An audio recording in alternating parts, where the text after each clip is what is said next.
1, 2. Ayo-yo. Ayo-yo. Thank you.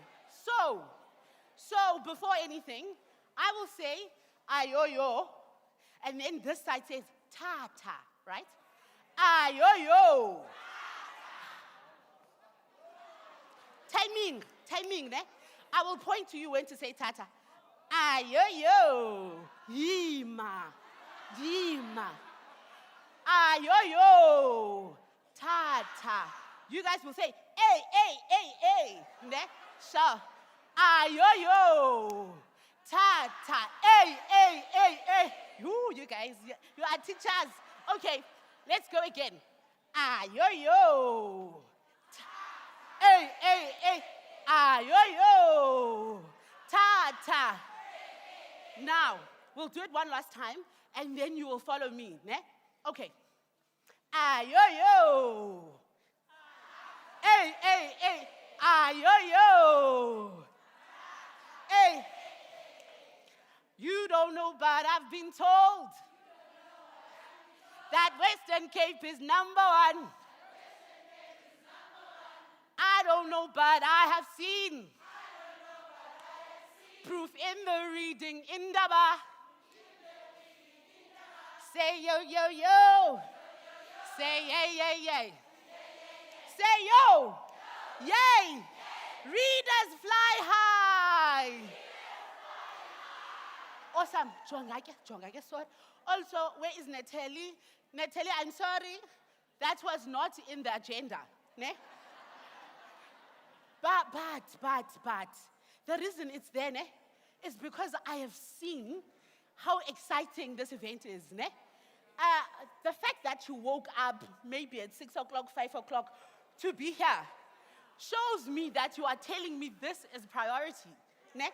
You guys act like you are the priority because you are the priority, right? So a big hands for you guys. Well done. And apparently the turnout has been so good. That is over the numbers we were expecting. Ne? So people who don't have a place to stand can just, along the world, you know, most foundation-phase teachers even sit cross-legged on the floor. Do the things. Okay, so to start us off, Heike, also can I just say, Mina, I'm a foundation-phase teacher by profession. Ne? So when there's a background, and there are people talking while I am talking, I choose to keep quiet and wait for them to wait for me, right? So we can talk and then they can respond. Yeah, so yeah, I think also for my speakers, that would be a great thing to carry out through today, right? Okay, to start us off, we will rise and sing the national anthem.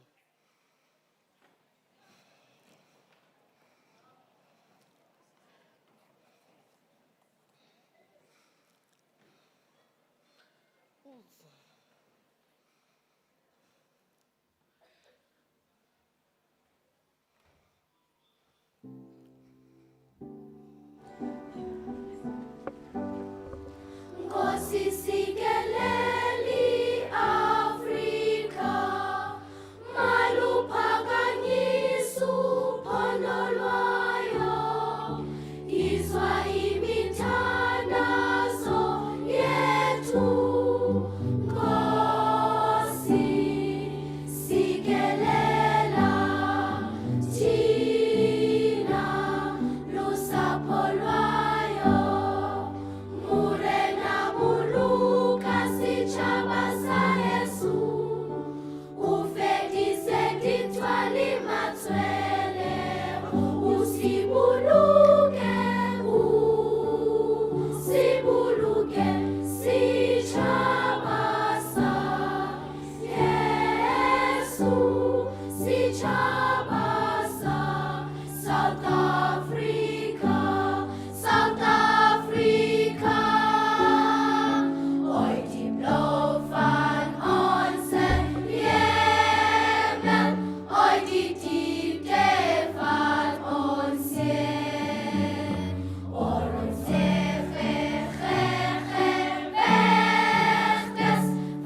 Hayin. Hayin. What happened to keeping the beat? Ayoyo. Ta ta. Hey, hey, hey. Ayoyo. Ta ta. Hey, hey, hey, hey. Jongani ke guys, ne? My name is Nompumelelo Permi Isaac, ne? And one of these guys came to me and they said, you know what? We are the junior choir of Aberdeen, but our senior choir won in a national competition. So see what we can do. And what do they do? Right? Amazing. Amazing. Well done. Just to explain to you, this Ayoyo business, do you know what it means? Or are you just doing it for fun? I like you. I like you. Okay. So I say Ayoyo, you say Tata. Tata is here. We're giving it to you. It's a present.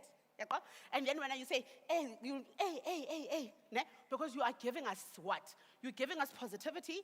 You're giving us motivation. You're giving us love. You're giving us passion. Ne? Okay. So even the speakers here, if you like what they said, we're going to go Ayoyo, but now I'll tell you if I liked it. Because most Ayoyo starts with who? With me, ne? Okay, so again, I think now when you have the idea of what it is, we are doing this for us because, again, we've said we want to be here. We see that the future is who is in the children, ne? Because I can tell you a lot of the stuff that's going to happen today, you've already heard. And who doesn't know GGR here? Tell me, who doesn't know? Put your hand up. Okay, who knows GGR? Yeah, this side, all of them say they don't know. Also, just know, just because you are seeing me for the first time, it doesn't mean I don't know what's happening. Or else in the Zoom, you just log in, for your name to appear. Okay. So let's do this for the last time. Ayoyo. Kaloku, we're going to receive it by this, ne? Okay. Ayoyo. Hey. Jongake, Tata, when you're giving someone a thing, you don't just say Tata. Because you have to give, ne? So, uti, Tata. Also, just a little bit of movement, ne? Okay, sure. Ayoyo. Tata. Ayoyo. Thank you. Okay, you guys are awesome, man.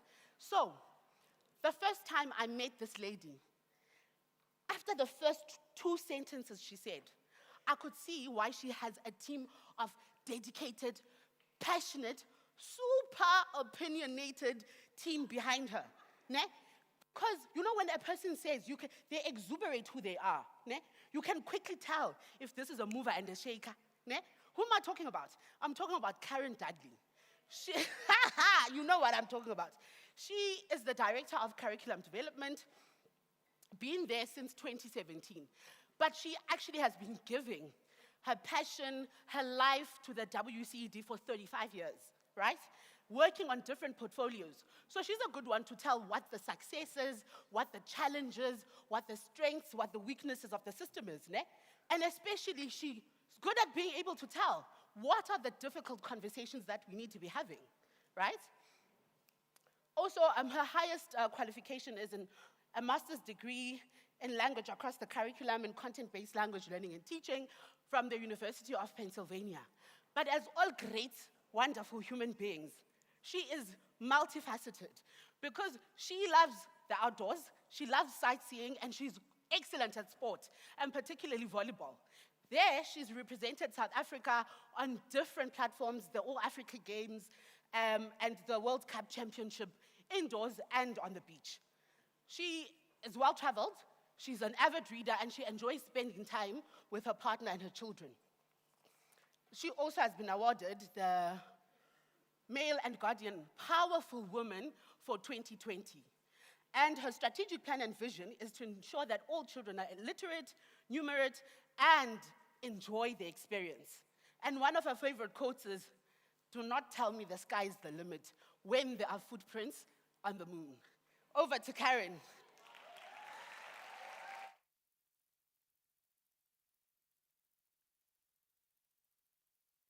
Hey.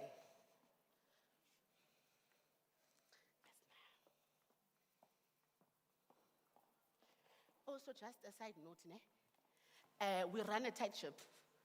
So if you have 5 minutes, Andre with the good hair will show you 2 minutes left. And me, I will say, ah, yo. And it's over.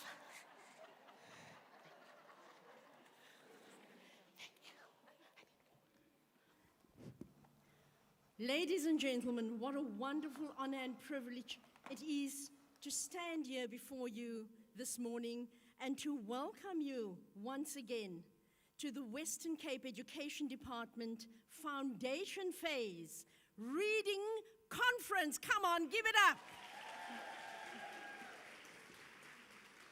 Absolutely. Now, this is Women's Month, so we're going to try that again, Sistande. Because girls, you can't let me down here. You just heard that bio. I wasn't sure who they were actually talking about. And so I'm going to say, remember we're live streaming. Everyone can see you on YouTube all over the world. Come now, girls, breathe in, lungs, chest up. Guys, don't look at the chest. Keep your eyes focused. And let us welcome everyone on the live stream, everyone around. Remember, foundation phase is the priority. Give it up for Western Cape Education. Yeah. Woo. Amen. I can go to war with this group here, I'm telling you. I'd like to acknowledge, ladies and gentlemen, our Minister Mainir. Thank you so much for being with us this morning. Our HOD, our SG, Mr. Brent Walters, our DDG, Mr. Harun Mohammed, our Acting Chief Director, Mr. Don Hari Passat.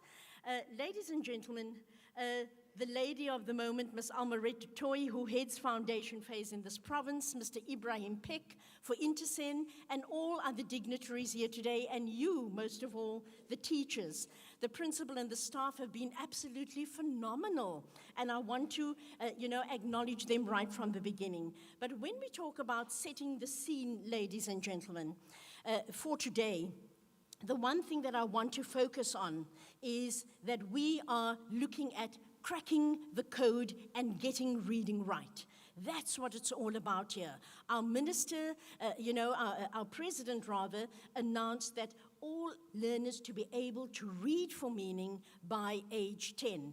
And so with the support of our MEC, the support of our SG, our DDG, when we had broad management and leadership, strategic planning, the one thing which absolutely brought utter delight to me was when they turned around and they said, Karen, foundation phase will be a priority.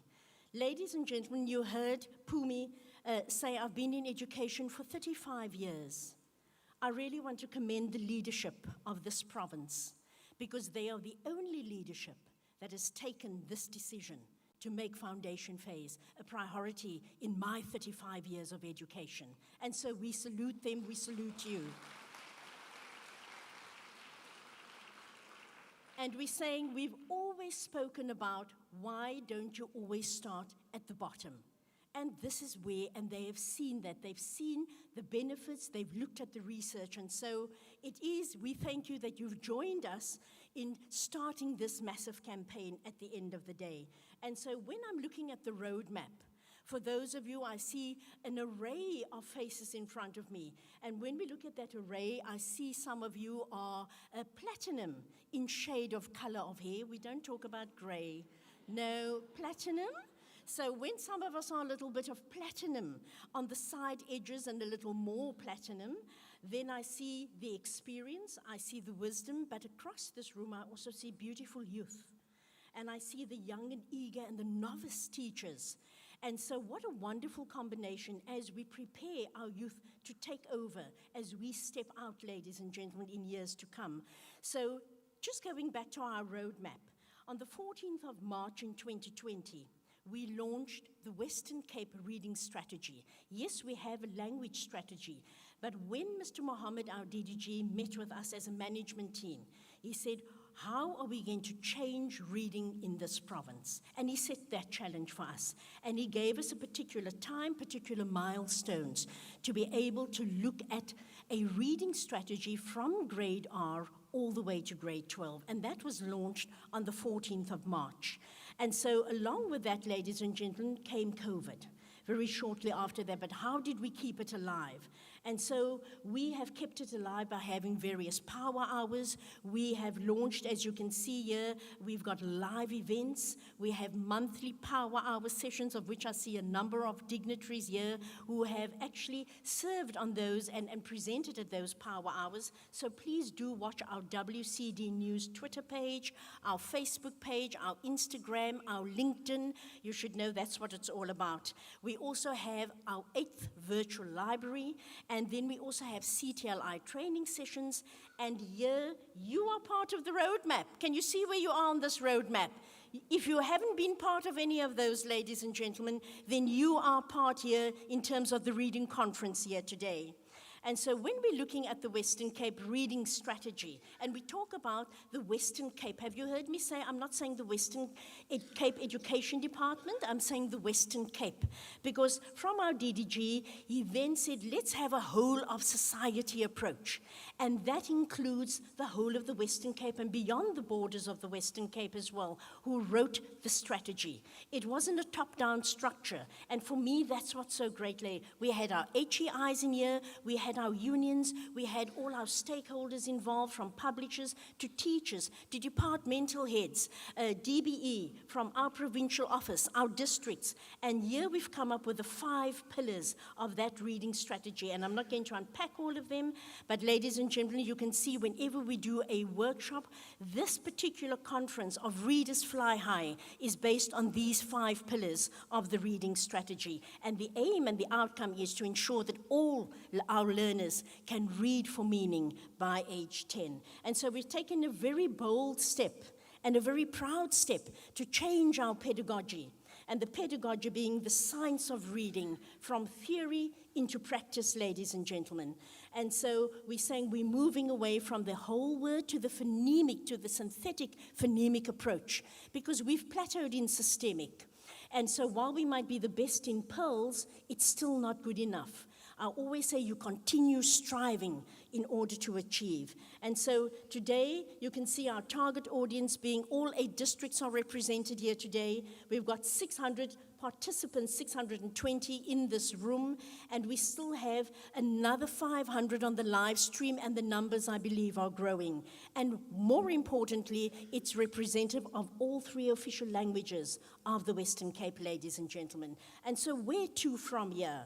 We're looking at a full rollout of Funda Wanda programs for 2023 to 2025, a synthetic phonemics approach in Afrikaans and English home language, procurement of decodable readers. Here's another game changer in foundation phase. It's not only graded, but it's decodable readers, ladies and gentlemen, for all classes. What does the word procurement mean? That means we purchasing it for the schools. There's the online library. We also have the Vula Bula anthologies for all isiXhosa Lalt schools. And so whenever you post something on social media today, ladies and gentlemen, remember our hashtag. Hashtag Team Read. Hashtag Readers Fly High. Thank you very much.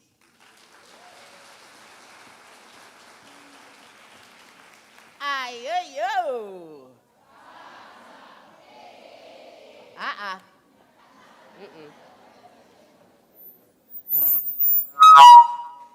Sorry.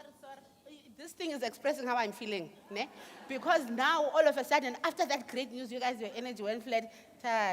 Well, you don't want to give her that thing. Give her that thing. Did you hear how she spoke? With passion. Did you see the plans? Hi, man. Ayo. Ayo. Okay, so what I love about readers is that readers become opinionated people. Ne? And now we'll watch videos of your kids becoming opinionated because now they've got knowledge. Ne? And you will see from how they speak about this thing, you can tell these ones are real readers. They are readers who are flying high. Can we play that video there, please?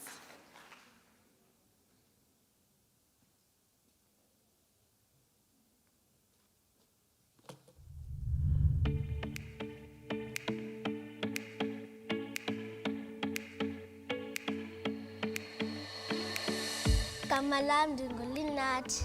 Ifaniam Dungupage. My name is Mika, my phone is Smith. My name is Catherine and my surname is Winford. My name is Ligalva Saidana. Ikamalam Dungu Avus. Ifaniam Dungu Tabek. My name is Makanaka Hatendi. My name is Doranai Pesta. My name is Mackenzie. My phone is Steenkamp. My name is Madison Rudolph. My name is Leander Mankis. My name is Christian Furi. Hi, my name is Lunika Masungulu. My name is Luca and my phone is Kuchir. My name is Dominique Julius. I like reading because it's fun, relaxing, and it's good for my vocabulary, and it helps with my communication skills, my focus, and memory. That's why I like reading. Lees maak my slim en sê mag ek begin lees, voel dat vir my ek is in 'n hele ander wêreld. My gunsteling boek is De Toets, want dit het baie klomp snaakse grappe en die man en vrou vang mekaar triks uit. Ukufunda kunika ulwazi lwamagama. It makes me really smarter, and it's so nice to read. It's relaxing, and it just gives you your free time. Om te lees is super cool. Dit laat my goed voel. Joseph, Utabo, Martha, Muhammad. Kabantwana abathanda ukuhlola izinto kakhulu. Bayakuthanda ukunyuka intaba, ukutata edamini nokutywila elwandle. Wat vir my lekker is van lees, is dit ontwikkel my breinselle en my oogie skerp. En elke keer as dit beerdkrag is, dan kan ek net onder die kombers lang glip, my liggie vat en lees. Reading is fun, and I like reading for my spare time, and usually I make comics about reading because reading also helps me with my education. Once upon a time, there lived a princess called Snow White. Her father, the king, was dead. Snow White lived with her wicked stepmother, the queen, in a castle at the edge of a deep green forest. Want jy leer nuwe woorde wat jy gedog het. Dit bestaan nie eers nie en as jy soos 'n begriptoets kry en dan kan jy al die moeilike woorde verstaan en dit ontwikkel jou brein. Lees neem my elke keer op 'n nuwe avontuur. Lees laat my ontspan. Ukufunda kulundinika ulwazi lonxibelelwano, ukufunda ngokuzithemba, ukufunda ngokutyebilika. Mina ndithanda ukufunda umvundla uqhatha umpungutye. Ngokuba umvundla unamaqhinga kumpungutye, uyazijika-jika ukuze azikhusele angambambi. I like reading because it takes you in the adventure, and if you go through the entire book, it feels like you are really there. It feels that you can relax. 'n Sensitiewe vel, vra Prins Patrick verstom. 'n Ware prinses, verduidelik die heks, het so 'n sagte vel dat sy 'n ertjie onder 20 matrasse kan voel.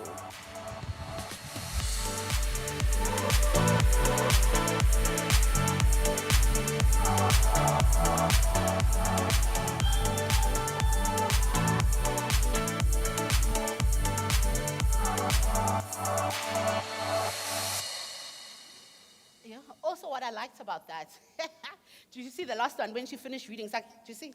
I am cracking the code. I have cracked the code. Okay, so that is what you are affording, or what you are offering the children when you teach them how to crack the code. Did you see the confidence there? Ne? So that's our duty, and that's what today is about. Ne? Our next speaker will be our HOD, Mr. B. Walters, and he will introduce the MEC.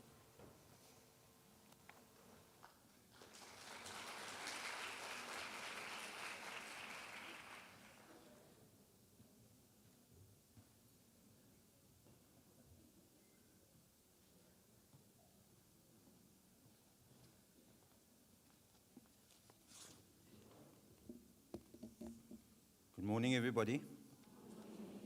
So great and wonderful to see you all here.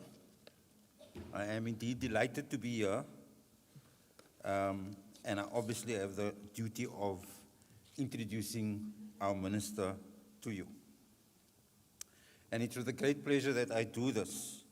Minister Mainia was appointed to the post in May this year. He previously served as the Minister of Finance and Economic Opportunities from 2019 to 2022. He also previously served for 10 years in the National Assembly as Shadow Minister of Finance and Shadow Minister of Defense and Military Veterans. He holds a Bachelor of Arts Honours degree from the University of Cape Town and a Master's degree in Public Administration and Management from Harvard's Kennedy School of Government. Tough boss, tough boss. He has immense respect for principals, teachers, practitioners, and officials that make up the education sector. I've got to know the minister over the past 3 months. I think his 100 days is coming up soon. And I've seen firsthand how he has engaged with all the role players in education in a listening and learning campaign, aiming to listen, aiming to learn, and aiming to be open to new ideas that will deliver quality education to all our learners. Our minister wants to make sure that we improve the strong foundations that everyone has built and that we can take that forward so that we can deliver our vision of a quality education for every learner in every classroom, in every school in the province. It therefore gives me great pleasure to welcome to the podium, please give him a warm welcome, Minister Mainia.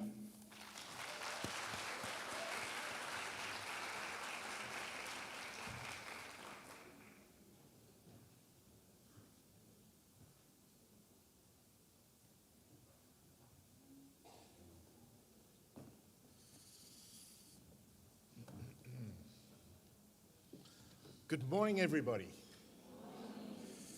It's great to be here and to join you this morning because, as we've just heard, reading is super cool, right? Brent, thank you so much for that very warm introduction. And yes, I have been in this position for just less than 100 days. And as I like to say, that with all that happens in our schools and our offices, it feels a little bit like drinking from a fire hydrant. As Brenda said, I have immense respect for our principals and our teachers and our practitioners and our officials who make up the education family here in the Western Cape. You together, I think, have achieved so much under often very difficult circumstances to improve the strong foundation that has been built, and I want to take that forward during our term. As you have heard, I've decided to do things differently. And rather than setting out in the first 24 hours a set of priorities, I've decided to embark on what I've called a listening and learning program.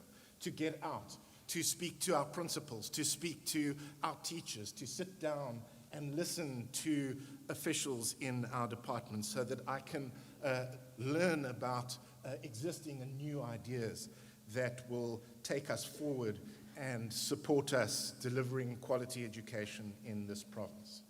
And in each of these engagements, I've put 3 questions to the people, the great people that I've met. I've said, what works? What, in your view, needs improvement? And what recommendations do you have for me to improve the quality of education our learners receive? And so I look forward to spending some time with you today so that I can listen and learn and properly understand what works, what needs improvement, and what recommendations you might have for me.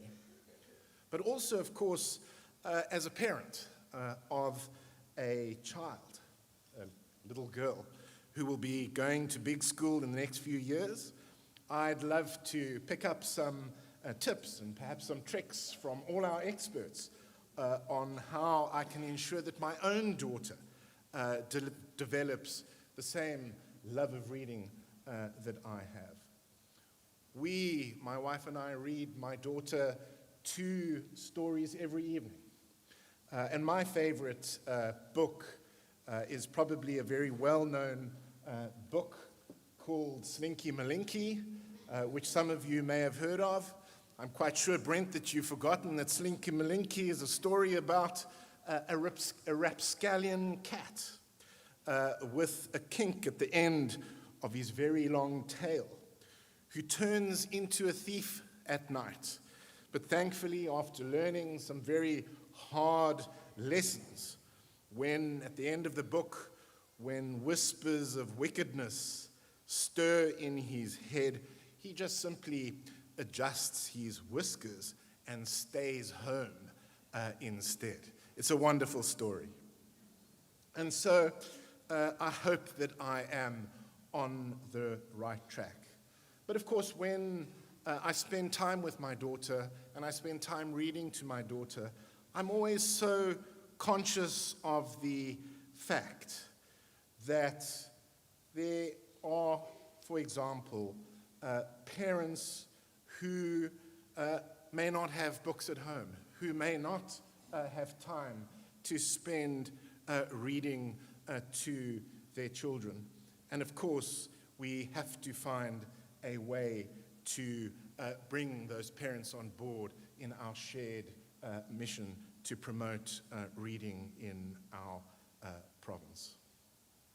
Reading, of course, and the value of reading is, I think, goes beyond just what we've heard today. A great American academic and Harvard president, I have a slight bias, Charles W. Eliot, put, I think, it very well, when he said, "Books are the quietest and most constant of friends. They are the most accessible and wisest of counselors, and the most patient of teachers." The gift of reading, I think, is not just about learning, but of course is also a gift of well-being too. We take the value of reading, as you've heard, very seriously in our province, which is why we announced at the start of the 3rd term that we would be allocating 2 additional hours each week to reading in the foundation phase.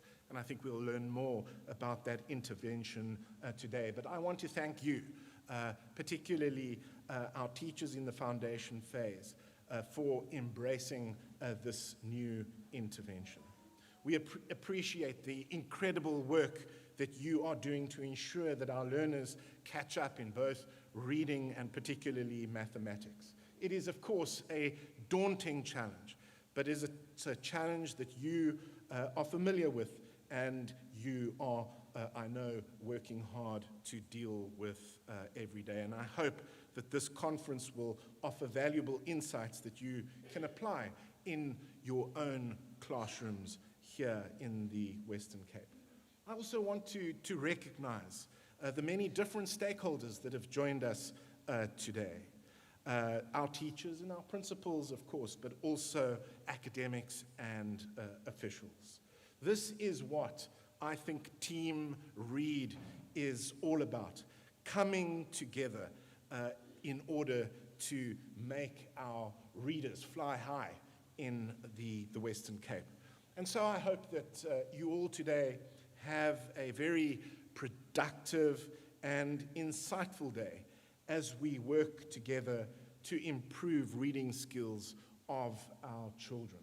And I want to conclude by saying thank you, thank you, thank you for all that you do to support our children and our readers to fly high in the Western Cape. Thank you.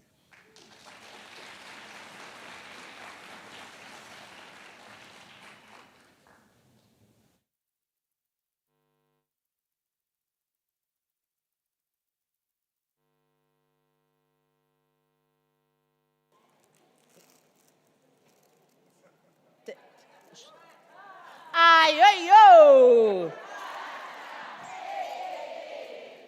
Minister, this is our a token of appreciation for awesome leaders who want to listen, who are willing to understand, and come to people who are in the trenches who will be able to tell you what the challenges that teachers are facing on the ground. Thank you so much. Thank you so much. Thank you. Ne? Ayo! I often say, there is no harder job in life than teaching. Parenting is better than teaching. Why? As somebody said, how many children are you parenting for? You're only parenting 2, 3, 1, if you were, right? But says somebody who's got 3 kids, I need to have my head read. But what I will tell you is, there is no harder job than teaching, period, right? Why? Okay, you get 40 kids in the classroom. Snort, trainers, right? You must be there wiping, loving, convincing that lovey, you can do this. Don't worry, even me, I didn't know how to read, but you can. I will help you crack this code, ne? Also, a child is not a computer. You can't just type things and hope, this one's gonna behave. They are noisy, they have behavior problems, they have all sorts of things, and coming from different backgrounds. Here, you must now teach this child how to read, teach them how to write, teach them how to calculate, teach them how to move, because even that is a thing. Ne? Teach them how to play, teach them how to kick, teach them how to catch. No, do you see what I'm saying? Teach them how to behave, teach them how to treat each other, how to love each other, how to be kind to each other, which is a lot of the time not happening at home, right? So all of these things you must teach, and you must do it to 40 people within a period of time. Ne? And just as you are about to get there and understand them and find different ways of working with them, they say, bye-bye, miss, we are going to the next grade. And guess what? You have to do it all over again. And we can't guarantee you that the class you get to this year is going to be the same as the class you got last year. Now, I understand, teaching is the hardest job in the world. But teaching, yes. But when you do it right, it sets them up for success for the rest of their lives. Ne? So just know, you guys, who runs the world? Teachers, ne? Now I'll tell you. Who runs the world? Teachers. Who runs the world? Teachers. Yes, girls. So that is why you must walk knowing you run the world. Our next speaker is going to introduce the SG, and that's over to Mr. Mohammed.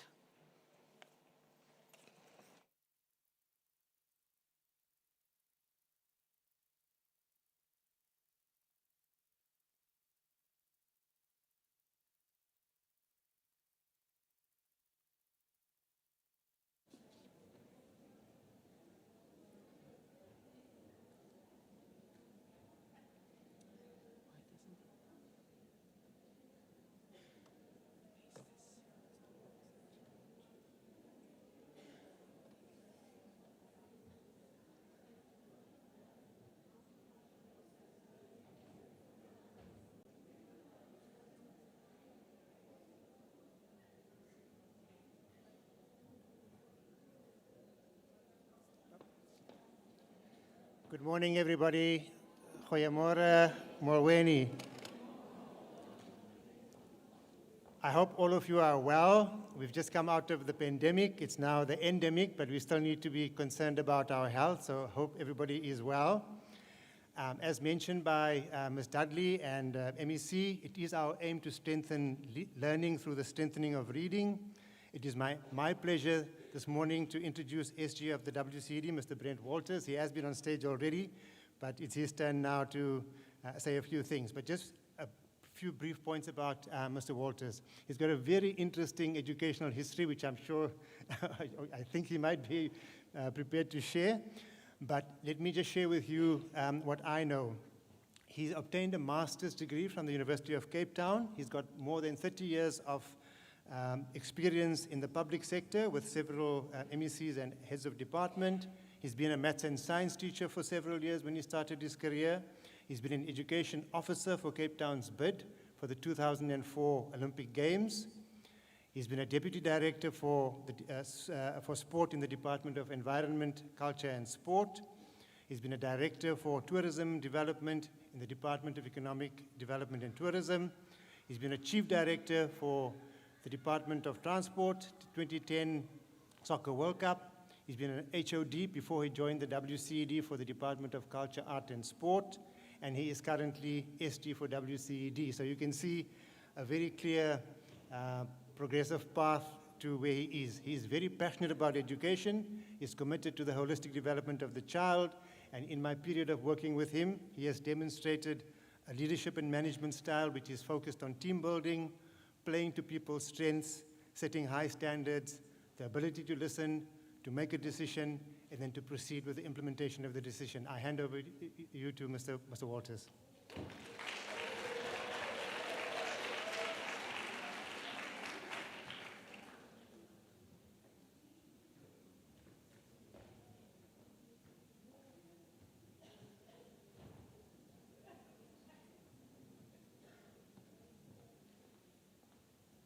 I'm not, morning everybody. I hope I'm not going to mess with anything. I'm going to put my notes down, right? I'm not going to mess with it. Let me just move this way. Okay. Good morning everybody. I am really delighted to be here. You know, there's nothing that inspires me more than an excited group of educators. Because, you know, in our job as educators, in our job, we need passion. We need energy. We need excitement. We need belief that no child will be left behind. And I know you in this group, like foundation phase teachers, you are a special group of teachers. The reason you are special is because the obligation on you as foundation phase teachers, I think, is more than any sector in the system. You act in that classroom, what you do in that classroom, the children can't really fight back against you. They can't answer you back. They come there with things from their homes. They're very young. And most importantly, they trust you implicitly. At your age, at the ages that you teach at, teachers of God, right?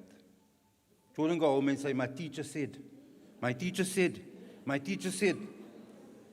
I mean, we all know this. We are children, we know. That puts a lot of power in your hands. Also a lot of responsibility inside your hands. And Ms. Dudley is correct. You know, we looked at, if you want to change the system of education and get better outcomes, where should we go? Let's build the foundation from the base. And I'm sure you have heard me say that before. I have a love for reading. A love for reading. I would get hidings for reading. When, you know, like children, your mother said to you, as you grow up, stop watching TV. My mother would say, stop reading. You need to go sleep now. And I'd take a torch and sit under the blankets and read with my book. That's a true story. True story. So I really do have a love for reading. Open up new vistas for me. Open up new worlds for me. It made me understand that there's a big, wide world out there, and I had a hunger to understand. That's what books and reading did for me. It gave me a hunger for knowledge, and that's the platform, and I've had that hunger my whole life. And that's what you're all doing. You know, Minister, I mentioned to you, when I go home at night and speak to my wife, she asked me, are you actually the head of education? Because all you talk about is all the other stuff. I don't hear much about, like, what's actually education. Reading and learning and teaching. You talk about the disciplinary matters and the oversight matters and the parliament questions and this conference here today. It's about the core of what we are about in education. And I do want to thank you all for coming out here today. I appreciate also the energy in the room and the passion in the room. I also want to acknowledge the young learners I saw on my way in here from Brackenfell Primary, and the young learners here that we saw in front. I think it's from Aberdeen Primary. I apologize if I haven't got that pronunciation correct, but I saw their lovely tracksuits, their name, Aberdeen. And when I see young people, right, it always reminds me why I'm in this job. Why did I take this job? Because the people around me, Minister, they say to me, oh, you're crazy to have taken this job, eh? Because it's a heck of a job. Minister knows, as the leader of our organization, as Minister said, he feels like he's got the fire extinguisher in his mouth all the time. He's got to swallow all the water. But you know what, colleagues? It's sessions like this, seeing young people like we saw here today, which keep all of us going. And I know in foundation phase, I know that's what keeps you going.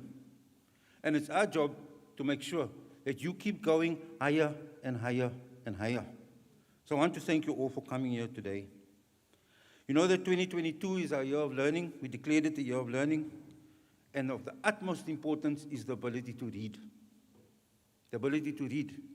Because reading is like a code that gives us a stepway and a stairway to many better things. We have to recover the learning losses we've experienced since 2020. And as I said before, our focus is on language and mathematics to try and do that. We've made much progress over the past 10 years. But however, for example, in 2019, we achieved 44.9% in systemic tests, and this was 14.5 percentage points higher than the 2011 rate. So there was progress. But while Western Cape improved its reading level over the years, was driving various interventions through its language policy, we needed to elevate reading as a priority. And what more than COVID-19 to remind us? You know, every crisis gives you an opportunity.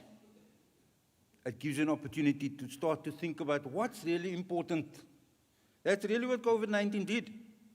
For every person in this room, but said, oh, my life is very important. I've got to protect myself. For us as the education sector, we start to ask the question about what is actually important. And we came to the conclusion, after having, as you of course all know inside this room, because I don't need to tell you, you'd know, we did another set of testing, I think in 2021, and we see massive losses there in reading ability. And so part of this conference is to try and understand what can we do about that. Ms. Dudley mentioned in front here some of the, I think, dramatic decisions and you know, not without risk that we have taken. We've taken some decisions about the science of reading and how we teach it and how children learn, and we said, no, well, let's go back to what we know. Because as you can see, as Ms. Karen Dudley says, you know, we've got all the platinum age here. I've got a little bit of platinum here in my hair. Can see it, okay. But we know, generally, people from our age cohort, they can read, write, and calculate without even thinking about it. So something changed. Lots of things changed, and we need to change, and we've taken a couple of decisions that basically, I think, can set us on a path to get better outcomes. I do want to make the point that, you know, I'm not for the academics in the room, I don't know anything about teaching reading. I just know it is very important. And I have a power, I've been given 2 minutes, a 2-minute sign. I have the power to be able to steer the organization to take this priority and put it on top. And it is a priority. I need you, as the leaders inside your classrooms, to take this priority, to run with this priority, and to make sure that in the end we deliver on this priority. I want to speak lastly, in my last minute, just about, it's not literally my last minute, right? I want to talk in my last minute just about the importance of significant others around the child who can influence reading. I want to talk, because today when I look at the program, you're looking at the science of reading, you understand the pedagogy, this is right, because you are the practitioner, I don't know where to start. You need to talk about that. But as we go out, we need to think about parental involvement in reading. We need to think about how we actually get our parents to read. We need to think about how do we generate a love for reading? What is it that we can do? How do we expose the children outside of the classroom? I'm challenging you, right? I'm stretching. I'm challenging you. I will finish off with a story and say to you, yes, my love for reading obviously started with my parents. I was fortunate. They just like Minister is doing with his children, my parents did that, and it helped me. But I remember also as a 4 or 5-year-old going to the public library, Minister, in the school holidays, and then sitting in the public library with a librarian. They would wear overalls. My librarian was a Mrs. Jansen at Lansdowne Library, and she had a blue overall. She wore this blue overall. And we'd have a reading corner, and she'd read stories to us. She'd even have a ruler. Hey, yo, today we must do that, we'll be in trouble. She'd have a ruler, and she'd hit your fingers if you don't page properly. And it was an exciting time because 11 o'clock on a Tuesday morning, you go to the library and you listen to Mrs. Jansen. All of these things, colleagues and friends and people who know a lot more than me about this, all of these things add, I believe, to this product called reading. So I do want to thank you. I do want to wish you well for the day. I do want to thank the organizers here who have put in the effort to put this together. The Minister and myself, I know I speak on behalf of the Minister and myself when I say you have champions here. We will champion this cause because we understand that if we do not win this battle, we lose the war. We lose the war. This battle for reading must be won. You are the soldiers in this battle. Go out and make sure we win this battle. Thank you very much.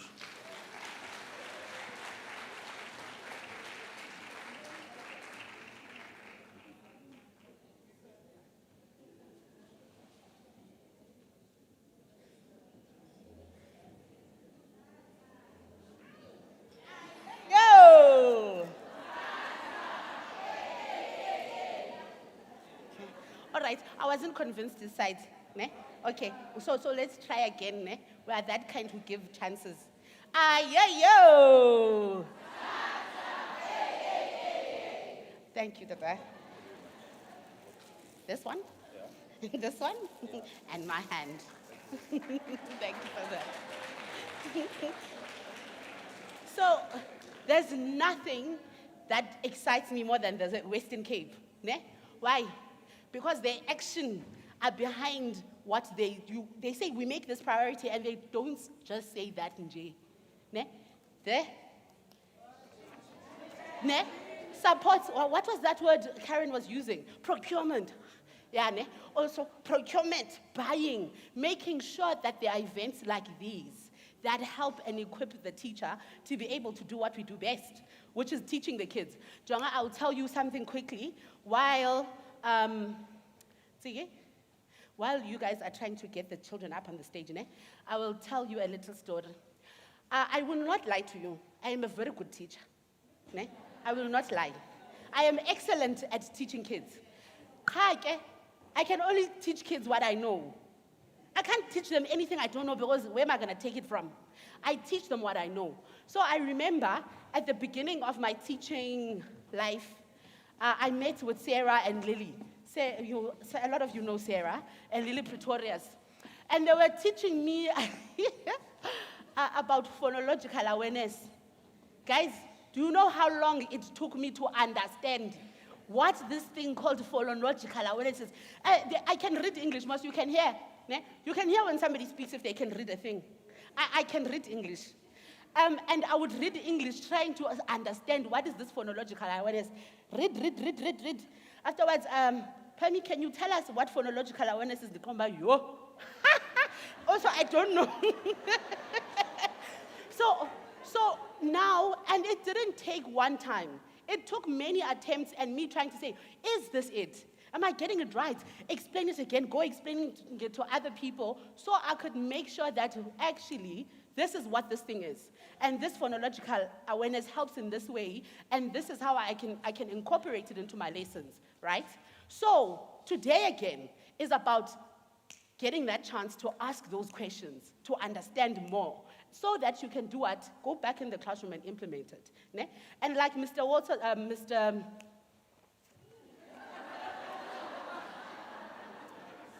like Mr. Walters was saying, how important it is for us to think, what did we do, what changed?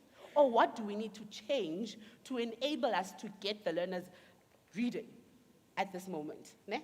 Okay, so I will hand over to Sisnsigi and Almaret for their reading champions.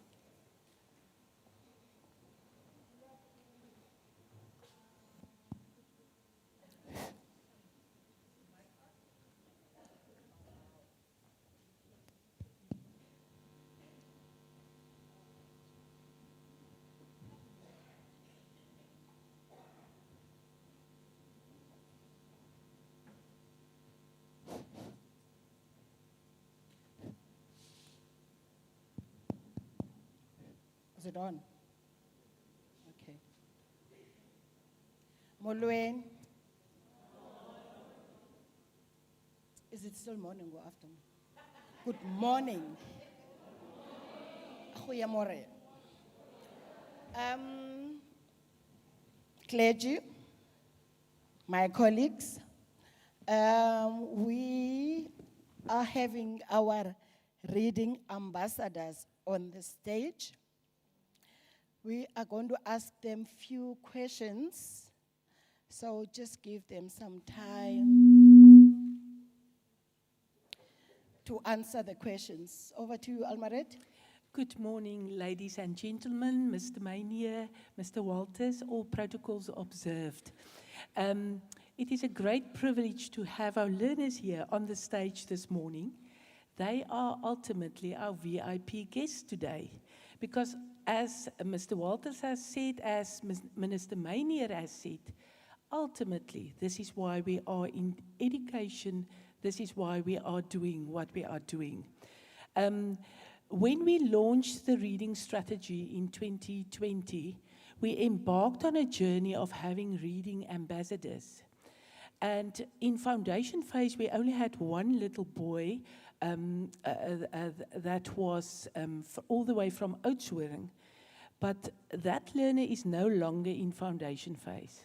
So when we started to plan this conference, we decided we now need to embark on this journey and add our foundation phase reading ambassadors. So we have 3 new reading ambassadors today here with us. Now, because of their age, we are going to ask the questions for them in their language, and they are allowed to answer it in their language. So we will be asking them 3 questions, but before we start, I'm going to hand over the mic to each one of them, and they will then just introduce themselves. Morning, everyone. My name is Elia Ali, and I am in grade 2A at Turfel Primary School.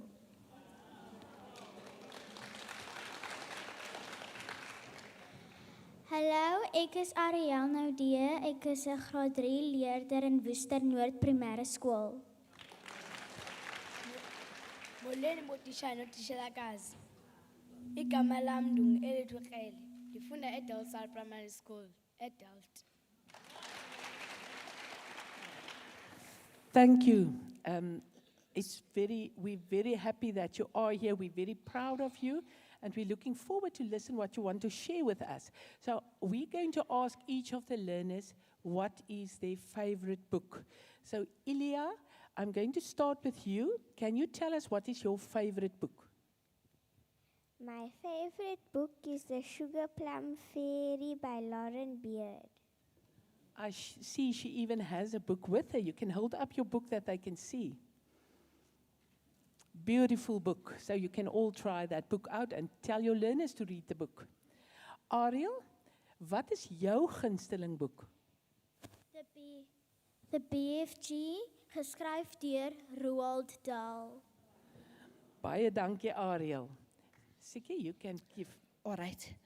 Elethu uzasichazela ukuba yeyiphi le ncwadi uyifundayo, uthi wawugqiba usixelele uba kutheni uthanda le ncwadi. Incwadi endiyithandayo ithi Inenekazi lodumo. Ndiyithanda ngoba ifundisa imfundiso yebali ithi hlonipha abazali bakho.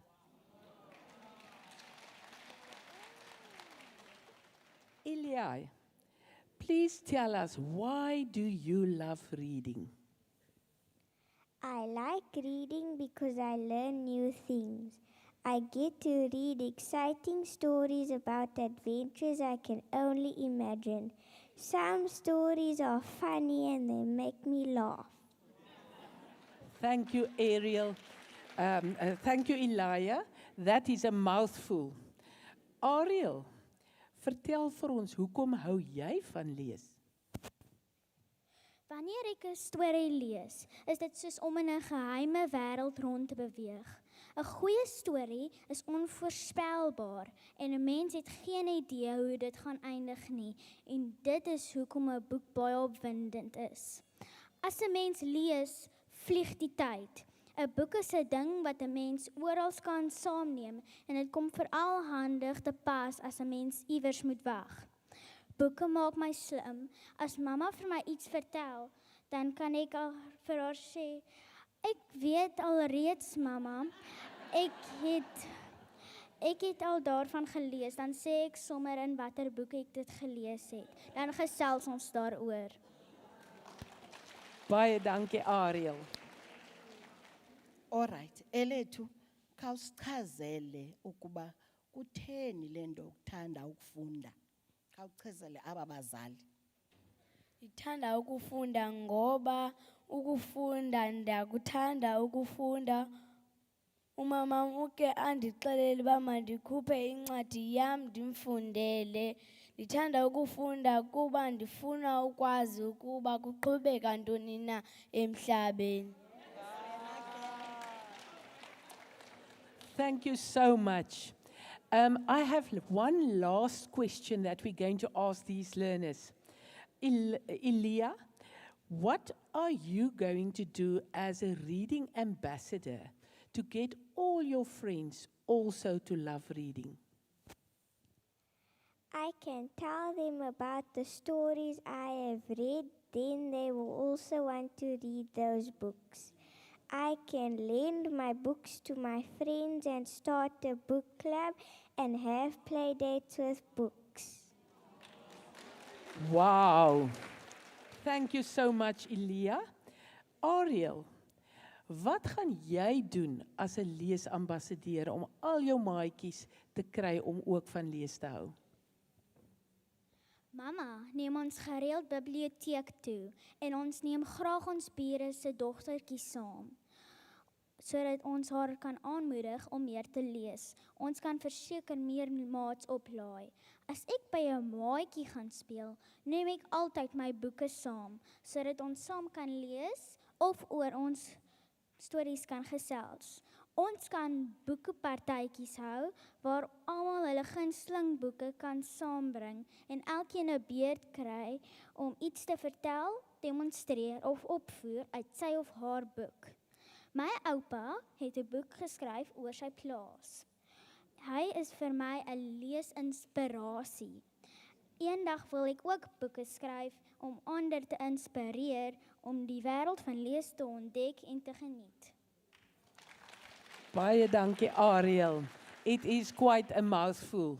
So I'm going to hand over to Siki for the last question. Elethu, umbuzo wethu wokugqibela sicela ukubuza uba wena njenge-ambassador yethu, andithi mos ngumntu omkhulu wethu ngoku, ungabachazela ntoni oogxa bakho okanye iitshomi zakho okanye abantu basesikolweni ubakhuthaze into yokubana mabafunde, ungathini kubo? Ndingabacela bacele abazali babo mabebenzele amakhadi ase-library bakwazi ukuyokufunda. Wow, let's give... Enkosi ke sis.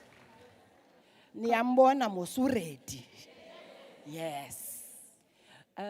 Colleagues, you would have seen that we have another guest on this panel, and that is because we are also standing for inclusive education. And we have many learners in our class with barriers. And today we have one such person that is done with her teaching years at school. And I'm going to hand over to Siki to take over from here. All right, thank you. Alo is our VVVIP. Alomzi, just a short biography about her. Alomzi is 23 years now. Alomzi is autistic. So she's going to share with us how she has learned reading. Alo can read any book. We can give her any book she will be able to read. Now, Alo, can you tell us how old were you when you started learning to read? When I was 6 years old, I'm gonna read first. Sure. Hi everybody.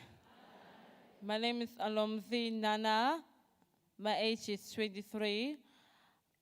I started to read when I was 6 years. And how did you learn to read? I just heard from a file about pictures and words. I looked at the pictures and I used to read with words. Now, Alo, tell us what is the name of the book that you are currently reading and the author of the book that you are currently reading. Okay. The book is called The Promise That Changes Everything, booked by Nancy Klein. I won't interrupt you. And the book says, I won't interrupt you, your words or your thoughts. From the sentence. Thank you, Alo. Is there anything that you would like to add? Yeah. Okay. So this is my best of this, my hobbies. It's dance, fitness, and singing, and music. In my bodies, I'm trying to take care of health ways because I was the one who took care of health a lot.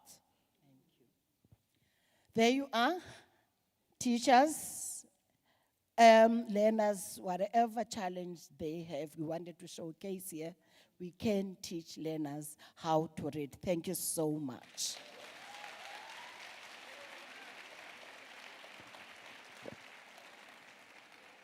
We're going to ask the panel just to stand on that side of the stage so that we can just hand out a small token of appreciation.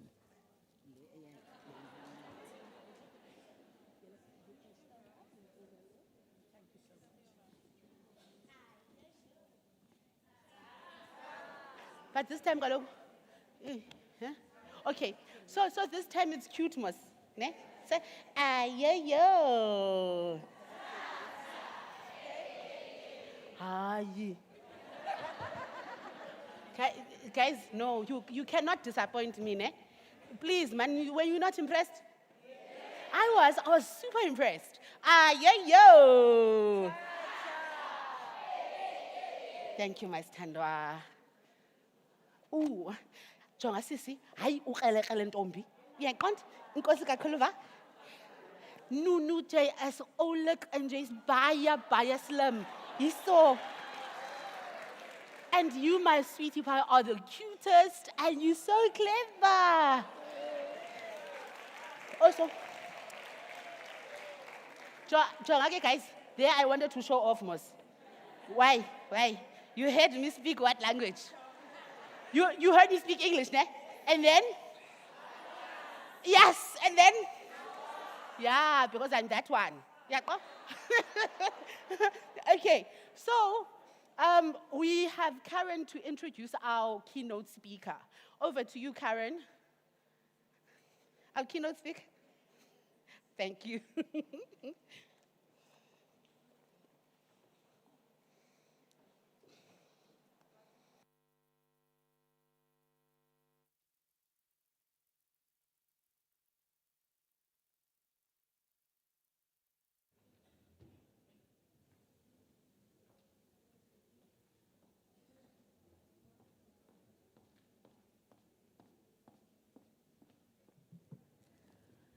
Tell me, ladies and gentlemen, are you having a ball?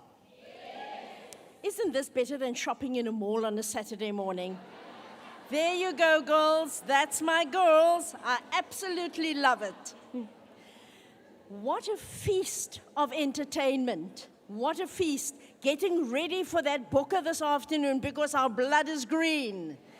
So, ladies and gentlemen, honored guests here today, it gives me great pleasure to introduce to you our special guest. What a beautiful, and of course she's a woman, what else can I say? Of course, they can't stop me now, I'm on the stage, ladies and gentlemen. But this is such a vibrant young lady. And I can only see her going from one height to the next.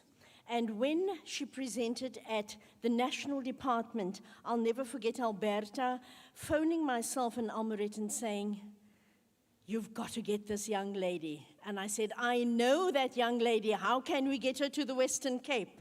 And so, ladies and gentlemen, Mbalele Lesang Sebeng is an assistant director in the Research Coordination and Monitoring and Evaluation Directorate at the Department of Basic Education.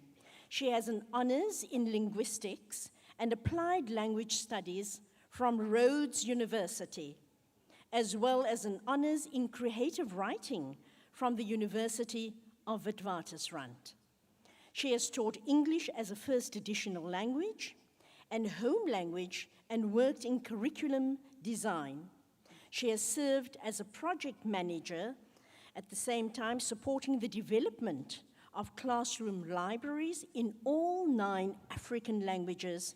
Currently, she's also part of the researchers leading the development of reading benchmarks for all in South African languages. Ladies and gentlemen, we are honored and privileged to have such a young, dynamic leader within South Africa. Leading the way, we give her a hearty Western Cape welcome, Mbalele Lesang Sebeng.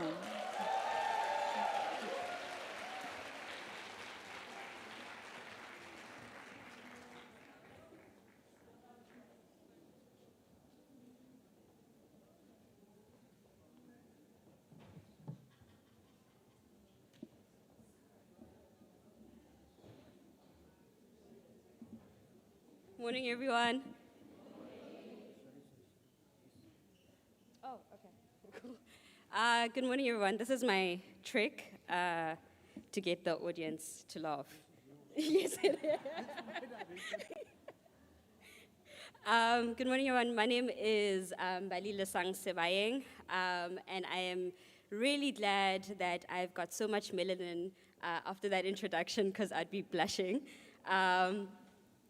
So I am going to be talking to us about, just get myself orientated. Cool. I'm going to be talking to us about what early grade reading is in our South African context. So as we know, we have like the well-populated fact about 78% of our learners not being able to read for meaning in any languages, right? So of all 11 official languages or languages of learning and teaching in the country, 78% of them could not read for meaning by the time that they were in grade 4. And this is 2016, way before the pandemic hit and we saw all these learning losses, right? And in 2019, our president made this big, big goal of saying that we want all our 10-year-olds, grade 4 equivalents, to be able to read for meaning by the time that they are, by 2030, basically. But what does this actually look like? So PEARLS, which is what we have there, that said that 78% of our learners can't read for meaning, only assesses that top skill there, and I hope you can see it, but that's written comprehension. Those are the assessments that PEARLS use in order to measure where our reading levels are at. And what we now know is that we don't actually know a lot about all these building blocks that lead up to written comprehension. So these building blocks begin from, where's Pemi? Phonemic awareness, right? And from there, learners progress to alphabetic knowledge, word reading, which leads to sentence reading, which leads then to passage reading. And underlying this, we need to have a strong foundation of phonics and decoding. Okay? And right across what goes from right before learners are pre-literate in a sense, right up until where they are able to read and write fluently, we have this thing of oral language, right? And listening comprehension. Okay? On board. It's going to be a little bit of a lecture, but also hopefully fascinating. Okay, so we don't have, or we didn't have enough information about these building blocks. Where are our learners stumbling so that by the time that in grade 4, we find that they can't read for meaning. Now, with the help of about 7 evaluations and studies, so evaluations that were information that was collected from learners for programs like Leadership for Literacy, the Funda One Day, our own early grade reading studies, we were able to get access to learners' reading abilities by assessing them in sort of EGRA-type assessments, and we had over 30,000 learners, unique learners, from 1,020 schools in 5 languages. These languages, the Nguni language, so Iswati, Xhosa, and isiZulu as well, Sepedi and Setswana. And these were done, so pre-pandemic, so from 2017 right up until last year in 2021. And what we have found is that before learners get to school, right? So these results are from when learners were in the first term of their grade 1. So what have we found about their oral language skills? So remember, the oral language skills, very basic. These are the skills that learners should, as they come into their classes, should be able at least grappling with them, or at least have mastered in some way appropriate to their grade. And what we found that from our learners in the Eastern Cape, 49% of them were not able to identify the initial sounds of words. So this is how we test, Pemi, phonemic awareness. So what we do, we have a field worker say a word and ask the learner, what sound does that word begin with? So if you ask them, okay, itifunda, and then what's the first sound of funda? And the learners would say, where did I hear foo from? What's the first sound from funda? Excellent, right? Now, in Xhosa, 49% of these learners could not do it in grade R. Okay? And then for our Mpumalanga counterparts, it was 68% of that, right? And then when it came to listening comprehension, you'd read a story to the learner and then ask them questions after that based on what they had read. And from that, we had 12% and 9% scoring 0, meaning they couldn't answer any of the questions from the story that was read to them. So this is scary because this is even before they're introduced to the written code. This is just their oral language. And when we get to the alphabetical language skills, what we see there are over time, in terms of grade 1, first term of grade 1, right up until the last term of grade 4, of what learners were achieving in their skills. And you can see that, like, in the beginning of grade 1, in the first term, only about like 50% or 51% of learners were not able to read, identify a single letter. Right? So it's 51 not able to identify a single letter correctly. And this was measured in minutes. So we want to look at how quickly a learner, because the quicker you are able to decode the text, the better you're able to free up your working memory in order for you to be able to make meaning of what it is that you're reading. So they are given a minute and given a chart and asked to identify as many letters as they can in that chart. 51% in the beginning of grade 1 could not do it, right, in Xhosa. And I want you to take note of, in that second column there, where you've got 27% of the learners at the very top, that green bar at the top in the second bar, you've got only 27% who were able to identify 40 letter sounds correctly in 1 minute. Okay, I want you to hold that one. We're going to come back to that. So only 20% were able to identify 40 letter sounds correctly in 1 minute. Okay, got that. And that was let's stick to Xhosa because we are here. Okay, so we'll get there, right? And then we look at another foundational skill, which is word reading. So if we look at a word reading there, maybe if we concentrate on the first two columns. The first two bars at the top there. We see in that the first term of, in the fourth term of grade 1, about 55% of learners were not able to read a single word. Okay? Grade 1, fourth term, not a single word. And this was pre-pandemic, 2019. Okay? And then if you look at post-pandemic, obviously, it's worse, right? And what you have there is that you've got 62% of our learners not able to read a single word. Scary things. Okay, so what does this information tell us? So we already knew had the big number of 78% not being able to make meaning of what it is that they were reading. That's in written. And now we've got this information about how what are these foundational skills, how our learners are scoring in these foundational skills, okay? And so what we see is that too many children in under-resourced schools in grade 1 are struggling or have underdeveloped language skills. Okay, so these are the oral skills, even before they encounter the code in the language. And then they have, added to that means that they don't have any knowledge of their written code. So in their home language, right? So this is the language they have at home and the language that they're being taught at school.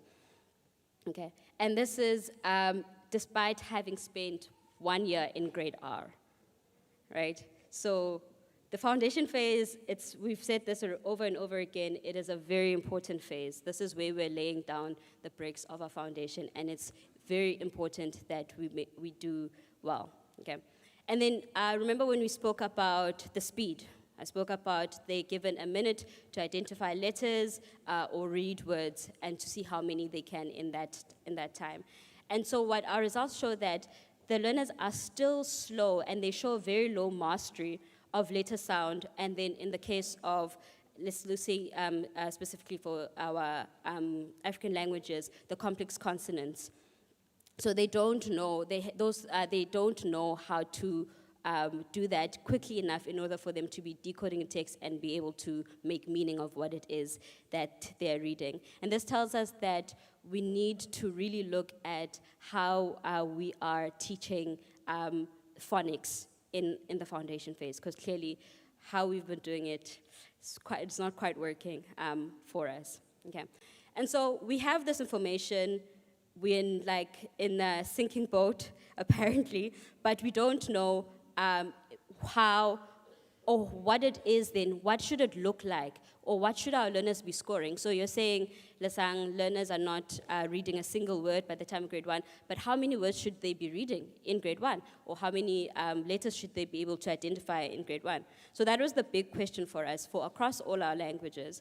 And so that's when we embarked on setting out benchmarks. So a benchmark is an expression that tells us a numerical value that tells us what reading success looks like. So if I'm a grade 1 learner, for me to be able to become a reader, to be able to be doing well in reading for meaning, how many words should I be able to read by the time I finish grade 2? How many letters should I know by the time I finish grade 1? So we use this data that I've spoken about from these 7 studies to help us establish then these benchmarks. So they are South African learners, normal, regular learners from our country that whose data we've looked at in order to establish what it is that they need to be getting in order for them to be proficient readers. So we looked at their trek and said, okay, so if these learners are the ones who are able to read and understand what it is they're reading, what are they scoring in these other foundational skills? So these benchmarks are helpful for us in different parts of the sector. So we can use them nationally and provincially. So to establish this definition of what is reading proficiency, and then we are then able to communicate these standards across, right? So provincially we're able to say, this is what our learners or our schools should be gearing towards. And then we're also able to monitor progress. So we've got the 2030 goal. So between now and 2030, we need to be checking and seeing how far and how quickly we're getting to this goal that we're trying to achieve. And within the school, schools are then able to set the standards and targets as the leaders of schools or principals. They're able to then, for their own schools, see this is where we are at and this is what we're trying to get to. How do we change? How do we implement change to get there? And then for the classroom, which I guess that's the important one in the room because we're filled with the people who are actually engaging with these learners. We needed to set a standard against to which we know where our learners and how our learners are performing. So you need to know what your learners are doing and how they're performing and how to get them from A to Z. And so for that, we have established a pilot where we are introducing teachers to these benchmarks. And hopefully, with their continuous assessments using the EGRA tools, they're then able to change their instruction in the classroom, but also then they're also helping the learners move from the different levels. So if your learner was a struggling reader, they can become a little bit more proficient as they go. Okay, I think I'm just mindful of time. But we need benchmarks for different languages. We can't have just one benchmark for all languages because we know our languages are different in the country, right? And so we know that our Nguni languages, I won't get too much into detail, but our languages are different in the structure, in terms of the orthography, how they're written, right? Maybe actually let's exemplify here. Okay, so what you see in those first 4 blocks are the same sentence in those 4 different languages. And then the bottom part is telling you how many words to convey the exact same sentence in those 4 different languages, how many words it takes. So in Isipedi, to translate, there was a stranger who was very hungry. He came to a village and asked for food. Nobody had any food. That's 11 words in English, okay? In Isipedi, that is 11 words. And then, sorry, it's 33 words in Sepedi, and then Afrikaans, 22 words, and in isiZulu, which actually translates the same number of words, Xhosa is 10 words, right? So that tells us we can't have the same standards if we're trying to measure how quickly a learner should be able to read words in how many words they're supposed to read in a minute. We can't have the same standard for all the languages. Right, so this is why we need a differentiated numbers for our different languages. Okay, but this also speaks to the approach in which that we're teaching, because the different characteristics of our language should inform how it is that we're teaching reading instruction. Cool. And so we have what we have so far are the Nguni benchmarks. So for all the Xhosa teachers, this is what you're aiming for. Remember that 40 I asked you to remember? It comes back here. So we said that learners were only 27% of them by the end of grade 1 were able to identify letter sounds. That means that of the 27, that means that you've got 73% of learners who are not meeting the benchmark. So all learners by the end of grade 1 should be able to identify at least 40 letter sounds in 1 minute correctly. Right? And then if we move over to words, by the end of grade 2, learners in Nguni languages should be able to read 20 words, and then in grade 3, 75 words. And then on the other side, you can see the Sesotho Setswana counterparts. We have not forgotten about Afrikaans and all the other languages. And so in October, we'll be launching the benchmarks for EFAL, will be for the Sesotho Setswana languages, Afrikaans, and then later in December, it will be then the English home language, and then Xitsonga and Tshivenda will follow after that, because for those 2 languages, we need to get primary data, so we don't have the privilege of having data that had been collected over time. Okay, so this next part of the presentation, in how many minutes now? Okay, this next part of the presentation, I want to speak to us about getting what kind of materials do we need in order for us to get our learners to be these proficient readers, okay? So the first part is we need to develop two different things. The first one is reading skills. So what materials do we need in our classrooms to get our learners to be reading proficiently or the proficient level? We spoke about all the building blocks, so the phonemic awareness, letter sound, word reading, etc. But we need our learners to be doing it at optimal or increased accuracy, which means correctness, and speed. And if they're quicker and the more correct they're able to do that, that creates automaticity, which means that learners are freeing up their working memory in order to make meaning of what it is that you're reading. Because that's the end goal, right? Making meaning from what it is that you're reading. And so we want our learners to get to that point. And for them to do that, they need to be able to decode, right? If we get decoding correct very early on, it means our learners are then able to dedicate most of their working memory towards making meaning of what it is they're reading. And so decoding simply is being able to match the sound of the sound in the language to the grapheme. So grapheme is the letter. So phoneme to grapheme, the sound of a letter to the actual letter and what that looks like. And if a learner is able to do that, then they're able to move over quickly and, like I said, free up working memory for that. And in South Africa, we have the privilege of having that most of our languages, all our languages actually, except for English, which is the little bit of an anomaly, are transparent orthographies, which means that every letter stands for every sound stands for a letter, right? So we don't have, like, the code is not difficult. It's not a situation where if you've got GH and then PH, you don't know is it a f in this instance or what it is like, which is the case in English, okay? So to develop decoding, we need texts that are appropriately developed. So historically, we've had all our texts developed that have been delivered in English, then translated into all the other languages, and that's problematic, and you'll get to see why. Secondly, we need to get our readers to be graded. So we need specifically readers that are graded specifically for that language. And also need to be in the progression of the letters that are taught. So it can't be randomized. It needs to be, these are the sounds I'm teaching this year or this term, and therefore these are the readers that I'm going to be using that help learners practice that. I've got 3 sentences, and because I'm out of time, I won't read them. And not, oh, come on. Okay, cool. I will read them. I thought I could escape that because I am in Xhosa and Afrikaans land.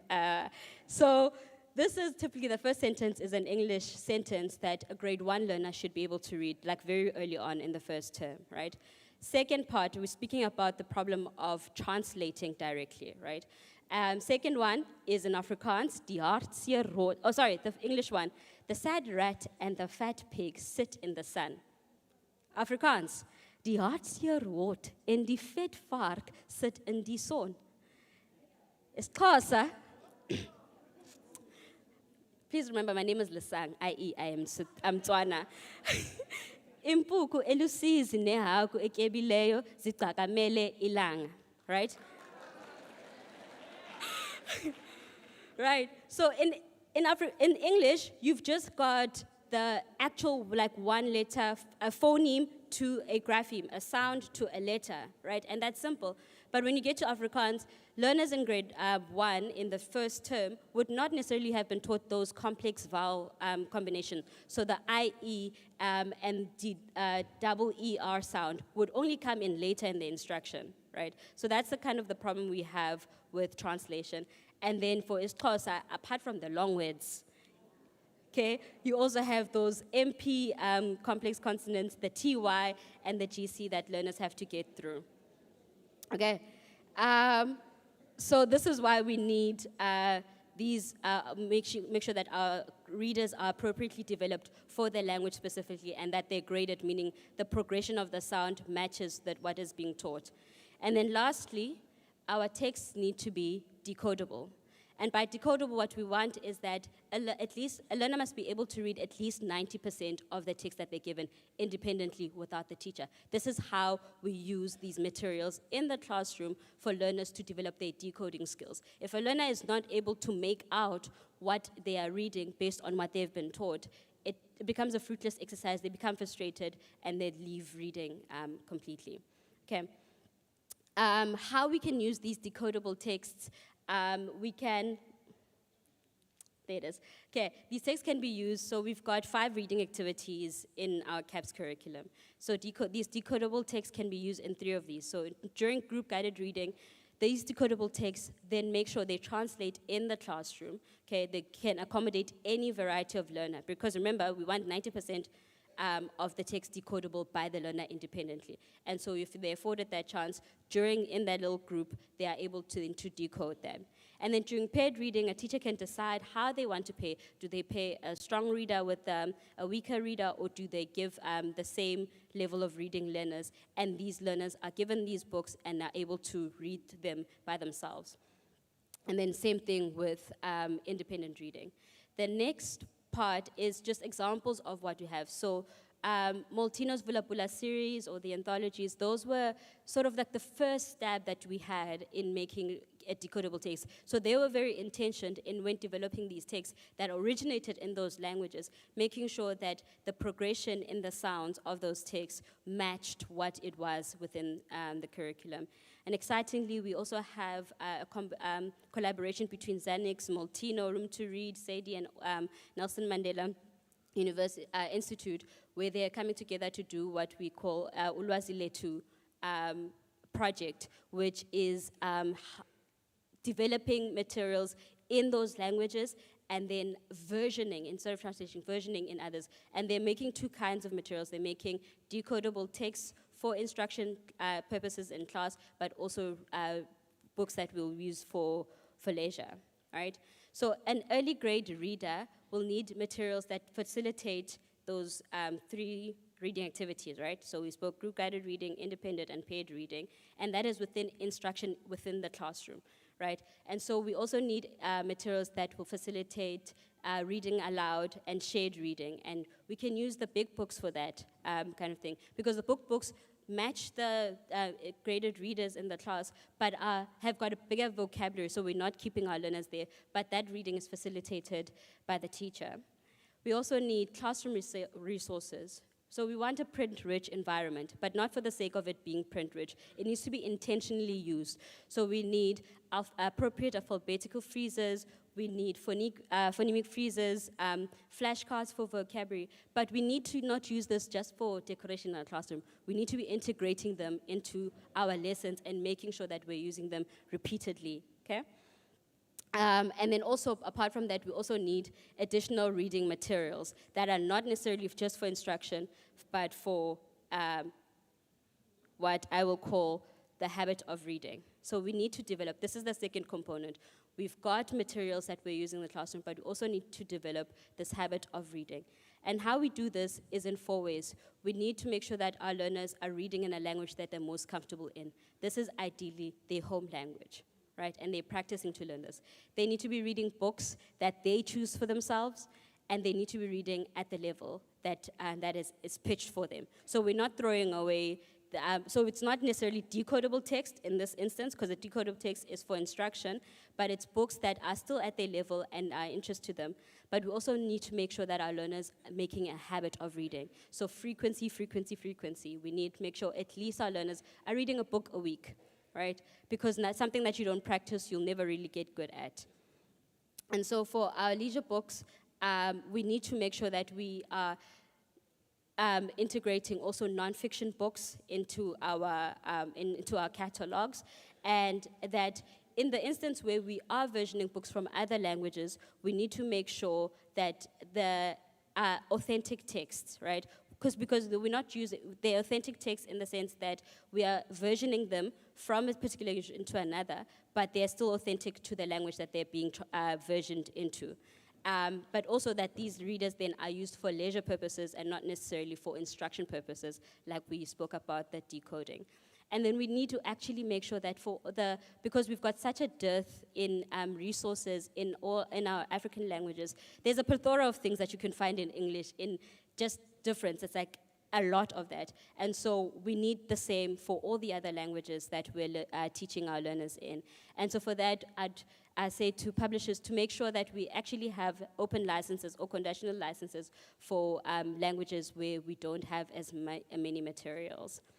The last couple of things is just talking about how we've used these materials at scale. So the first one is with the Funda Wande.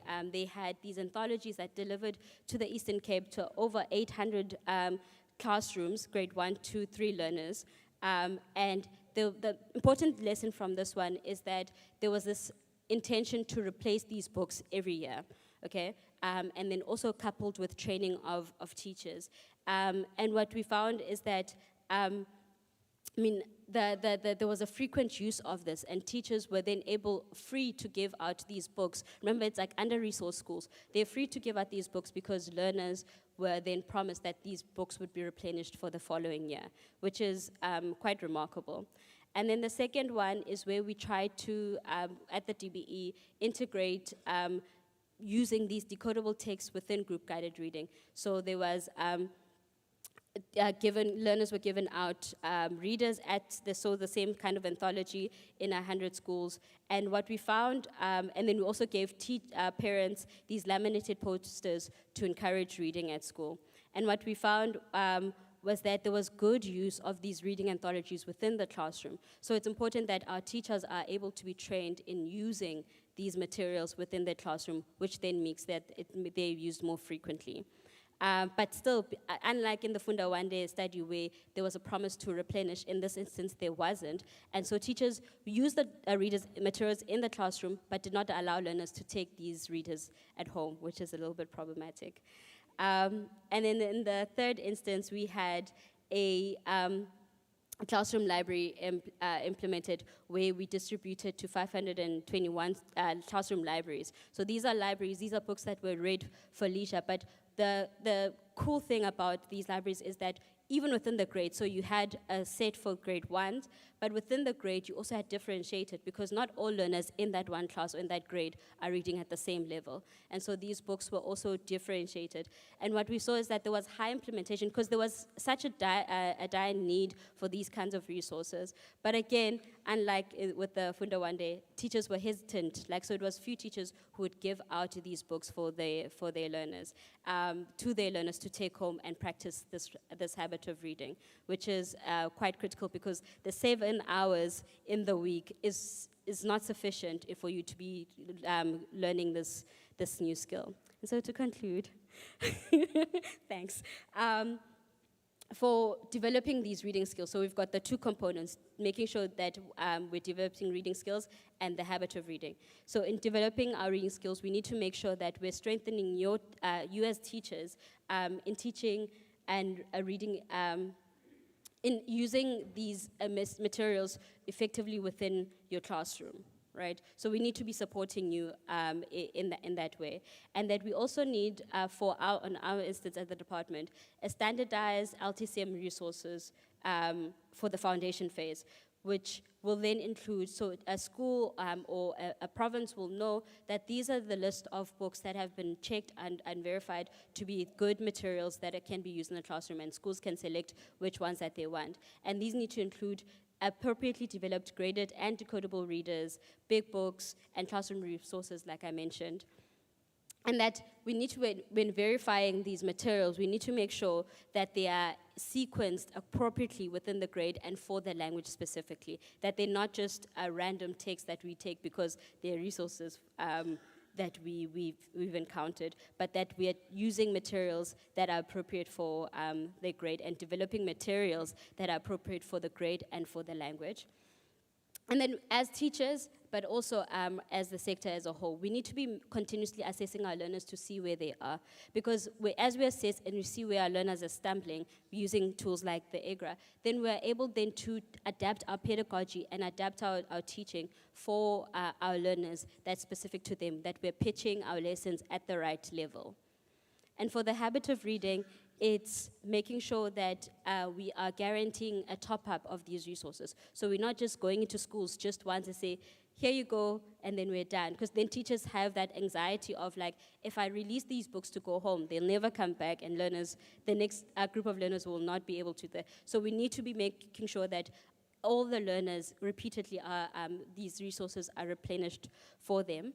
And then my little bit of, it's not quite as maverick as I'd like to think, but I think everybody in the room would agree that we need to at least have a dedicated period within the foundation phase for drop everything and read, right? And in this time, this is the instance where you would then use to either hand out books from your classroom library, or for learners to be sitting silently and reading and practicing this habit of reading.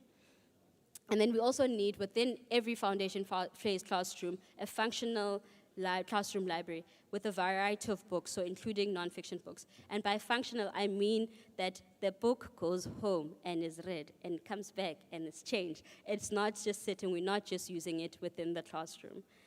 Now I'm actually concluding. So the next steps for both that cut across both the reading skills and the habit of reading. So we need to make sure that we are quality assuring all the materials and materials that are going into the classroom, that they are appropriate for the grade, the language of our learners, and that also that we need to make sure that we are in cahoots with the publishing sector, the education publishing sector, that these resources are made available for learners who would otherwise not have the opportunity to read them. And that we are, as the DBE, regularly updating these catalogs in two ways. So firstly, making sure that all the instruments that we are saying that these are ratified, that they are verified and that they reflect the new learning. So as we grow and learn, like so we've had a pass of how we were teaching initially this decoding, which was heavily founded from like English pedagogy. And now we're learning, oh, actually this is not working, we need to detour. So we need to make sure that even our learning and support materials is also matching what the new learnings are. Thank you so much.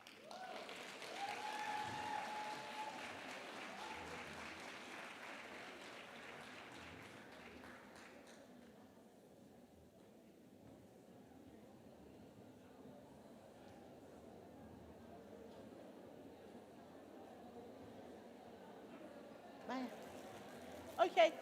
You? Hi. Hello. Okay. So hi. Where are you guys going? Where is everybody going all of a sudden? Okay, so we just let her go, ne? After she's given us such awesome research, findings, suggestions, do we just let her go? No. Sit in. Sit in. Do we start there?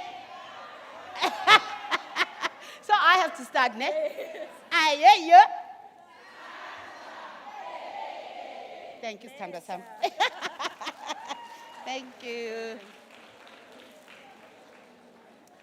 So I can tell when foundation phase teach, Moss, how long are our lessons typically? How long are our lessons in foundation phase? 15 minutes, ne? Hey, if it's more than 15 minutes, you see what I'm seeing. You see, everybody's going out. Okay, don't worry, you see we are about to have entertainment, ne? Okay, so, and also I don't know, but I've been told that Western Cape is number one. I don't know, but I can see proof in the reading in the bar. Danbona, I can see. You don't hear that word I'm saying. I'm saying proof in the reading in the bar. Because of course, the reason why you are here tells me you are great, right? So it's proof. Yeah, like evidence. Yeah, proof. Okay. I don't know, but I've been told that Western Cape is number one. I don't know, but I can see proof in the reading in the bar. I say yo, yo, yo. Yay, yay, yay. Yo. Yay. Readers fly high. Thank you. And on this note, we'll have our acting chief director, Mr. Hari Prasad, and he will be introducing our DDG.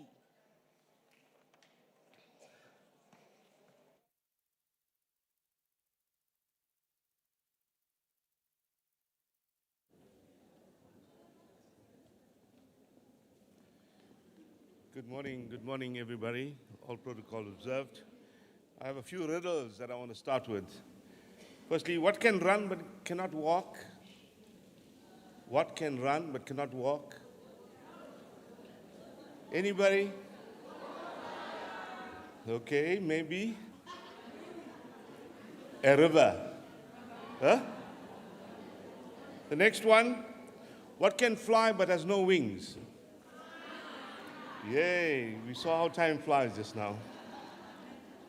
And what is black and white and can be read and is read all over?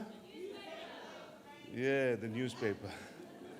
You know, that reminds me, when I was a little boy, the only source of reading material we had used to come once a week in the Sunday Times. And the Sunday Times we used to get, and that was the only source of reading material. And every week, we used to get another copy. And then we had to also use that to wrap our lunches and things like that. So yeah, it was difficult times.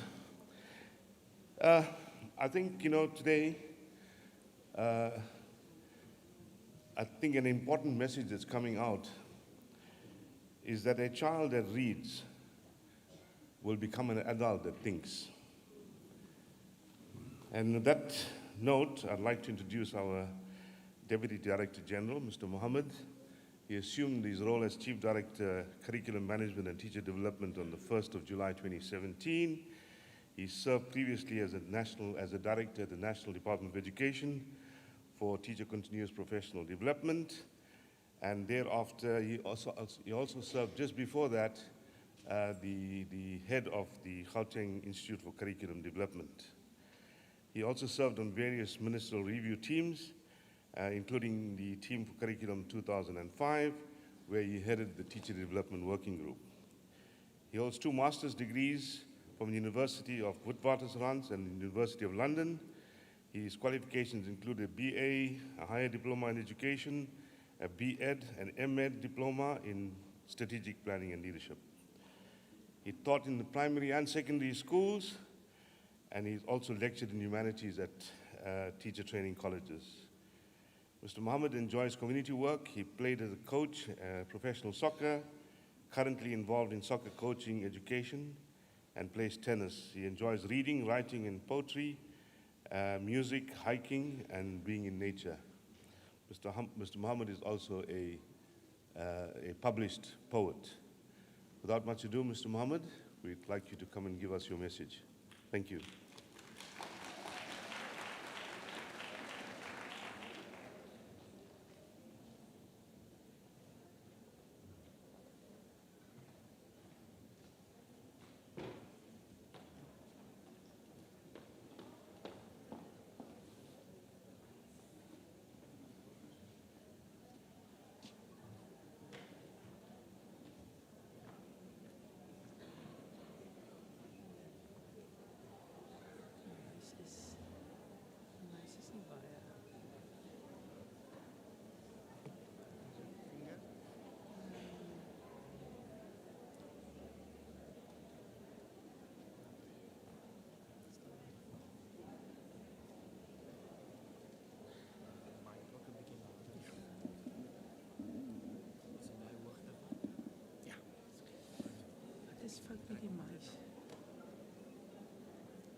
Good morning again. There's a saying that goes that when you leave somebody and you come back again, you greet again. So good morning, goeiemorgen, molweni. I know you're all tired and you're waiting for that tea time, so I'll be as quick as possible, and I'm really glad that The previous speaker has so excellently presented what I was going to say. So let me just make a couple of points. First, in August 2021, the WCED took the important step of making foundation phase one of the 3 priorities of the department. The other two are blended learning and psychosocial support and well-being. This has brought much energy to the phase, as Ms. Dudley has pointed out, and it will be great for us to see improvements over time in all the learning outcomes. And Mr. Baeng has indicated to us some very important ideas about how we could take that forward. Specifically, we want all our learners moving from foundation phase to be stronger when they move to the intermediate phase, in particular in the skills of singing. We're going to be singing just now, so in the skill of drawing, in the skills of dancing, and then as a build-up to the skill of reading, writing, counting, and calculating. So I'm sure you can see by now, with the excellent team that we've got in the foundation phase, my sense is, having worked with them over time, that if we all work together, we are going to actually improve where we are supposed to be going. So on this slide, I think SG pointed out the results of the systemic results in 2021, and he pointed out that we had actually dropped from 2019. And as Mr. Baeng had so excellently pointed out, we are working, even though we are much stronger in the Western Cape than all the other provinces, we are still, as you can see from the figures, working on a low base. And what I've put down there is to say, if we were at a particular point in 2021, we should be working towards an improvement in 2022, 2023, and 2024. The exact amount by which we'll be able to improve is difficult to tell. It depends on our ability in the schools to be able to perform as best as we possibly can. But we are looking forward to the journey in working with you in making sure that we get to where we want to go. Okay, then just very quickly, as I mentioned, we have 3 priorities. Foundation phase has been made one of them. And what I've put in there are the couple of the pointers for what we want to do to make the foundation phase stronger. So the first one is suitably skilled educators. We want to make sure that our educators in the foundation phase are not only skilled and competent, but also supported. And as you'll see in the plan that we've shared with all of the schools, a lot of the processes are in place. Appropriate LTSM, as Ms. Dudley pointed out, the decodable readers should be on their way to the schools. Priorities with targeted reading and maths improvement. So what was pointed out is that 78% of 10-year-olds in South Africa cannot read for meaning in any language. We are lucky in the Western Cape that that figure is standing at about 53%, so much better than the national, but still not satisfactory. And one of the things we want to achieve out of this conference is the ability and the tools to be able to make sure that by the end of this year, more of our 10-year-olds are able to read for meaning. How many and what percentage is a little bit difficult to tell at this point in time, but we are quite convinced that in the direction that we are taking, with your support and assistance, we'll be able to dent that figure going further forward. Then a lot of emphasis on play-based approaches. We know the children have come back from COVID with a lot of stresses and tensions, and the more play-based we are in our approaches, the better it will be for us to make sure that they learn well. And then schools and parts of the system that need the most support, we have identified that. Our districts have done excellent work on an analysis of that. So to make sure that those parts of the system that need the most support do actually get them. And then lastly, as was mentioned, parental improvement and involvement and capacitation. Ms.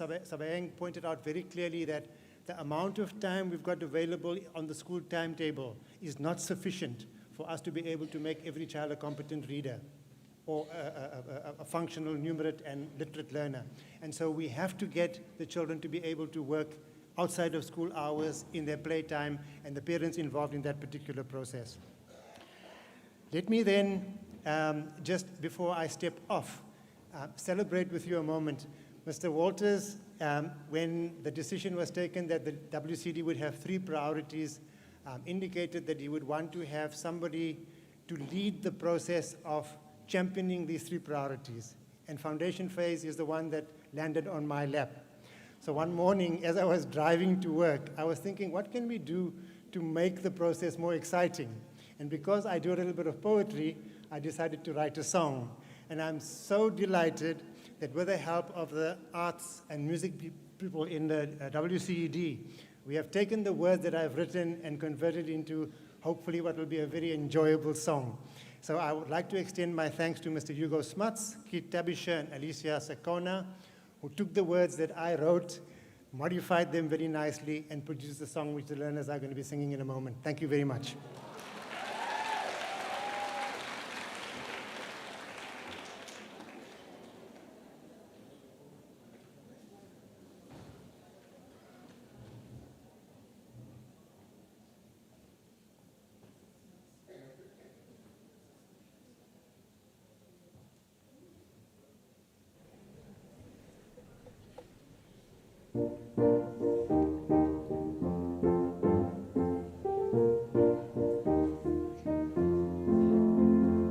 Let's lay early foundations so we can build a better nation. A child who reads today, tomorrow will give us much to say. COVID hit us so hard, we were all caught off guard. We didn't read, count, and play. Now we have to make a different way. Siza kufunda incwadi, onze lessons zal optel en spel. Siza kufunda incwadi, through learning how happy we feel. When we lay strong foundations, we build better generations. The lines we read today will bring good news stories to relay. COVID hit us so hard, we were all caught off guard. We didn't read, count, and play. Now we have to make a different way. Siza kufunda incwadi, onze lessons zal optel en spel. Siza kufunda incwadi, through learning how happy we feel. Siza kufunda incwadi, onze lessons zal optel en spel. Siza kufunda incwadi, through learning how happy, through learning how happy, through learning how happy we feel.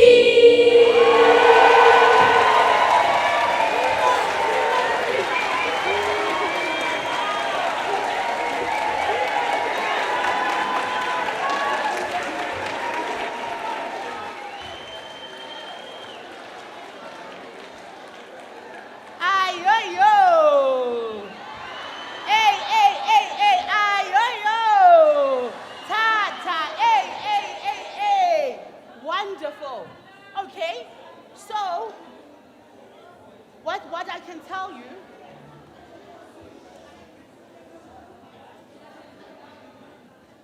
I can send Linda Bandas. I will wait. Okay. And Mr. Mohammed says, I dabble a bit in poetry. Wow, this is not just a bit, this is a lot, right? This is a lot. Okay, so Chantal is going to teach us how to move to this. Because now our foundation phase teacher must. We don't just sit and say, that was lovely. Hey, Chantal, come, girl. Also, I forgot to tell you I have so many presents. Ne? But you must work hard for them.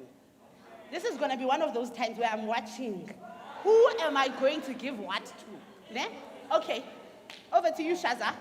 Hi, good morning, everybody. Okay, so, ooh, wow, that's loud. So could I ask everybody to please get up onto their feet? Yes. Okay, so we've been sitting for quite a while now, and I'm sure your legs are a little bit stiff, right? So we're just gonna move a little to the lovely song these lovely kids sang for us right now. But we're gonna only focus on the chorus, okay? So I'm gonna start off with the basic movements, right? Because the song is all about reading and learning to write and read and write, right? So we're gonna start off with the basic movements. So these movements you can basically teach your own kids in class and in school to also do. So I've obviously watered it down to basic movements. So to start off with, you can just put your hands together as though you are reading a book, as the lovely ladies and boys did over here. So you're going to basically step forward with your right foot and left. So it goes right, left, and step back, back. Okay, so you're just reading. Read, read, and back. Okay? So as you read, we're going to open it up as well, because we also want to open up to everybody else that's around us, right? We're not reading for ourselves, but we're reading for others as well. So as we read, we're going, Siza kufunda. All right, you got that, yes. So next step, because you guys are so good at this, we're going to just quickly go into the next step. So as you come back, you're going to step onto your right foot. So remember, I'm your mirror. I'm going left, but you're going right, okay? So you step onto your right foot, and you're going to step with your left foot back. And you're going to do the same on the other side. Step left, step right, back. Okay? The arms slashes the same way the leg goes back. So if you just watch me, I'll demonstrate. You step right, slash, left, slash. Okay?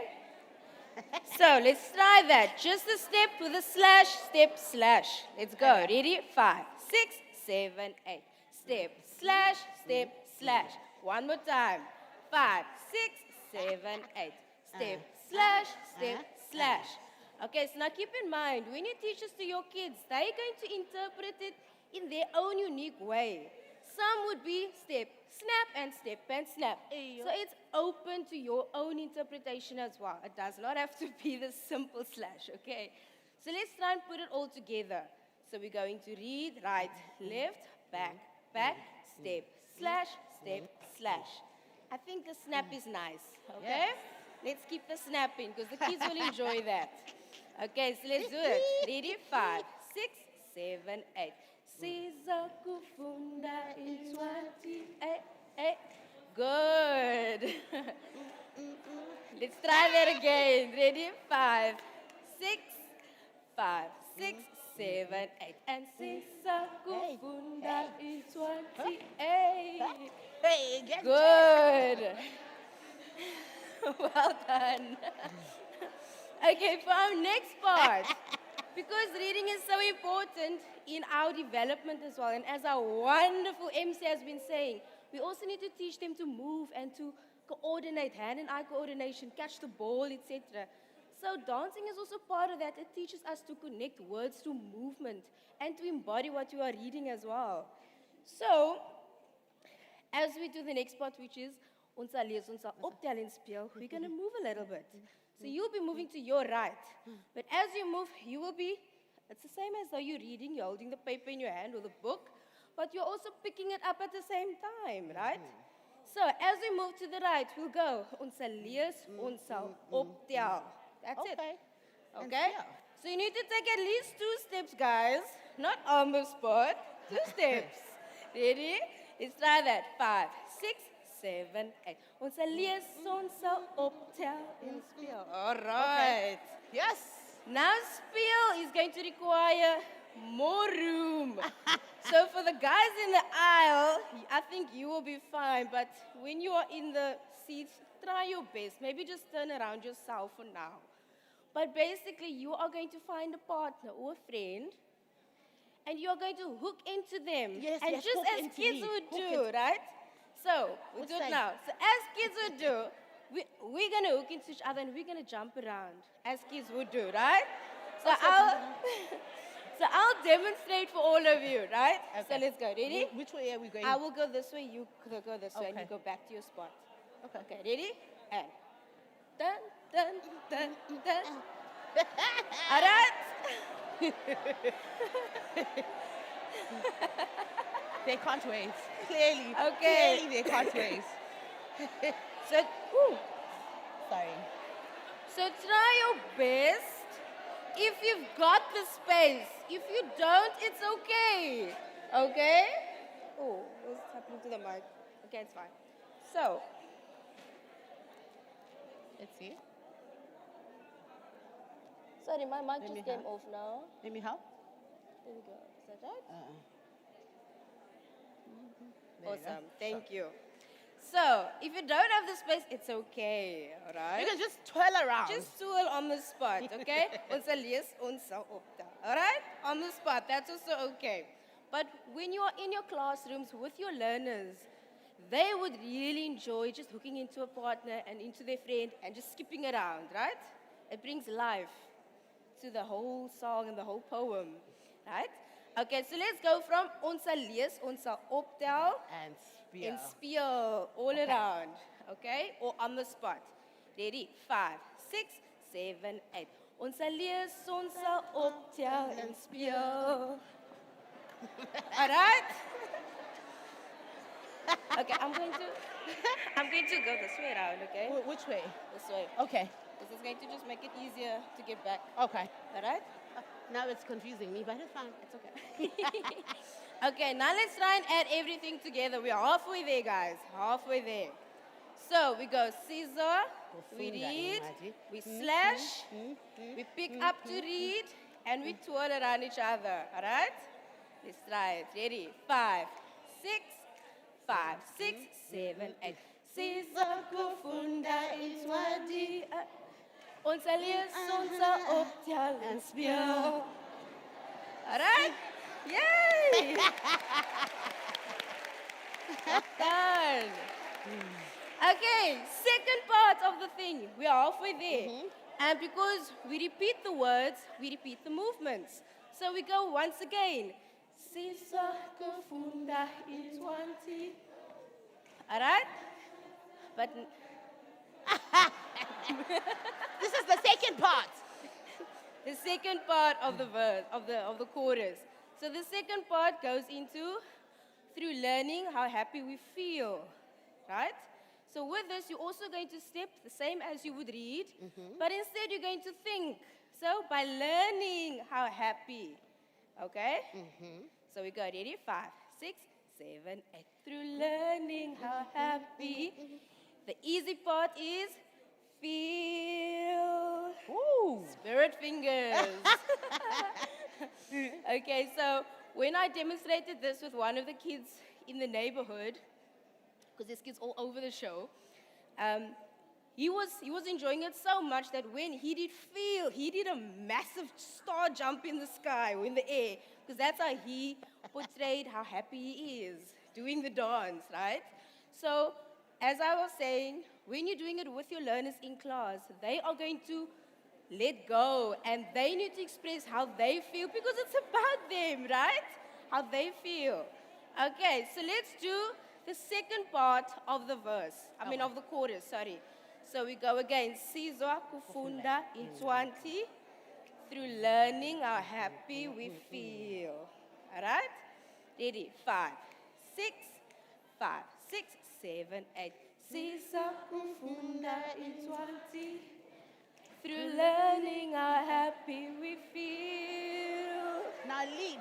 And leap if you want to. Okay, let's try it once from the beginning of the chorus to the end, and then we'll hit the DJ with the music. All right, let's go. 5, 6, 5, 6, 7, 8. Sisa kufunda itwanti. Ons sal lees, ons sal optel en speel. And sisa kufunda itwanti. Through learning how happy we feel. And that's all right. Good. Let's try it, Mr. DJ. If you can get the chorus. I'm watching.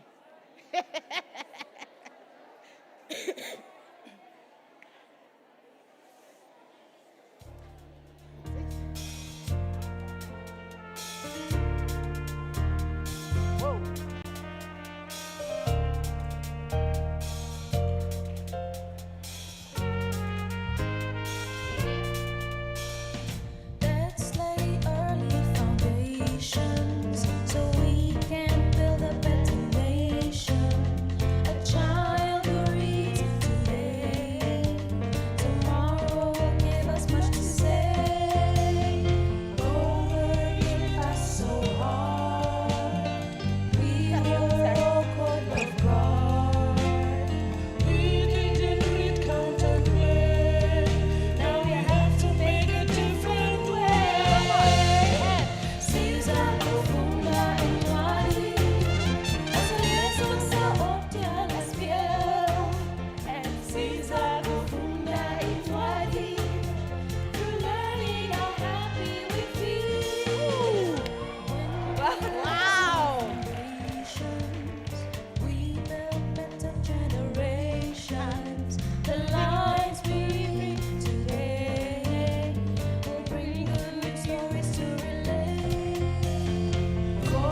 done.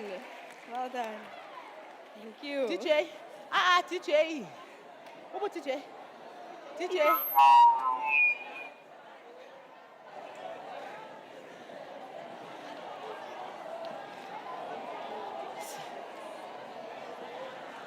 Hi. Oh, so, I'm looking for the brave ones, ne? Because me, I told you, I from all the way from the Eastern Cape, I brought praises because I'm a giving person, ne? So, the first present is going to go to the person who says, girl, I'm the one who will do that dance. I am ready. In my heart, in my spirit, in my blood. It's there. Who? Mama? Isa, sis. Isa. Wie anders? Kom. Hè?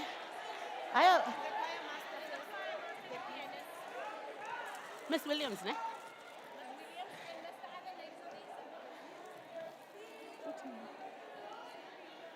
Okay, while the people are coming on stage, I would like the Aberdare Primary School Choir Master to also come to say hi, sis.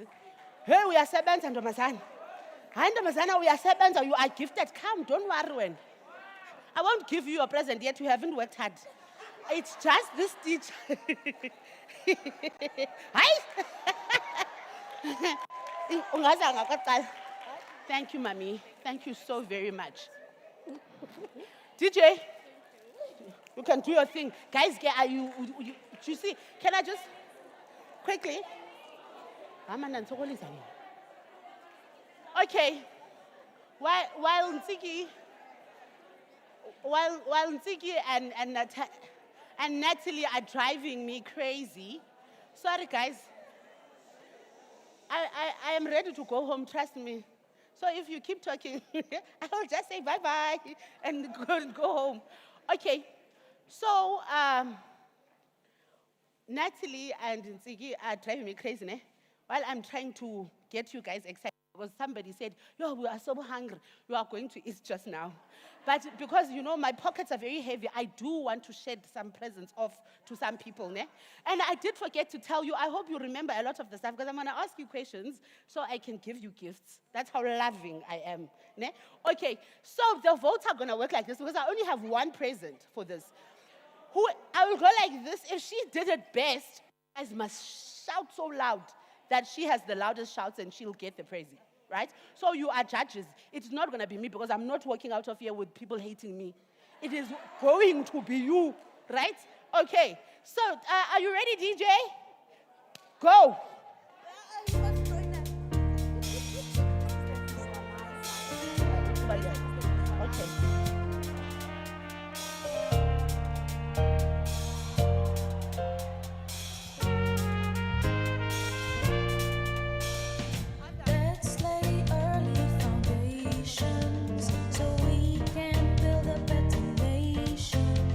A child who reads today, tomorrow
Okay, so, hi. Sensiki. Also, discipline inqabile. Okay, so I was about to say something, but Abonsiki, they already come. I haven't even said the thing. The thing I said in secret, in private, and they do it before I even announce it. Jonga kaloku, foundation phase teachers, ne? We reward attempt, effort. This was effort, right? This was effort.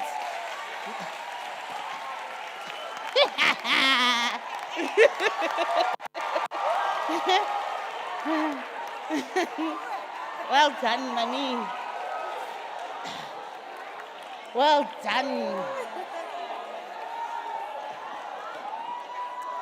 Well done, mothers. Woo! Ta-ta!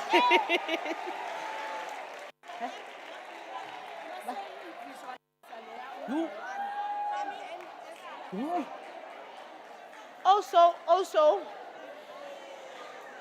in your excitement, because I had said, guys, you must shout, I point to this one, you say, hey, you didn't listen to any of that. You were like, we are not wasting time. We know it's 3. It's 3. I forgot to say, you know what's 3-1? A visualizer. Right? If like me, you don't know what a visualizer is, Google. But apparently a visualizer is like a mini projector, right? It enlarges things, right? So that, yeah, she worked hard. She worked very hard. Okay.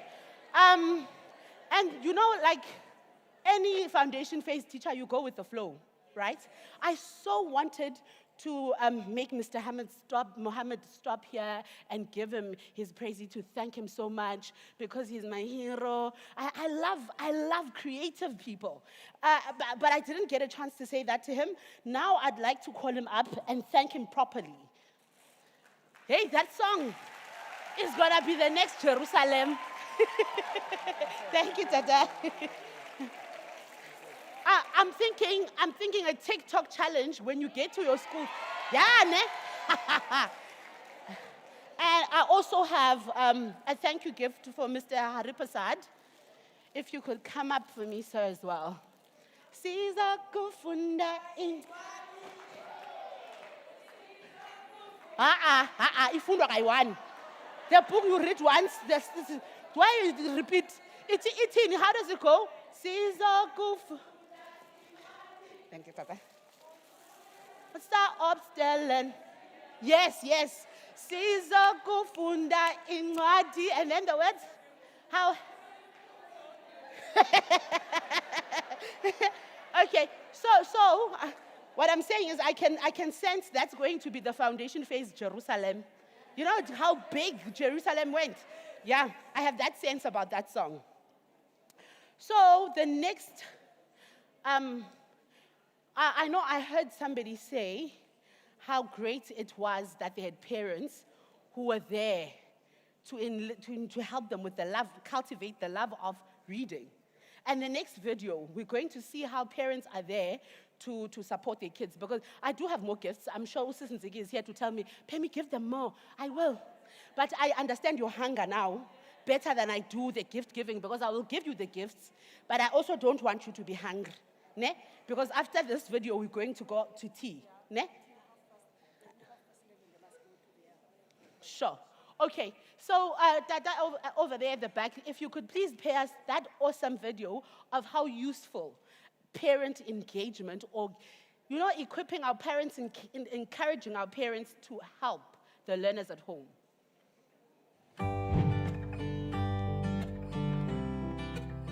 Jade and I, we have a very close relationship. I think it is because I have been looking after her from day one, since she was born and her mother went back to work. And the other thing is that they live right next door to us. So she is always with us. Now that she is in grade R at Berkeley Primary, we fetch her from school in the afternoons. And then after a while, the two of us go into the dining room. I've noticed that she could read. She could read little books that I give to her. And then a teacher must also have noticed that, and she actually asked her mother if it's okay for her to send grade 1 and grade 2 reading books home for Jade. She doesn't read for too long. I noticed that she gets tired of the reading very quickly. She says that's enough for today. The other thing that she likes doing, that whenever I'm busy in the kitchen, you know, making food or baking or something, she wants to help. And so I allow her to help, and she likes, actually in one of the books, there was a recipe of how to make pancakes. And so the two of us tried the recipe. We tried to bake the pancakes. Wasn't perfect though, but okay, the family enjoyed eating the pancakes. And she's also very close to her pa. She actually doesn't call him pa. She says ma to me, but she calls him Basil. So Basil must forever, she likes to play games with Basil, do exercises with him, or kick the ball outside, and things like that. So yeah, we're very close to her, and she to us, yeah. I asked her, don't you want to go to the library? At first she didn't, she wasn't too excited to go, but then afterwards she said, yeah ma. And we went to the library, we enrolled her. The first time we went, she of course didn't know what books to choose, and then I chose the books for her, books that I thought was easy enough for her to read, yes. And then when we went the second and third and fourth time, I allow her to choose the book, but I look at the book, yeah, to see whether she is able to read, whether she will be able to read the book, yeah. All going along. The ones. Go on. I enjoy seeing her progressing, you know, after each day or at the end of a week, there is a little bit of progress, and I like seeing that, you know, there is some progress. And I also like when she asks me, Mom, what does this mean? There must be interaction while the two of us are reading. Yeah. And then also she would then sit, do little drawings about the characters, or she would want us to draw with her, so that it's sort of like a competition for her to see whose drawing is the best. I think, I don't know if it is because I've been a teacher myself, but I think it is so important for children to learn from a young age how to read. And how else will they learn if you as a parent or a grandparent, if you can do it, is not there to assist them and to make reading exciting for them, yeah. You know, read with a little bit of expression, overact a little, so that they enjoy the story that you are reading. Just at that moment, Dad staggered downstairs.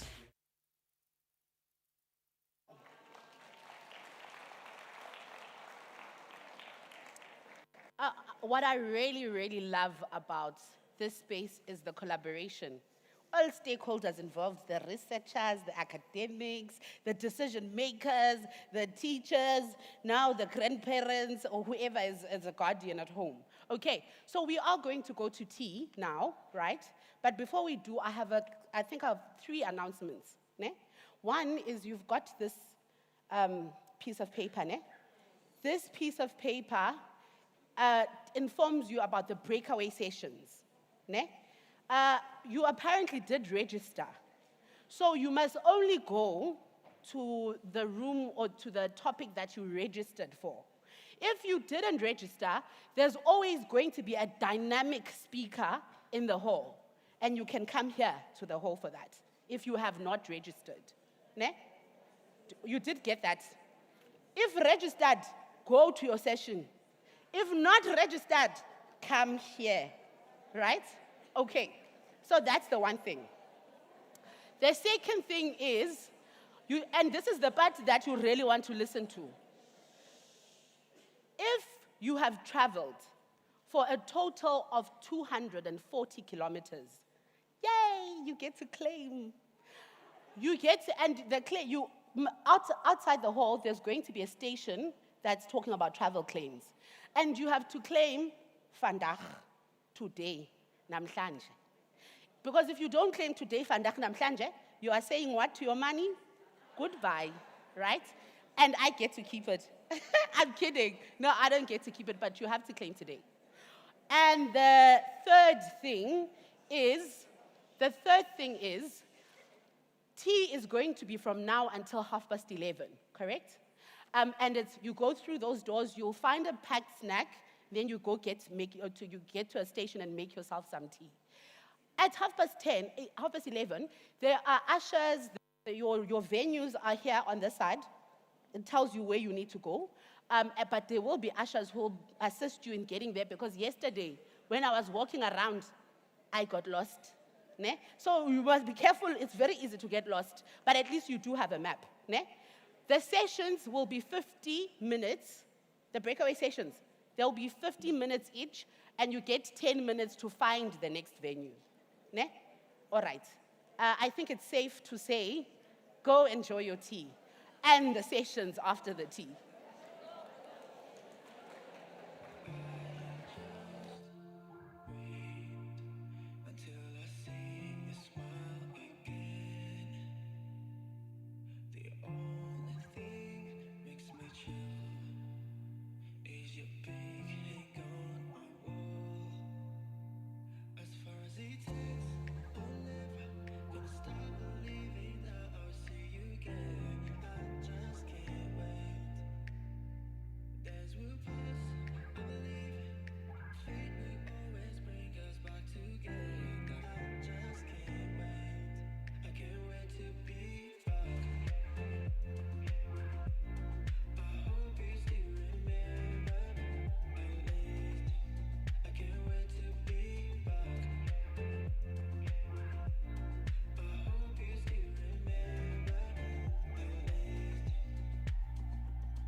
Morning coffee, running through the hours talking. I like me better when I'm with you. I like me better when I'm with you. I knew from the first time I stayed for a long time, 'cause I like me better when I'm with you.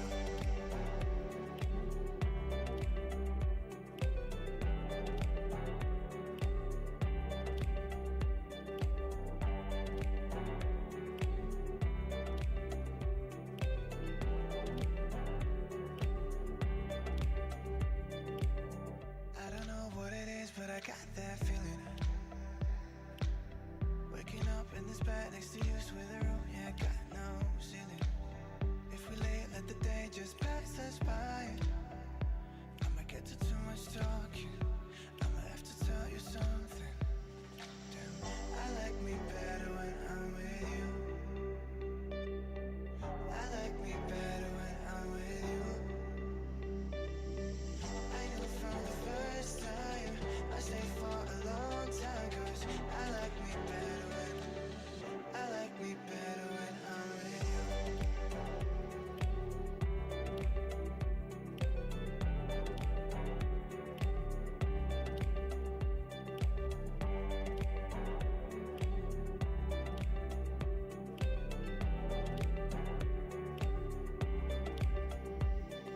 Stay a while, stay a while, stay here with me.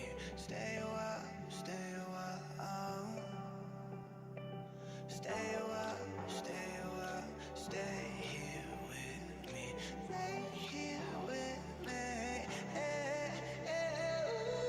I like me better when I'm with you.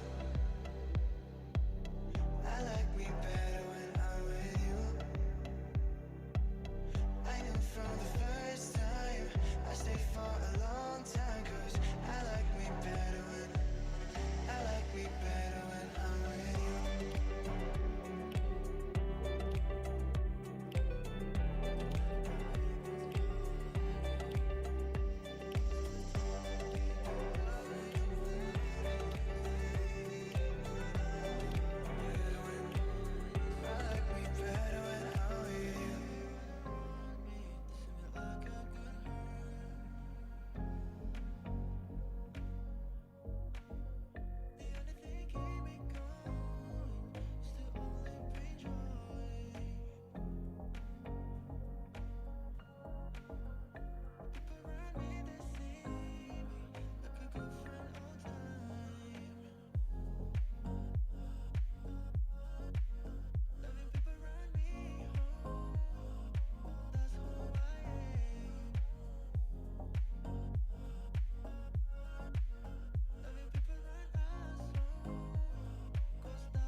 Don't you see the roads that I have walked just to kiss you when you sleep?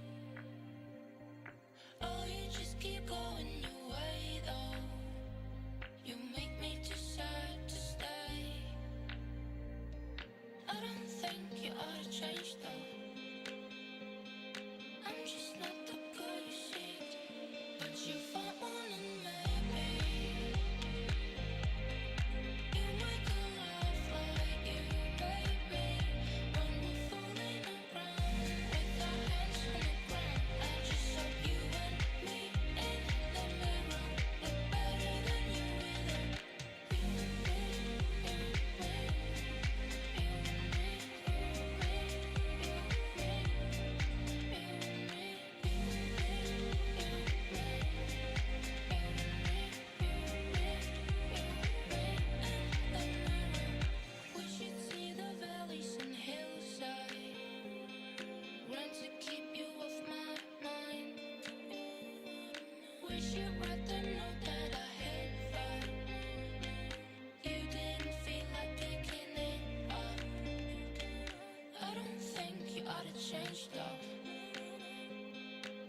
just not the girl you see. But you find one and maybe you make a laugh like you, baby. When we're falling around with our hands on the ground, I just hope you and me in the mirror look better than you either. You and me, you and me, you and me, you and me, you and me, you and me, you and me, you and me, you and me, in the mirror.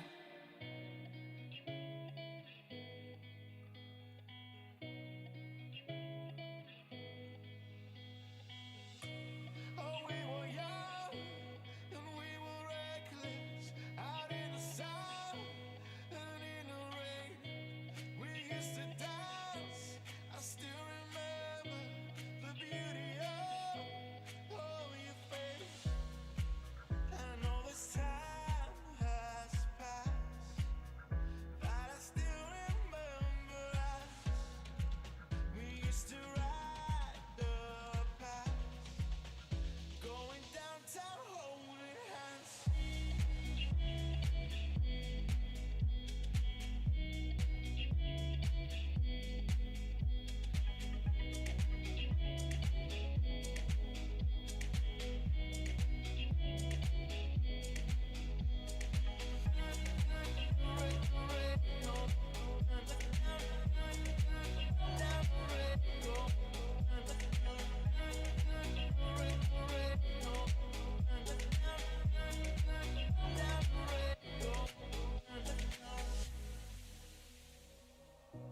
Oh, we were young and we were reckless, out in the sun and in the rain.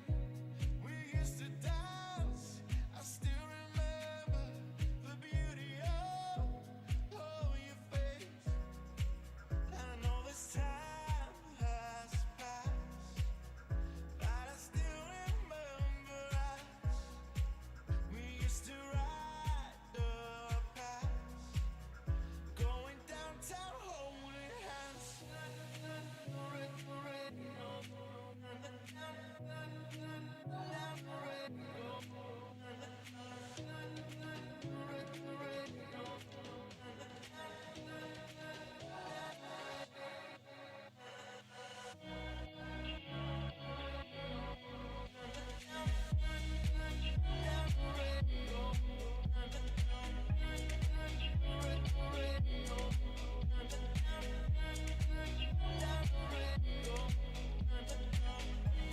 Oh, we were young and we were reckless, out in the sun and in the rain. We used to dance. I still remember the beauty of your face.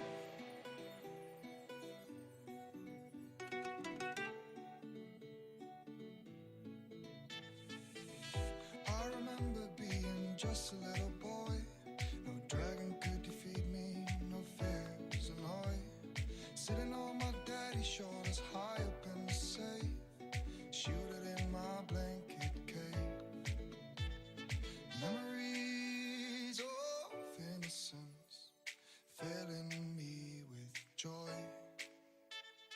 Take me back and let me be that carefree little boy.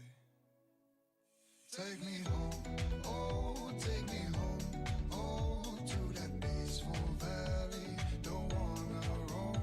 Take me home, oh, take me home, oh, take me back in time to my childhood home.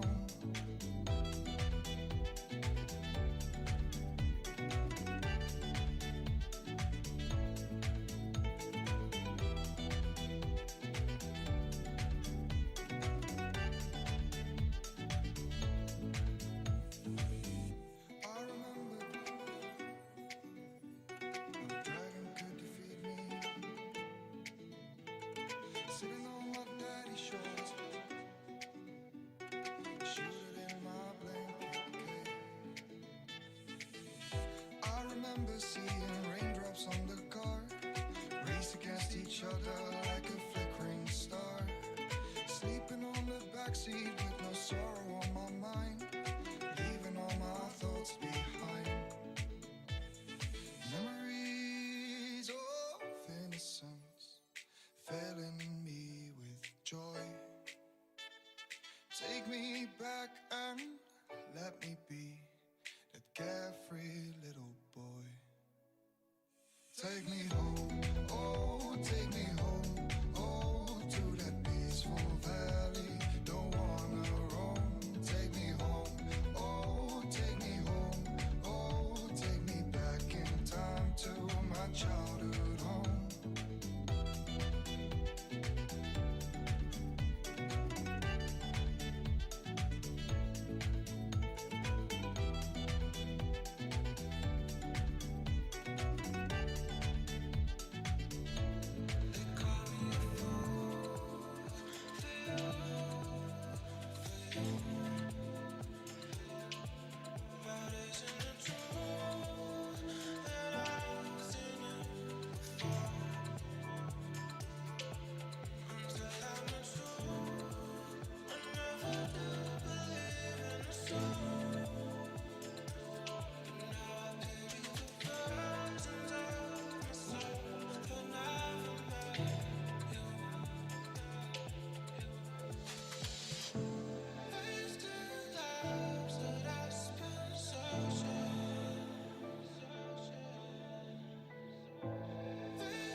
was broken down for way too long. What was I thinking, babe? All the mistakes I made, I should have never left your side.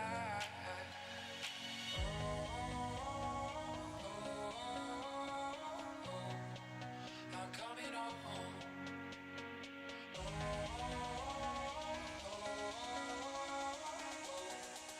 I'm coming home.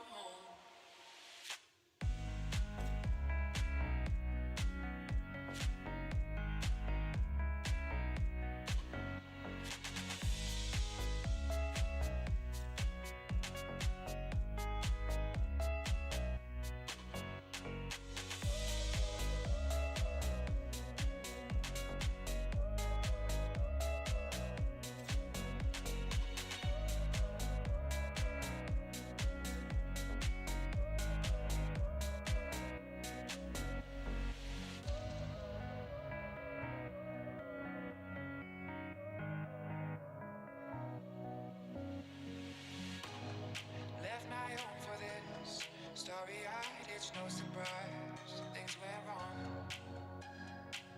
When you were there for me, you set my worries free. Now I got to change my mind.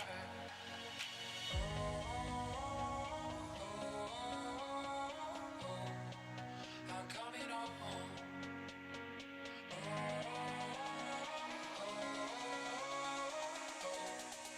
I'm coming home.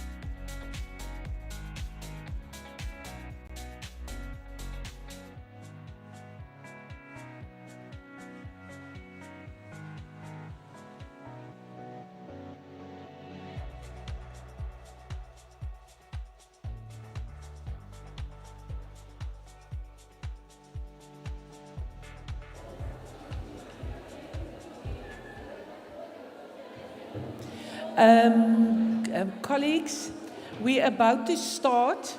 I'm not going to start the session, the moderator will, but the presenter will be Prof. Lily Pretorius, and she's asked that those of you that's sitting at the back, if you can all move closer. I know you possibly sat there in the plenary, but for the breakaway, we can sit a bit closer so that it's more cozy.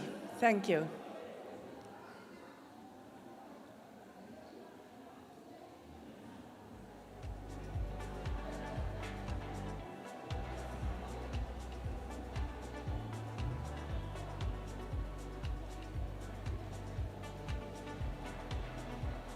And then we will start as soon as everyone has settled down.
Okay, so if we can just settle down, come and sit closer to the front so that we can start the session.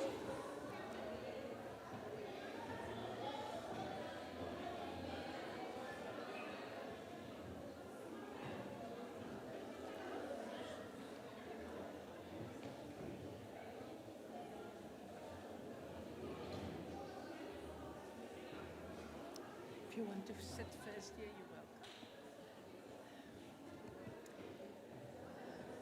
Colleagues, can we settle down?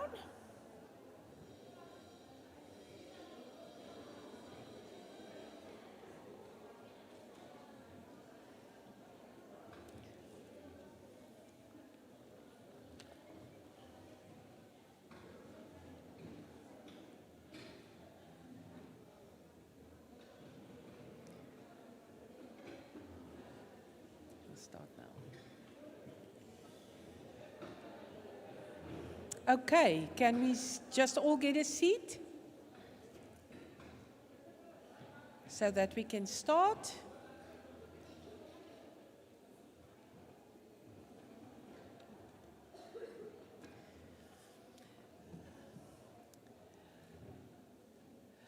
Colleagues, it is my privilege to introduce to you Professor Elizabeth, what we call her Lily Pretorius.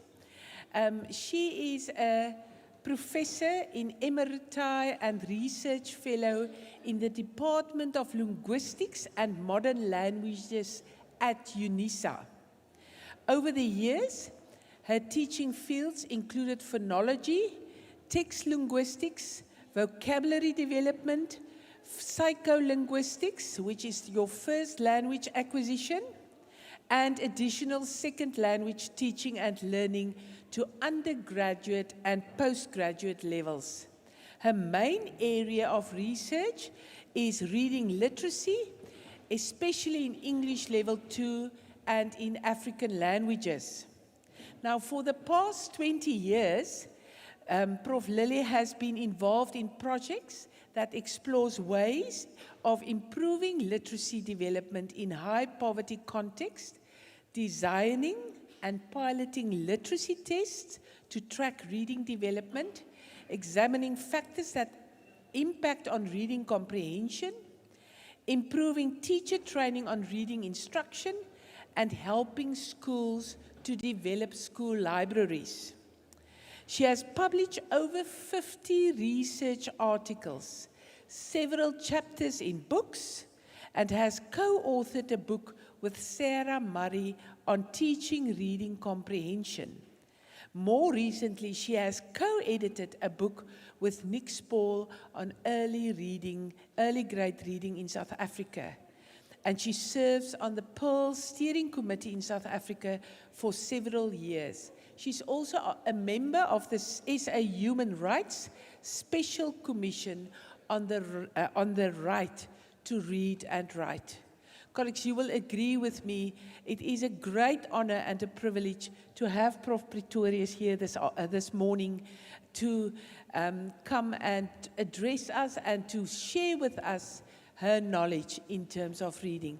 Prof. Lily, thank you so much and have all the best for your presentation. Thank you. Thank you, everyone. It's really nice to be in the Western Cape. It's nice to feel cold again because it's getting quite hot in Gauteng. This is the book that was referred to just now. We've got 5 complimentary copies. And at the end of my talk, there'll be 5 people who can ask me really difficult questions, because our topic is about difficult questions. If you ask me a difficult question, you'll get a book. Okay, so take note as you go along. And I just want to say, Permi mentioned earlier about Sarah and myself teaching her about phonological awareness and how long it took her to understand it. And I just thought, gosh, I couldn't have been a very good lecturer if it took her so long to understand. So I'm sorry, Permi. But you know, the teaching, you teach your students, you teach your kids, and you assume that they're learning. But we know that the relationship between teaching and learning takes much longer sometimes. So I'll be talking about that. And we always looking for ways to improve our own teaching, aren't we? You've all heard of PEARLS. Put up your hands. Who's heard of PEARLS? PEARLS, the PEARLS reading assessment. Okay. And you're aware that we're not doing very well in it. Okay, I'm going to read you a little story.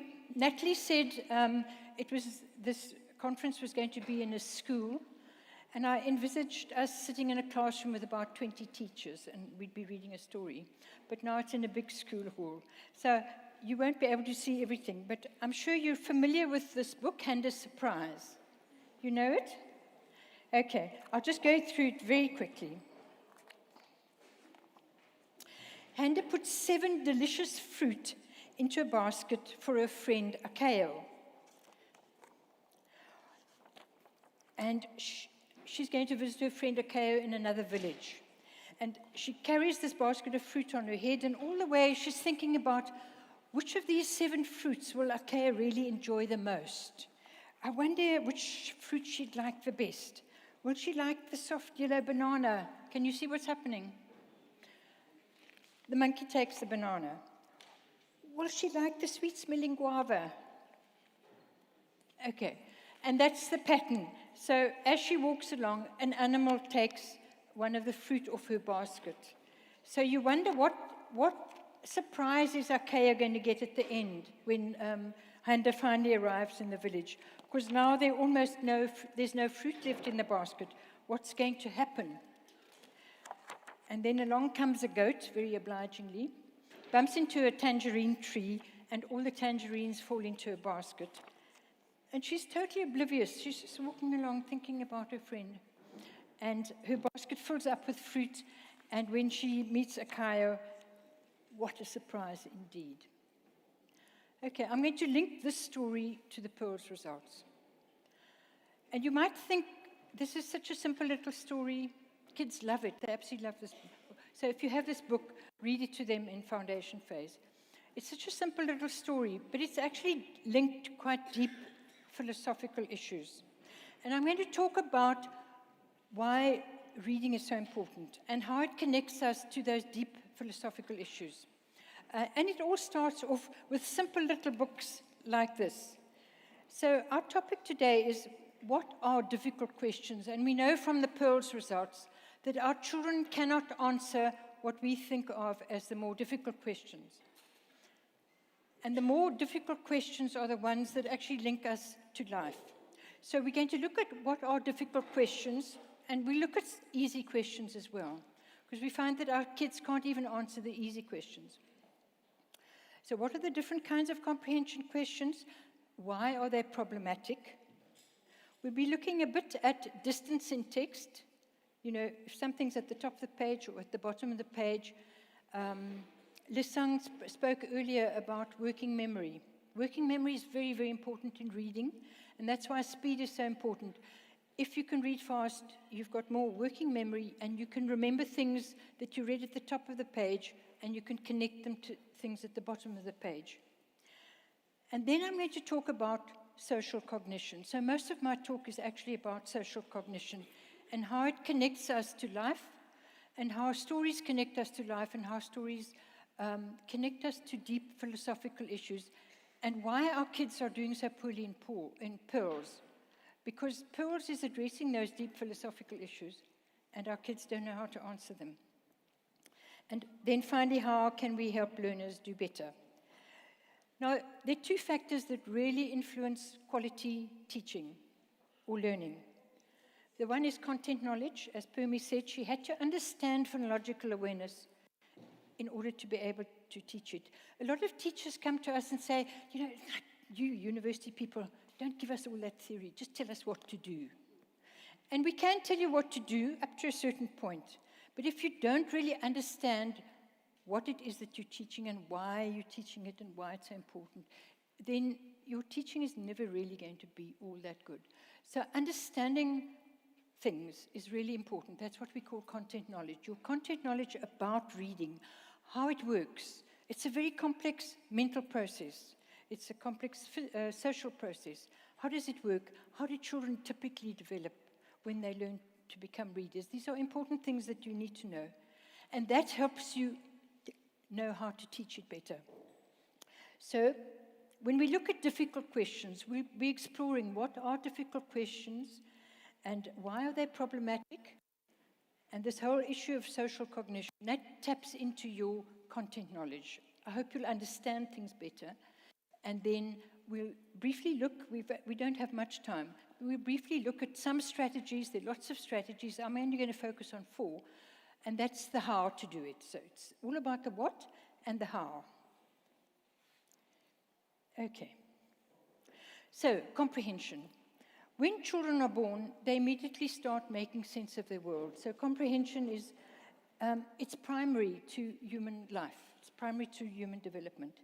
And children learn to make meaning from oral language. It's primary. We hardcore, it's part of our genetic makeup. And then about 5,000 years ago, we discovered a new technological tool called writing. And that sort of complicated things, because now we genetically programmed to understand things in oral mode. But now we've got writing. We've got a writing system. And we have to teach people how to do it. It's not part of our genetic makeup. We have to explicitly teach people how this code works and how written language works. And children don't automatically make that connection. So they might understand oral language quite well. They listen and they interact with people via spoken language.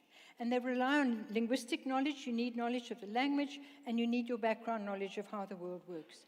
And you're using cues all the time, such as voice, gestures, intonation, things like that. And very often in foundation phase, the teacher reads books, and she mediates the story to the child orally, because the child can't yet read. But then we come along to reading comprehension, and that's a secondary thing. It's a secondary kind of skill we have to learn. And we assume that if kids can understand spoken language, they will automatically understand written language, and they don't. Many of them don't. And especially if they come from poor backgrounds, they don't automatically understand it. So they might be good at oral comprehension, but they're not necessarily good at written comprehension. And we need to understand there's a lot that they have in common, but there's also a lot of ways in which they are different. And you as a teacher really need to understand that difference between oral comprehension and written comprehension, so that you know how to learn, how to help your learners make that transition. So learners might be good at the oral part, but they're not so good at the written part. And we're going to be talking about ways that you can help them bridge that gap. So if you look quickly at the trajectory of reading development, the trajectory is like a pathway. And we start off with the little kids. They're non-readers in maybe grade R. Some of them might know something about books and how the code works. But most of them are really non-readers. And then they turn into emerging readers. They start learning some aspects of the code. They start learning how written language works, how stories work, and things like that. And then slowly they become more proficient. They're learning the code. They're starting to speed up. Accuracy develops first, and then speed. And then after that, their working memory is freed up, and they can start reading texts on their own. And that's the thing about a reading comprehension text, is that the teacher is not there anymore to facilitate the understanding of that text. The kid is on his own or on her own. Grade 4, in Pearls, we test grade 4. We assume worldwide that by grade 4, you can give a text, any text to a child on any topic, even if they're not necessarily familiar with it, and their reading skills are good enough for them to understand what that text is all about. So it's this, here's my plane. I like to use visuals that exemplify the trajectory. When the non-reader is coming along, it's like a plane on the ground, hasn't yet taken off. And slowly, throughout foundation phase, you're getting them to work up speed, because that airplane can't take off if it's too slow, if it's going too slowly. You have to reach a certain speed to get into the air. And by the time they exit grade 3, they should be in the air already. So I'm going to be looking at, and Lesang spoke about it earlier on, you're teaching them reading skills, how the code works, and how to develop automaticity in the code. But at the same time, you're teaching them about comprehension, and you're teaching them about, we're going to be talking about social cognition, so that when that little airplane gets into the air, they can start bringing these things together and make meaning of the texts they read. Okay. So there are different kinds of learning. We can learn things incidentally, just from watching a program, listening to a speaker, overhearing other people talking and things like that. We don't intend to learn anything, but we pick up information and knowledge as we go along. That's incidental learning. The other one is direct teaching, and we need both. In foundation phase, you make your classroom print-rich, and you get the kids, have a nice reading corner, and they can be exposed to books. They can go and read books when they want to, and they can learn a lot incidentally through in that way. But we're also doing a lot of explicit teaching. There was a phase in the 1990s and 20, 30 years ago where it became unfashionable. Discovery learning was very fashionable. You mustn't teach kids directly. It's too teacher-fronted. Kids must discover things for themselves, all this constructivism. It's very true. But we forgot about explicit teaching in the process. We threw the baby out with the bathwater. So what I'm advocating is you do both. You make sure that there's a lot of incidental learning and discovery learning happening, but you also teach explicitly. It's much faster, more accurate. And I'm sorry, Permi, it took you so long, but we hope we can speed up the learning process if our explicit teaching is quite good. But we need, just teaching once doesn't, as you say, Permi, it doesn't sink in the first time. We have to listen to it over and over again.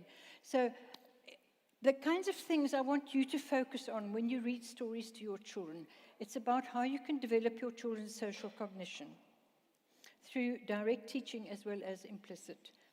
And remember, the learning in foundation phase can be physical. We saw how much singing and dancing we did today.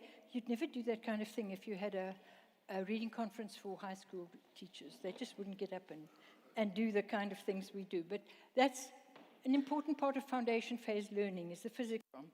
Then there's the social and the emotional. As Permi said, they come from all kinds of backgrounds. And then there's the mental or the cognitive. So quickly, the components of reading. To understand a written text on your own, you do need that decoding knowledge, that automaticity to get you into the text. You need vocabulary knowledge. The more words kids know, the better their chances of understanding. They need language knowledge. As they get older, the texts become more difficult syntax, longer sentences. We don't talk like that in our everyday conversation. So the only time the children really are going to encounter that more difficult language is in written language, in written texts. And then there's their background knowledge, their thinking skills, and then the knowledge of how text works. How does a science text work? How does a maths text work? How does a story work? And in foundation phase, there's a lot of storybook reading, and they learn narrative texts. And in the process, they're learning social cognition. So what is social? Okay, we'll come to social cognition just now. Now think about texts. Remember, it's secondary, it's not primary, understanding written text. Where does the information come from in reading comprehension? It comes from the text. The text is the main source of information in reading. So it's text-based, but there's also reader interacting. So you have two main sources. You have the knowledge the reader brings to the reading process, and you have the information in the text. Now, in international assessments like Pearl's, the questions are always about, the kids don't have to guess anything. The information is always in the text. And yet the kids don't seem to know how to access that information. It's right there, the answer's there. Even the more difficult answers are right in the text, and the kids miss it. So we need to show them how to look for information in the text. It's right there. And some of it is easy, what we call the literal questions. It can be right there. You can put your finger on. What kind of problems did Permi have with Lily and Sarah? Phonological awareness. It's right there. We can put our finger on that word. But sometimes you just have to search around. You can't quite put your finger on it, but your finger sort of hovers around some sentences or some paragraphs, and the answer is somewhere there. Then there's the information that the reader brings in the head. And we combine the information in the text with the information in our head. And even if we don't know much, if I read about soccer, I really don't know much about soccer, and I don't know much about the rules of soccer. But if I'm a good reader, I can pick up quite a lot as I go along and build up my knowledge of soccer. So the information you use in your head, you combine with what's in the text. If there's something you didn't know, you learn something new. If there's something that you disagree with in the text, you have this kind of debate going on with the text. But it's always, you're in a relationship with the text. And then there's some kind of questions you're on your own. For example, let's say you're going to read a story about animals in the zoo. And before you start reading the story about animals in the zoo, you might say to the children, who's been to the zoo? You're activating their background knowledge, the knowledge in their head. And whatever answer they give has got nothing to do with the story you're going to read to them. It's independent. That's on my own. You know that knowledge is on your own. So this kind of personal experience that kids have and how it relates to the story, we seldom ask in standardized reading comprehension questions, simply because they're too open-ended. Everyone has a different experience of going to the zoo. So you wouldn't ask children, you'll ask it in class, because that's part of the pedagogy and you want to get them engaged and, connected to the story. But it's not the kind of question you'd ask in a standardized thing. Okay, now you've come across lots of different taxonomies. The taxonomy is a way of categorizing different kinds of questions. You all know about Bloom and Barrett and, the hierarchy of skills. You start off with remembering, then understanding, then applying, and things like that. Those are general learning things, whether you're doing science or whether you're doing maths or physics, whatever. But when we come to reading comprehension, these taxonomies depend on what the information is in the text. So what Pearls uses is this 4 categories. It's much simpler than Barrett and Bloom. Just 4 categories. The easiest kind of question is where you ask a question where the child just has to retrieve information in the text. It's right there. You can put your finger on it. Then the second one is to make a straightforward inference. An inference is basically a connection. And one sentence says one thing, and the next sentence says another thing, and they're connected. And the child just makes that connection. So an inference is a connection. Those are the 2 easiest types of questions in Pearls, in most reading comprehension questions. Then the third one is understanding and integrating ideas and information. Integrating. It means the information comes from different parts of the page, or it comes from different pages. Something was said on page 1, and now you're on page 4. If you can't decode well, remember your working memory isn't so good. So children who cannot read very fast, if their decoding skills aren't good, they're immediately going to fall down on integration, because they haven't got the working memory to hold that in memory. And there are the more difficult ones, because now you've got to start synthesizing things. And then the 4th category, which is evaluative. You've got to have some kind of value judgment, make some kind of value judgment about what you're reading. And we all, women foundation phase teachers all have very strong opinions about things. So in our everyday life, we're making a lot of evaluative judgments all the time. But why is it that children find it so difficult? And some teachers also find it difficult to ask those kind of questions. So the 2 easiest type of questions are the literal ones. You can put your finger right on it. And then making inferences, you just search around and you just make a connection there. Our children can do that, but they can hardly do it. Those are the easiest questions. The more difficult ones, the integrating questions and the evaluative questions, they can hardly answer at all. So why are those questions so difficult? They can do it maybe in their everyday lives. But when it comes to text, they can't do it. So we'll be looking at that. I'm just going to skip because I think we're going to run out of time. I don't know if you've seen the Pearls results. This is from Pearls 2016, and here we are, South Africa, right at the bottom. There were over 40 countries, and we really came very badly. It's painful, but we need to understand how we did so badly to know how to address this issue. So the center point in Pearls is 500 points.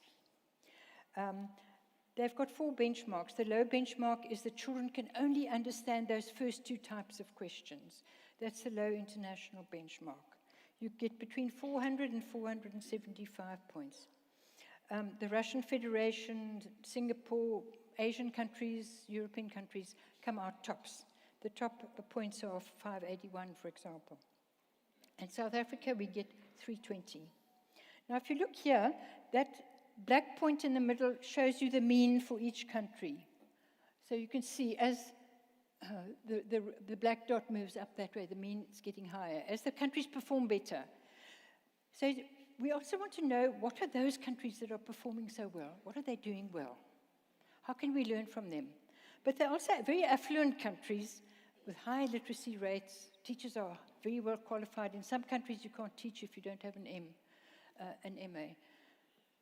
And we're a developing country. We what they call low-income or middle-income countries. So like lots of countries in South America, in Africa, in Southeast Asia, and in the Middle East are countries like us.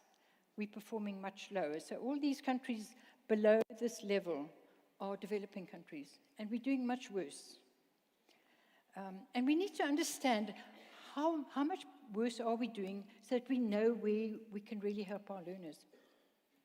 If you look here, these red dots, these red lines towards the right side, are children reading at the 75th percentile. Those are really good readers. And they show you how well they're reading. So the longer the red line to the right of the black dot is, the better those children are reading. This line here, to the left of the black dot, indicates children at the 25th percentile. And those are children who really struggle to read. Those are our weakest readers. So, if you look at, okay, if we put a green line there, our strongest readers, if you go up, are reading worse than the weakest readers in very good education systems. So our kids really are struggling. And they're struggling, we know from the data that Lesang shared with you, they're struggling because they come out of foundation phase and they can't even decode, let alone answer these difficult questions. But even in our good schools, only 18 in 2016, we assessed over 12,000 learners, grade 4 learners. Only 18 learners were achieving right at the top. And they came from quintile 5 schools. There were no readers in African languages achieving at that level. They only came from quintile 5 schools. But only 18 out of 12,000 kids in South Africa could read at an advanced level. So we have quite a lot of homework to do. But understanding where we're at helps us get to the point. So 78% of our children could not read at all. Internationally, 4% of children can't read. So you should expect in a good education system, after coming out of foundation phase, about 4% of children will probably struggle to read. That's what an education system can expect. In our case, 78% of kids can't read. And the kids who are reading are not performing all that well. I don't mean to depress you, but you do need to know what you're up against so that you know how to improve it. So what does the Pearl show us? It shows us that our learners really have problems understanding what it is that they're reading in any language. It's not a language issue. Across all the languages, they don't really understand what it is that they're reading. So they do have a reading comprehension problem, but we know that they also have a decoding comprehension. And you have to develop both of these aspects together. So I'm just going to skip a bit there. Now let's look at some of the Pearls questions. Here's a story in Pearls about a little girl who has this beautiful orange. She finds this beautiful orange and she goes to give it to the chief, just because it's a beautiful orange and she wants to give it to her chief. And so she goes, she's just a simple little, poor little girl, and she goes and she gives her chief this beautiful orange. And the chief is so taken by this gesture of kindness, he called his guard, go and choose a nice donkey, then follow her and give her the donkey. Now, in a poor village like where this little girl comes from, a donkey is, like getting a beamer. So the guard ran with the donkey until he caught up with Begita. Our chief wants you to have this donkey, he said. Begita clapped her hands. For me, please thank him.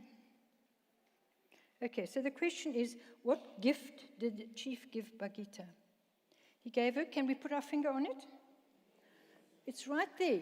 Gave the donkey, and the donkey is mentioned 4 times in the text. It's right there. And what does the child say?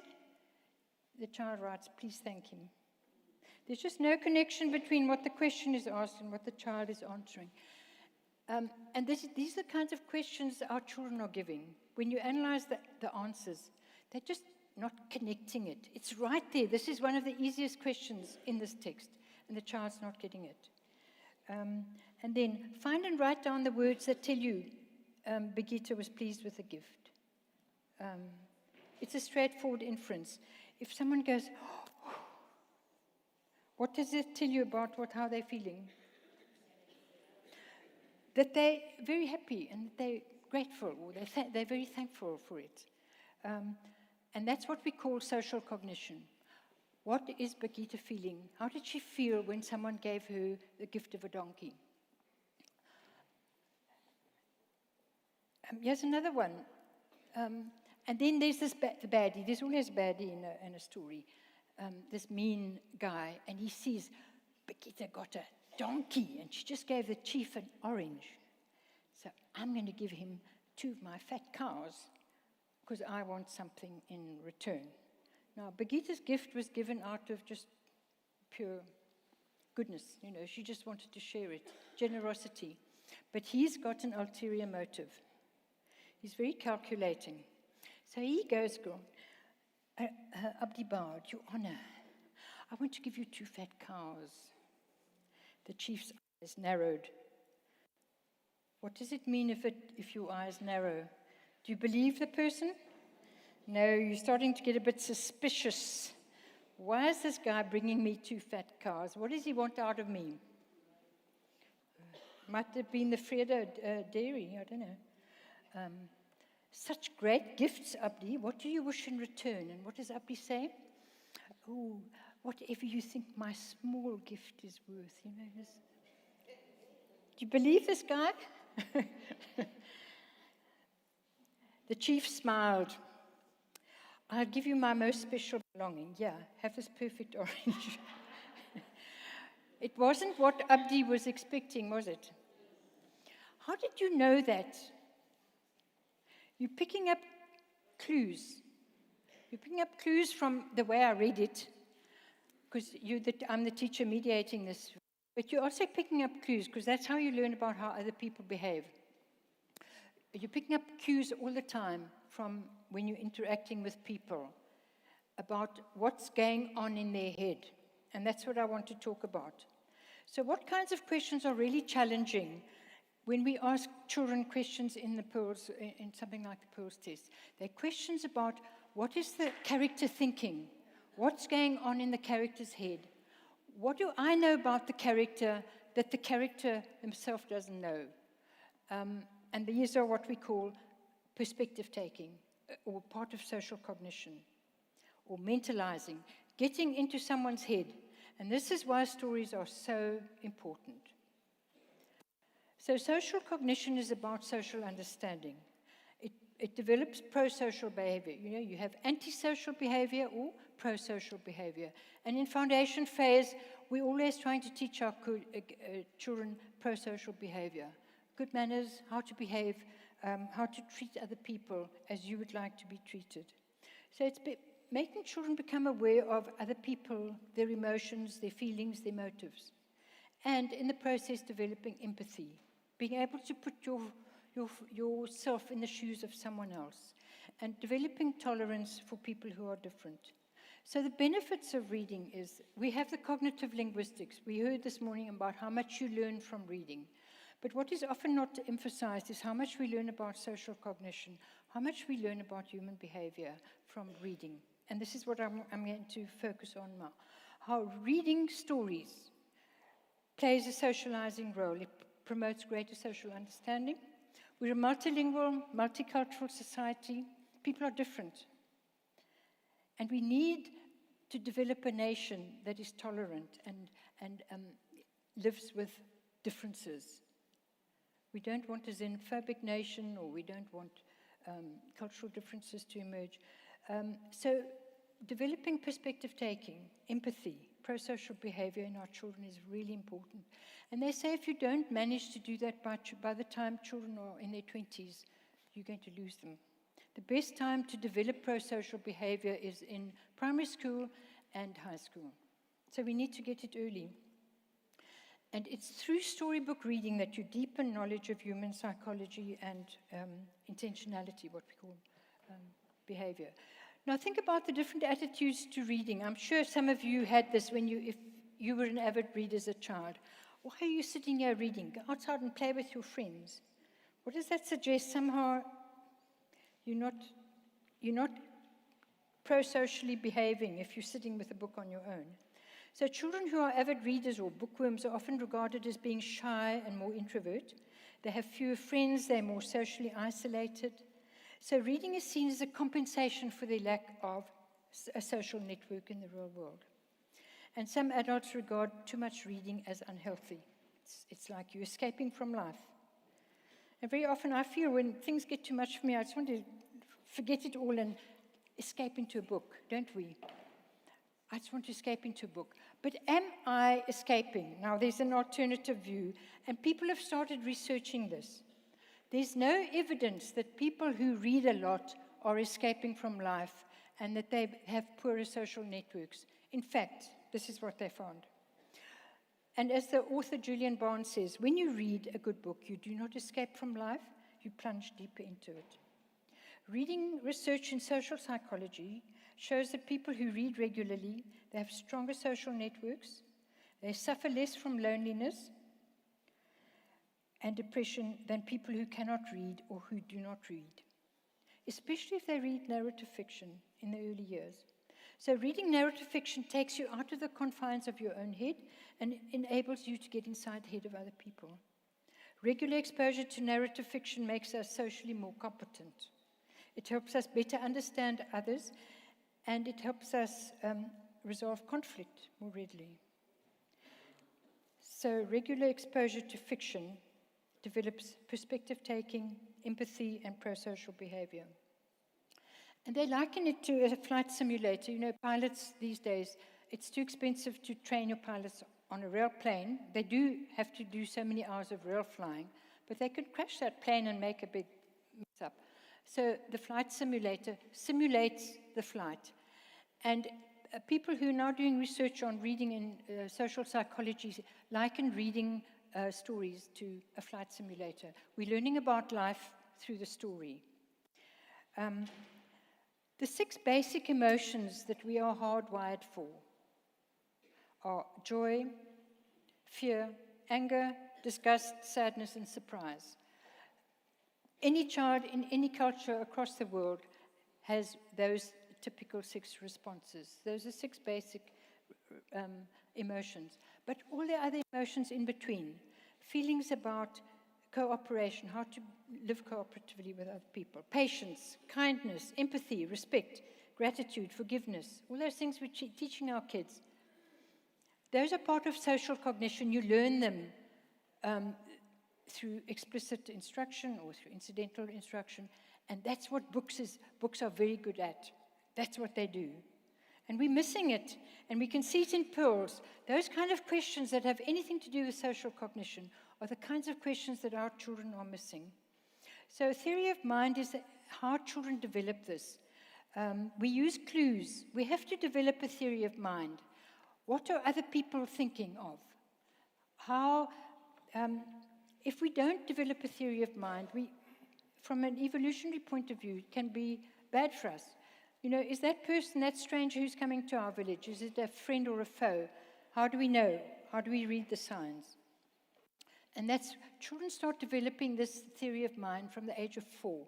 So if any of you are grade R teachers, you know that in grade R already, you can start doing social cognitive development. It increases with maturity.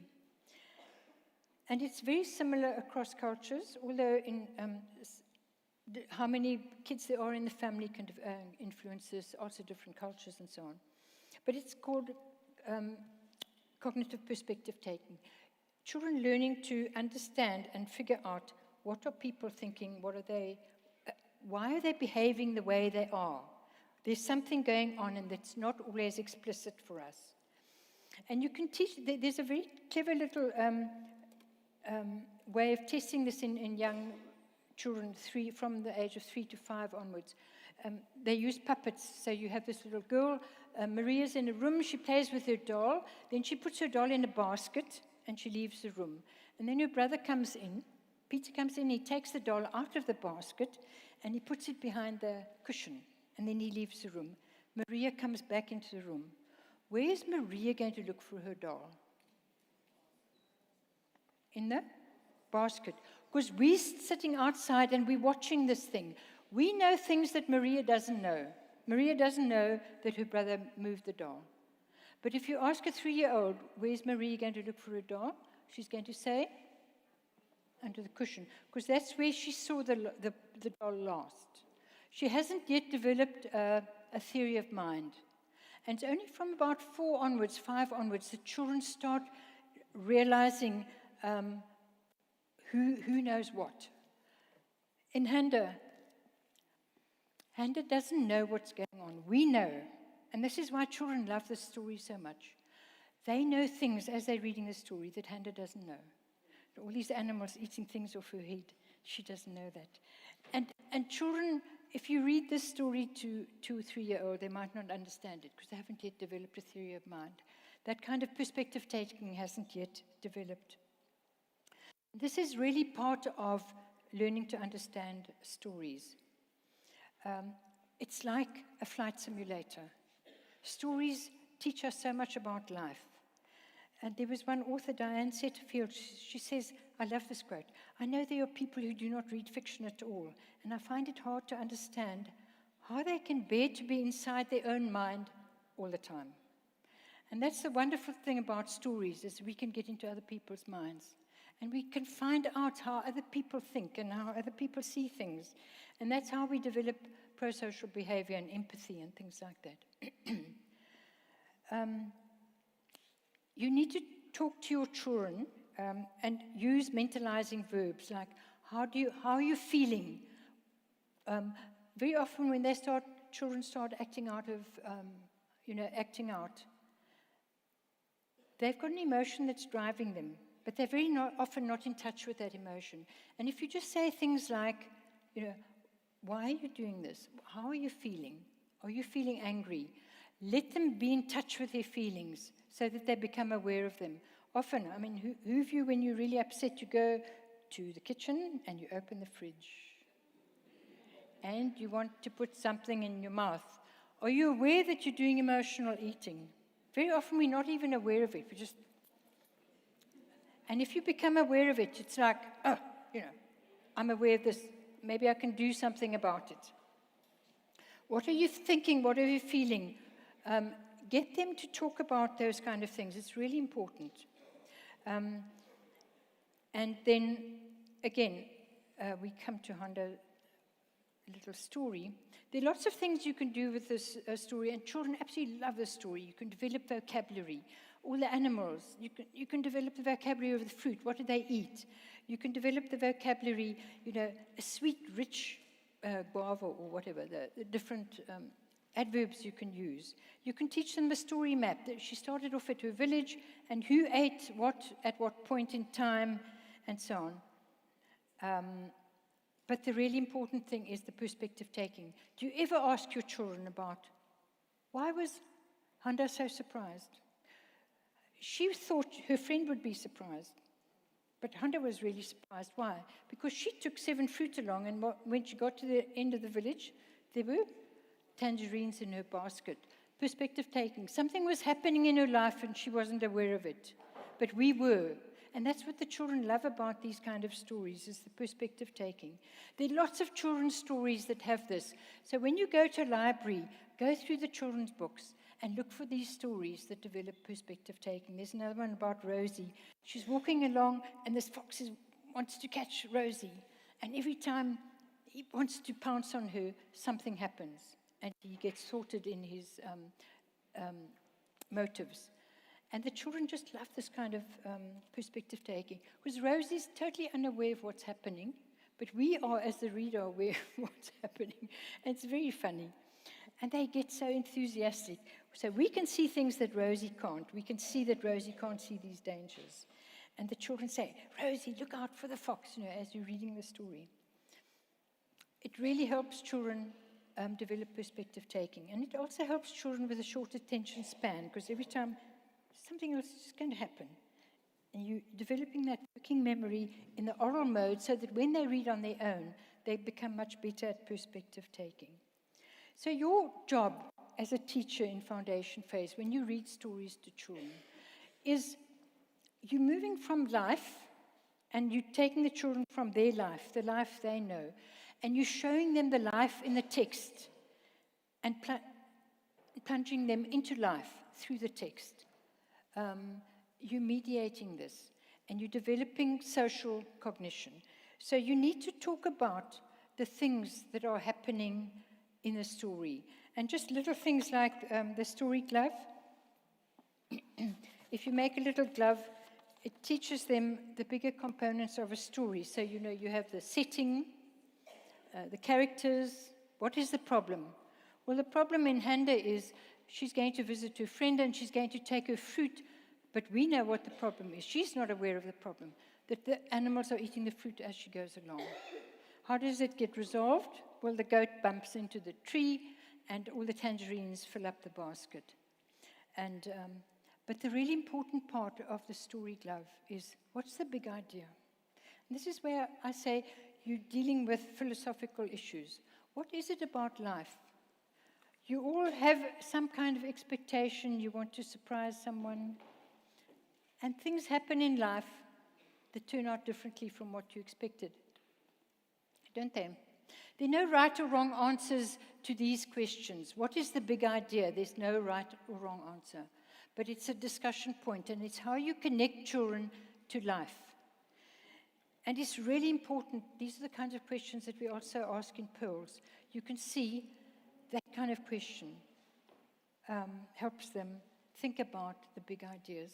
And literature, you can pick up practically any child's book, and you'll see that there's some philosophical problem. There's some big idea that this story is about. Some people like to call it the moral of the story. I prefer the word, what's the big idea? Because we don't always want a moral being thrown at us. But what is the big idea? And you can see, even if when, for this story on Handa's surprise, you can Google all kinds of activities from the internet, all kinds of wonderful activities. But notice they don't ask anything about the big idea. And that's the thing that's missing in our stories. If you take something like, let's read The Lonely Giraffe, one of the Pearl stories that's now been released. The jungle animals were a friendly bunch. All the animals met every morning to talk about the jungle news. Everyone took their turn to speak, but no one listened to the giraffe.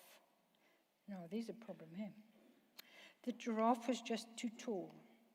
By the time he lowered his head to the ground to speak, the other animals had lost interest. Okay, so there's some pro-social cognition happening here. What did the animals talk about every morning? It's a right there kind of question. They talk about the jungle news. It's like all of us, what do we talk about every morning? It's a literal question. Why didn't anyone listen to the giraffe? It's no longer a cognitive thing. It's now we're starting to deal with what happens in human behavior. Why are there some people we don't listen to? In this case, the giraffe is so tall, and he's got to lower his head to talk to the animals, and take so long that they lose interest. And it's these kind of questions, the second question that the children can't answer. Look here. So the giraffe would lift his long neck and wander off. He spent all day with his head in the trees, eating the sweetest leaves. He didn't know that the birds were frightened of him. The perspective taking. He's got his own reality, and we can see into his head. But we know as a reader that the birds and the animals are frightened of him. I mean, if you're a bird sitting up in the tree, you know the other animals are down below, and suddenly this big head appears, you're going to get a fright. Or if you're a little animal below, and suddenly these big feet appear, you're going to get the fright. So, but the giraffe is unaware of this. After a while, the lonely giraffe stopped trying to speak to anyone. Oh, poor lonely guy, can't connect. There's so much social cognition happening here. Which leaves did the giraffe eat? Direct question, put your finger on it, the sweetest leaves. But even that question our kids aren't getting, because they don't know where to look in the text. So when you read them stories, and you start, especially in grade 2 and grade 3, shared reading, you're asking questions as you're reading. You must show them where the answers come from. They're right there in the text. And you show them how to find those answers. Yeah. 1 minute, okay. So, it's just examples to show you. Here's a nice one. Then the rainy season came. The rain poured down for days. The animals huddled together. The leopard heard a distant roar. But nobody could think what it was. They couldn't see. But who can see? Who's going to see? The giraffe. The giraffe looked over the heads of the animals on the ground. His eyes widened like saucers. And then we asked the question, why did his eyes widen like saucers? What did he see? What do you think he saw? If there's a distant roar, and there's a flood, the river's coming down in flood. And he could see something that the animals couldn't see. We asked a question about why did his eyes widen? We know when someone gets surprised or something horrible is going to happen, their eyes are going to widen. We asked this to the kids, and they don't know why the giraffe's eyes are widening. Okay. So, think about, in your CAPS literacy framework, you have all these, you've got shared reading, phonics, writing, group-guided reading, and then you do all these things in group-guided reading, and then you have read-alouds. When after listening and speaking, you can do a lot of social cognition, talking about emotions, talking about feelings, making connections between how people feel and how they behave, and the consequences of that in your phonics, in your literacy sessions. And in conclusion, reading can seriously damage your ignorance. I love that quote. We learn so much through reading. We're not just learning about the world, we're learning about social cognition, how we interact as human beings, how we interact with other people, how we understand other people, and that's how we're developing empathy. We can't guarantee our children a successful future. The best we can do is invest in the development of critical skills and dispositions during the schooling years that will open up opportunities for them to make a decent life for themselves and to earn a decent wage once they leave school. A satisfactory life that makes personal and social growth possible in an uncertain world. Reading and books tick all these boxes. Reading promotes knowledge as well as social cognition. And I love this quote, reading offers a kind of companionship that takes no one's place, but that no one can replace either. It links us inextricably to life through these kind of difficult questions. Thank you. Thanks very much.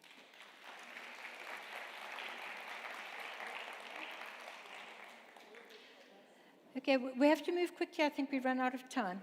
But if anyone wants to ask a question, and you'll get a book as an answer. Yes.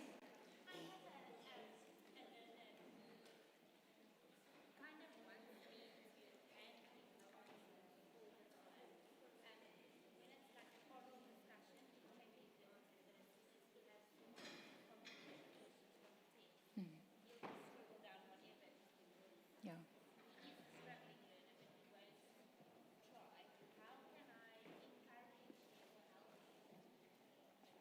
So the question is, how can you encourage learners who don't want to look for the questions themselves? And we get there, when you analyze the Pearl's answers, the kids are like just guessing. They just don't know what to do. But I think this kind of work, where you read the text and then you ask the question and you show where exactly the information comes from. You teach the whole class. And then when you do group-guided reading or in smaller groups, you can work with children like your reader who find it difficult. But you make it far more explicit. They don't have to, Yes. You work with? Deaf learners. Yes. Most of them, what they see, if you ask them questions, what they do, they will just look at the picture instead of getting the content of the Yeah. story. Deaf learners, because the code is a sound thing, that's what they have difficulty with. So deaf learners all over the world really have problems reading written language. And I think a lot of this kind of explicit work, this is where the information is. They just need to, you need to see how it connects up, you know. So yeah, they heard a distant roar. And then later, the giraffe looked out, his eyes got big. He saw something. The river is flooding. So it's the connecting the distant roar with the river is flooding. They can see, you must show them explicitly how the connections are made. Yeah. Thank you.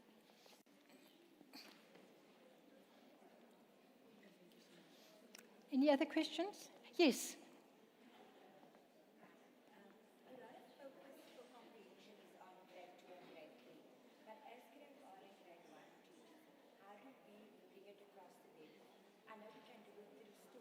Yeah.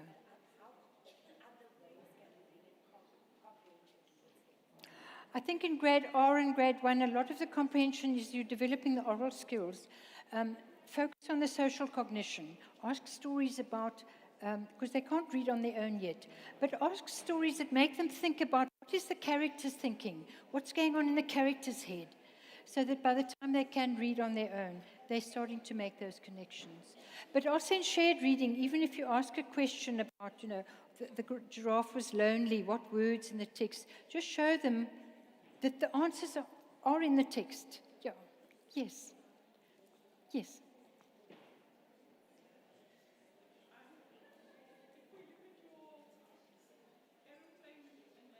Mm.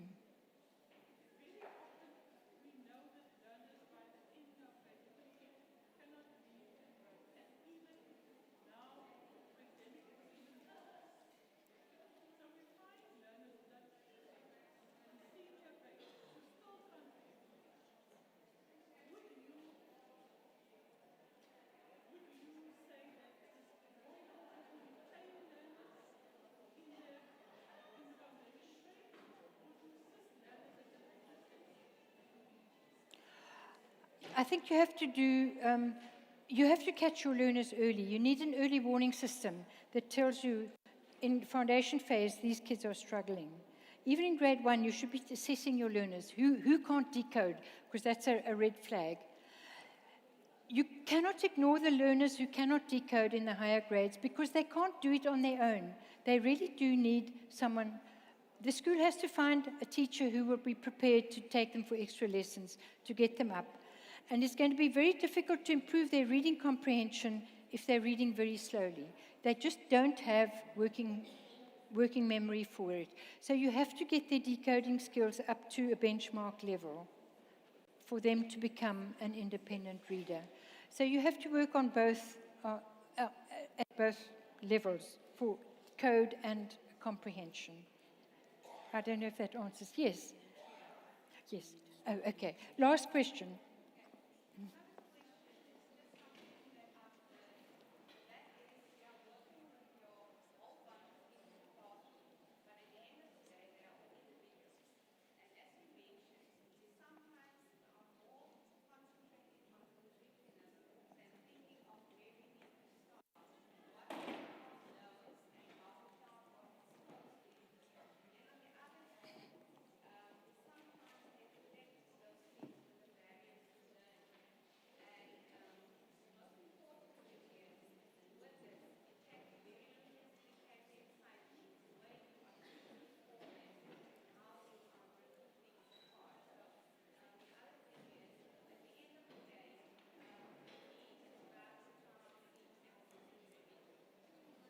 Please.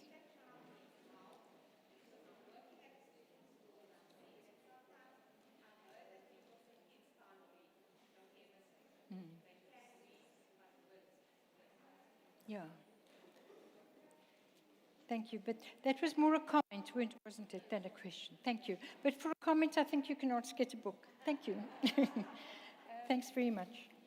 Lily, thank you so much. Just to not getting in with all the questions tells me how interesting and engaging this session was. So thank you so much. I do know you have another session, not just now, the session after. But thank you so much. Let's give Prof. Lily a big hand of applause. Thank you. Colleagues, and those of you that needs to start in another venue for next venue must quickly move now, because the other session is actually starting in 1 minute. So if you can just move there very quickly.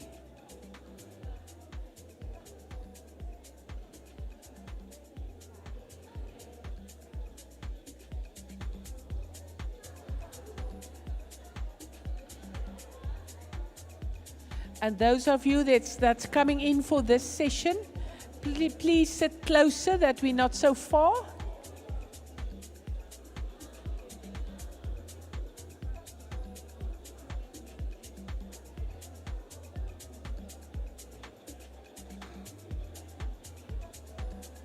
Thank you so much.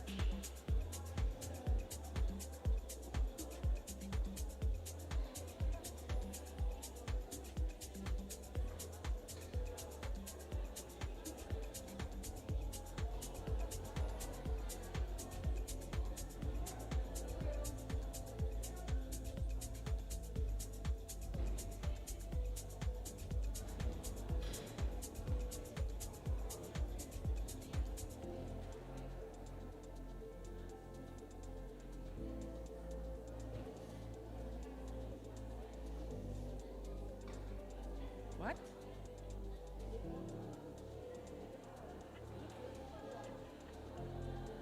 There is a music.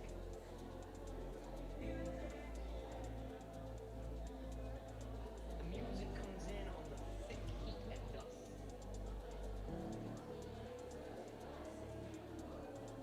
You can hear it rising out of the grass. With the chorus of crickets.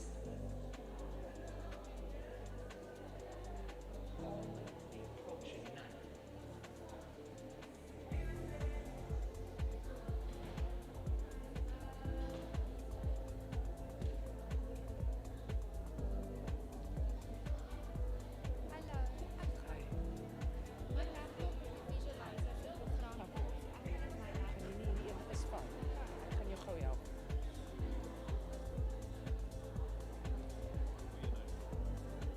Ik zie nog niet van Natalie hier nie.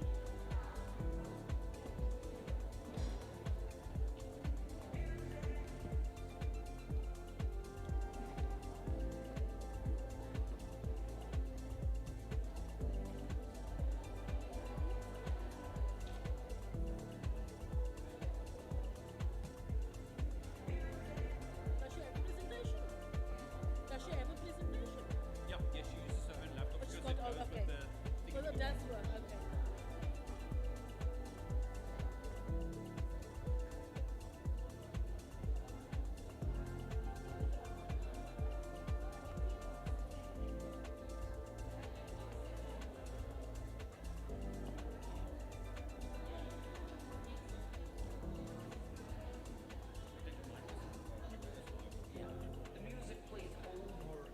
Colleagues, so if we can start settling down so that we can start with the next session.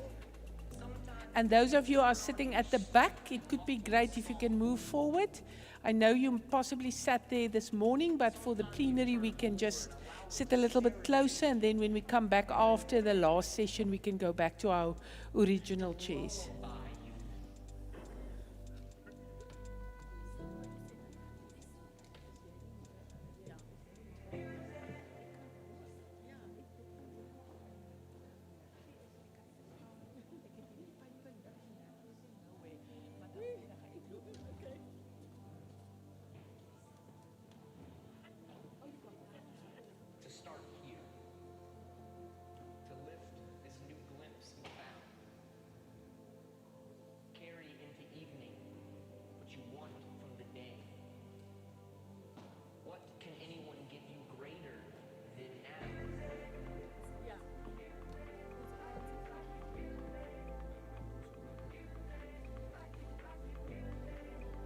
We ask for your patience, colleagues. We'll be starting shortly. Let us start here. In this room. In this moment. Sit with me. And hold tight.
Colleagues, our apologies, just some technical issues. We're just waiting for the...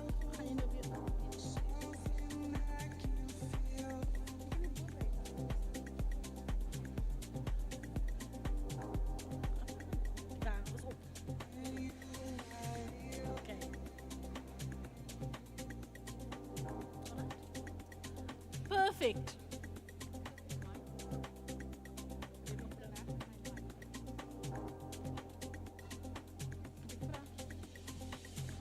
Could we have the mic, please? Thank you.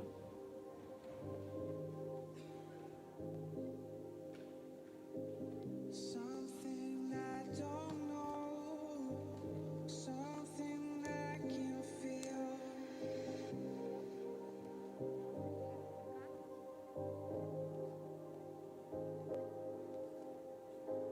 Something I don't know. Okay, while Stefani is getting ready, a very, very warm welcome to you, colleagues.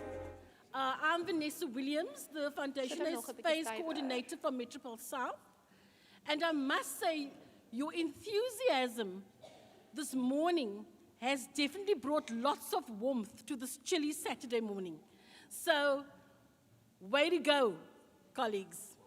Without further ado, I'd like to introduce to you this morning, or I think it's afternoon already, Stefani Duplessis. She's a foundation-based teacher at AF Low Primary School, Stellenbosch, and she's also an accredited WCED Jolly Phonics trainer. Her creativity knows no bounds, and her passion shines through in every aspect of teaching. Stefani was also nominated for KFM's 94.5's Teacher of the Year in 2020. Well done, Stefani. Awesome. She loves teaching, training, and being a mentor along with all the learning creativity, and challenges experienced in today's classroom. Her goal is to inspire a lifelong love for learning. So colleagues, sit back, enjoy, take in as much as you can. I know it's going to be an awesome session. I've been in Stefani's session before, so let the learning happen. Thank you.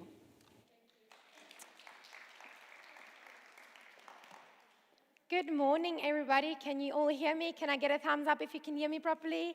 Well done. Right, I'm Stefanie du Plessis, and thank you for this beautiful introduction. And thank you, everybody, for being here and giving your Saturday for more learning as well as to engage with me. This session is going to be a lot of interaction.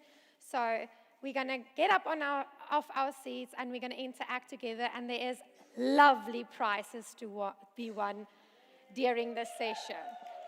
Right, so I'm going to talk to you from reading into writing, how to take your child from reading and then being able to write.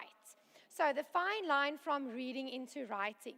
Writing and reading goes together like hand on hand, like peanut butter and jelly, or like we know salt and pepper.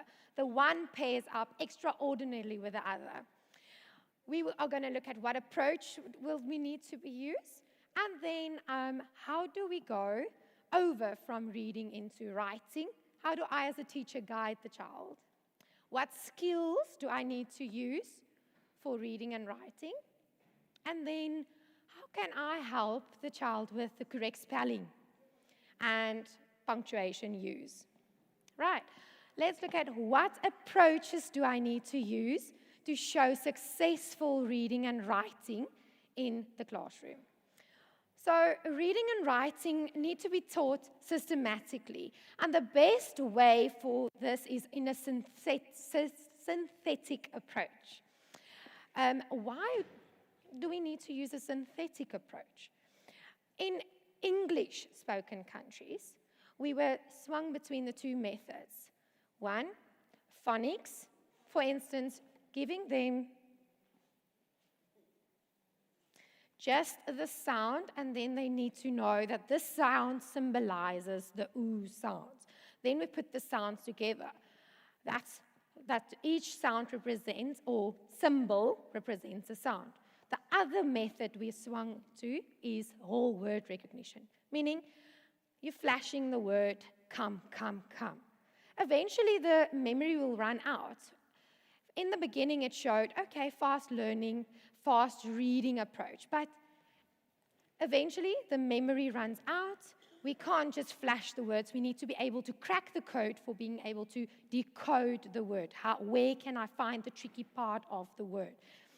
So let's look at why we use a systematic synthetic phonics. What is it? It is used as a part to a whole, and we also, like I said, we try to use it mostly in the English. We can use it in Afrikaans as well, but isiXhosa, it's a bit tricky, but we use a part to a whole approach. How do I read the sounds, and then how can I segment the sounds into writing a word? And then we also tell and teach them how to use those irregular words, how to read it, how to be able to read the word come, for instance. Children should only be asked to read and write the words that they can decode. You can't give them a sound and a word that they haven't even that they don't know about. Right, here comes a question. I want you to just talk to your partner next to you. What do you think is the two main skills for a reader? And the same with a writer. So very quickly, two things needed to be a reader and a writer. What two skills? Water. My water, alsjeblieft.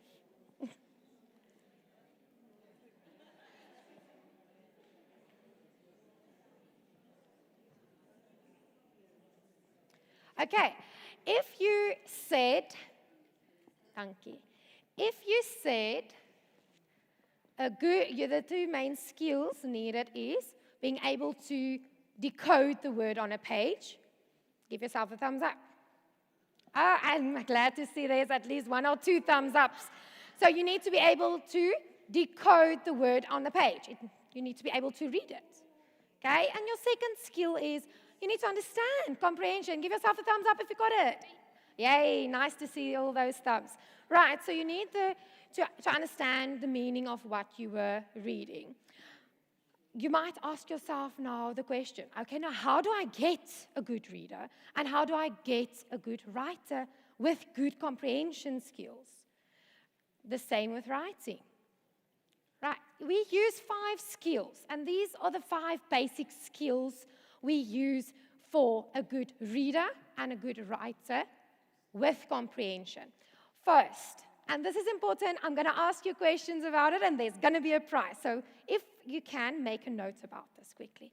Right, number 1 is you need to learn the letter sound. 2, they learn how to form. If you want to write a word, you need to be able to write and form the sound. So that goes hand in hand with handwriting.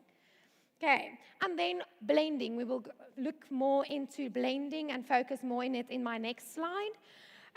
Blending is being able to read the words. Then skill 4 will be identifying the sound in a word, segmenting the sounds. And then skill 5, being able to read those irregular words, the tricky words that we have. Right, everybody, I'm going to quickly show you and demonstrate an arm blend. And a lot of teachers struggle how to do the arm blend with words. So I have my visualizer here, and I have to go in my PowerPoint, in my visualizer the whole time. So I'm just going to demonstrate, and then I'll show you under the visualizer a bit better version. So arm blend helps you to know what's at the beginning, what's at the middle, and what sound is at the end. This is a crutch in the beginning, but we don't want it to become a crutch when we get to writing and the whole time. So you use it in the beginning, and eventually the child will go over from arm blend to no silent blending in my head. Right, so arm blending, beginning is here at your shoulder. The sound in the middle is here by your elbow. And at the end, your final sound will be here by your palm or by your hand. Right, so everybody quickly, robot arms out. And show me where's your beginning, middle, end. Perfect. Right, so now how do I blend a 3-letter CVC word? For instance, the word hen. Okay, hen. I'm going to do, you do, and then we do together. Right? Hen. Did you see I showed one sound? You do. Perfect. Give yourself a thumbs up. Right, so let's do it together and check if you got it right. Hen. Right, now you can swap and change. Beginning, take it out, put in a P. What do I get? Well done. Now my word is pen. Take the N away, replace it with a T. What do I get? You see, so you can play around by auditory, hearing the sound and replacing it, segmenting as well. Right, let's look at, that's a 3-letter CVC sound. When we look at a word that has a double sound, for instance, kiss, K-I-S. You don't spell or sound the word K-I-S. You say the sound, the double sound, once. K-I-S. Right? So how do I blend it? Nice try. Let's see. I caught you out. It's a one sound, K. E. Double sound. Together, 2 fingers like this. S. So when the child comes to a writing, they will know, oh, how do I write teacher? How do I write kiss? I go, without saying it. And then they can see, oh, double S. Got it correct, the spelling helps. Right, let's do another one with a double sound. How about the CK that goes together like in the word neck? This is my neck. I do Then you do. Okay. N-E-K. Neck. You do. Let's go. So you can see now the child can know, oh, there's a double sound. And while you are teaching them that, you improvise with a rule. Not doing the spelling rule when we get there. You do the spelling rule instantly when you are busy with a sound. Why do I have a double CK at the end? Because of the short eh vowel that's in front, the double sound. Why is it a double s in kiss? Because there's a short vowel in front. K-I-S, kiss. So that's why we get the double sound at the end in some words. There is some tricky parts, but majority of the words, there's a double sound at the end, or the double sound follows after a short vowel. Right, let's look at how do I now blend with a consonant vowel. For instance, if I have the word, so a consonant blend is two sounds coming together. You can still hear both separate sounds. We say it faster, or it helps you to read faster. You get an initial consonant blend and a final consonant blend. Initial consonant blend, let's look at the word crab. So now I show two fingers, but I split them because it's not the same one. So I split the two. So show me your two fingers like this, and we go cr, cr, ab, crab. So again, cr, ab, crab. Well done. Let's look at a final consonant blend. How about the word tent? Okay? T-E-N-T. Tent. Now, if you ask your child, okay, what is at the beginning? T. For tent, the word tent. What's at the beginning? T. What's at the end? Nt. Not just T. It's a consonant blend. Nt. What's at the beginning of the word crab? Krr. Well done, you've got it. Right, let's look at a blend with digraph. And I love a digraph because it's two sounds coming together, but I love the cook sister finger. So show me your cook sister finger. Right, so the two sounds together, they cannot be split, is making a cook sister finger. So let's look at a word like rain. The a and the it comes together, and it makes a digraph A. So, rain. It's important to show not just rain. Now, I don't know what sounds. It show the fingers helps a lot. Okay, so let's do together rain. Excellent. Let's add a consonant blend with a digraph. Okay? Train. I hear you guys are giving me the words. Well done. Let's do train. Everybody together, let's try without me doing it first. Go. Excellent. How about giving me a digraph that has initial and a final?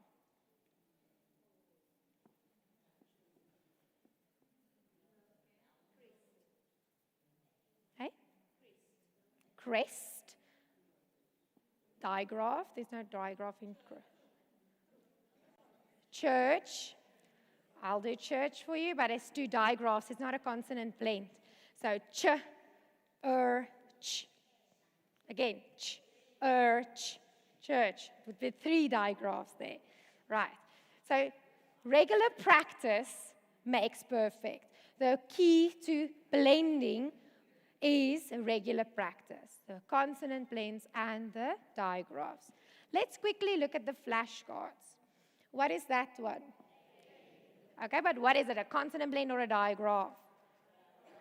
A digraph, because if I split the two, it will make a-e. When it comes together, it makes a total brand new sound. I love experimenting with my kids, so give them 2 cups of water. One is orange, one is red, and one is yellow. Put them together, brand new color, orange appear. So A is on the one side, E is on the one. Bring them into a new cup of water, and it changes into a new color. The same with all your other digraphs so that they can understand and see, oh, it's a new sound that comes together. Right, and what is this one? The k. Is it a blend or a digraph? Blend, well done. Let's quickly use the consonant blend on your arm blend, like clap. Well done. Okay. Let's look at how to segment. Segmenting means when you say the word, and I need to be able to know how many sounds is in the word. So you say the word crab. How many sounds is in the word crab? I hear 3, I hear 4, let's see. So I want you to shoot it out. So shoot it to the roof, and let's go. Crab. How many sounds? 4. Where's the k?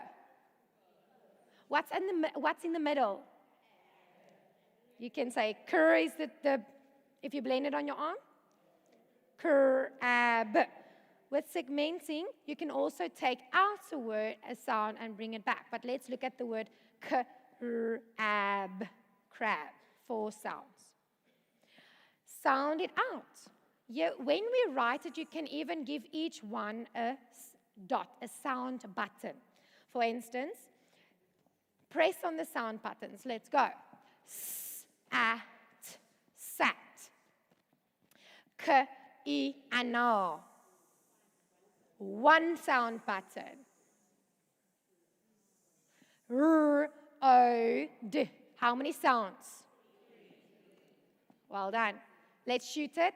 R, O, D. Road. 3 sounds. How many letters? Well done. When we sound it out, we can ask, is the sound k in the word crab? Give me a thumbs up. Where is the sound b in crab? Okay. And now you can change the sounds. And this helps a lot with spelling.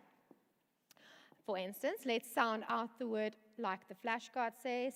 T-e-st. Test. Take the first t away. Replace it with a b. What do I get? Best. Replace the b with a n. What do I get? Nest. Right. Let's have a look at dictation, the most practical part of my lesson, and I want you to also write down. We take the sounds and then be able to take it into a phrase, and then we build the phrase into a sentence. So we start with the smallest part. It's like building puzzles.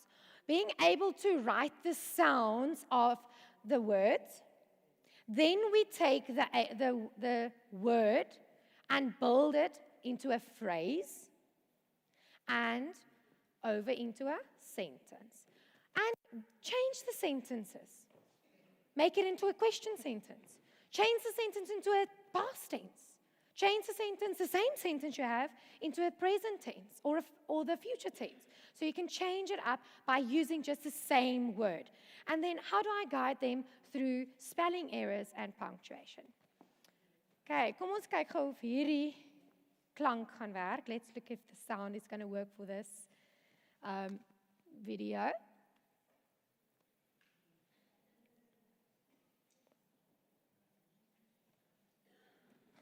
There's no sound. Okay, but as we go, we can just check. There we go.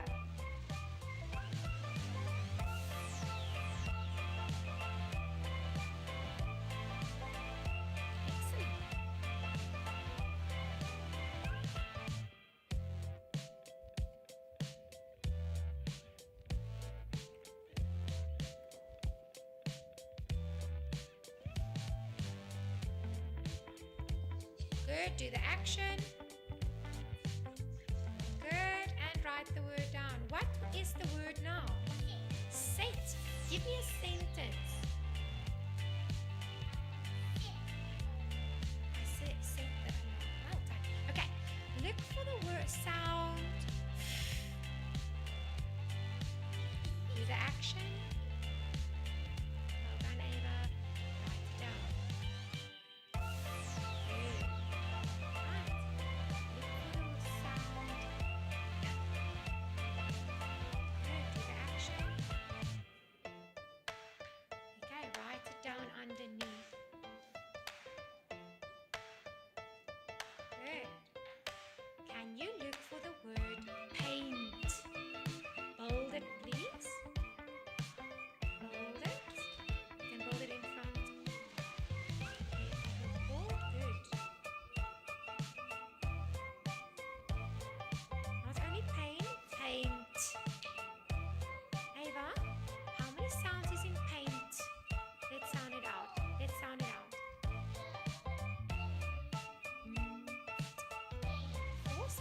you show me how we blend it on the blending arm?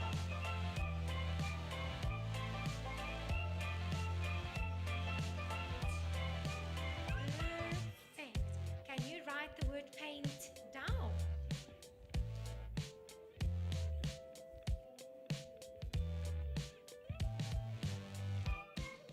Perfect. Right, so in this video we could see they first started with a sound, build it into a word, then take the word and build it into, they wrote the word then down, and I asked them also to give me sentences. In a bigger or later stage, you also take those words, give it into a phrase, and then into a sentence.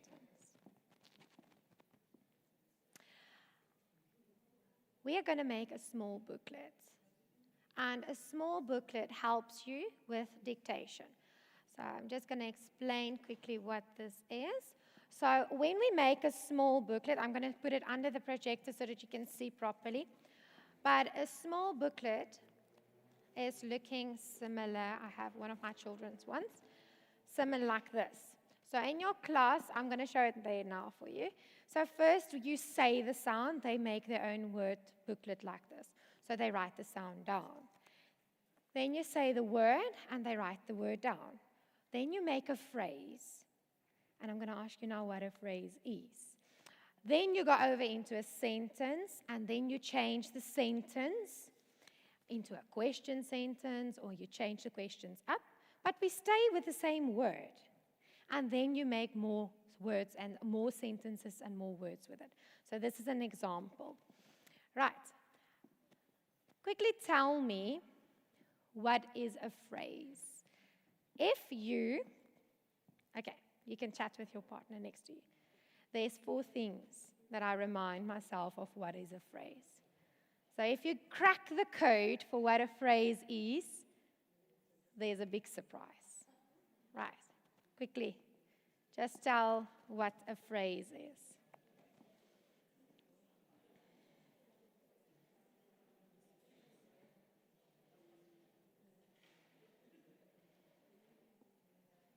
Okay, if you said a phrase, there's no punctuation, give yourself a thumbs up.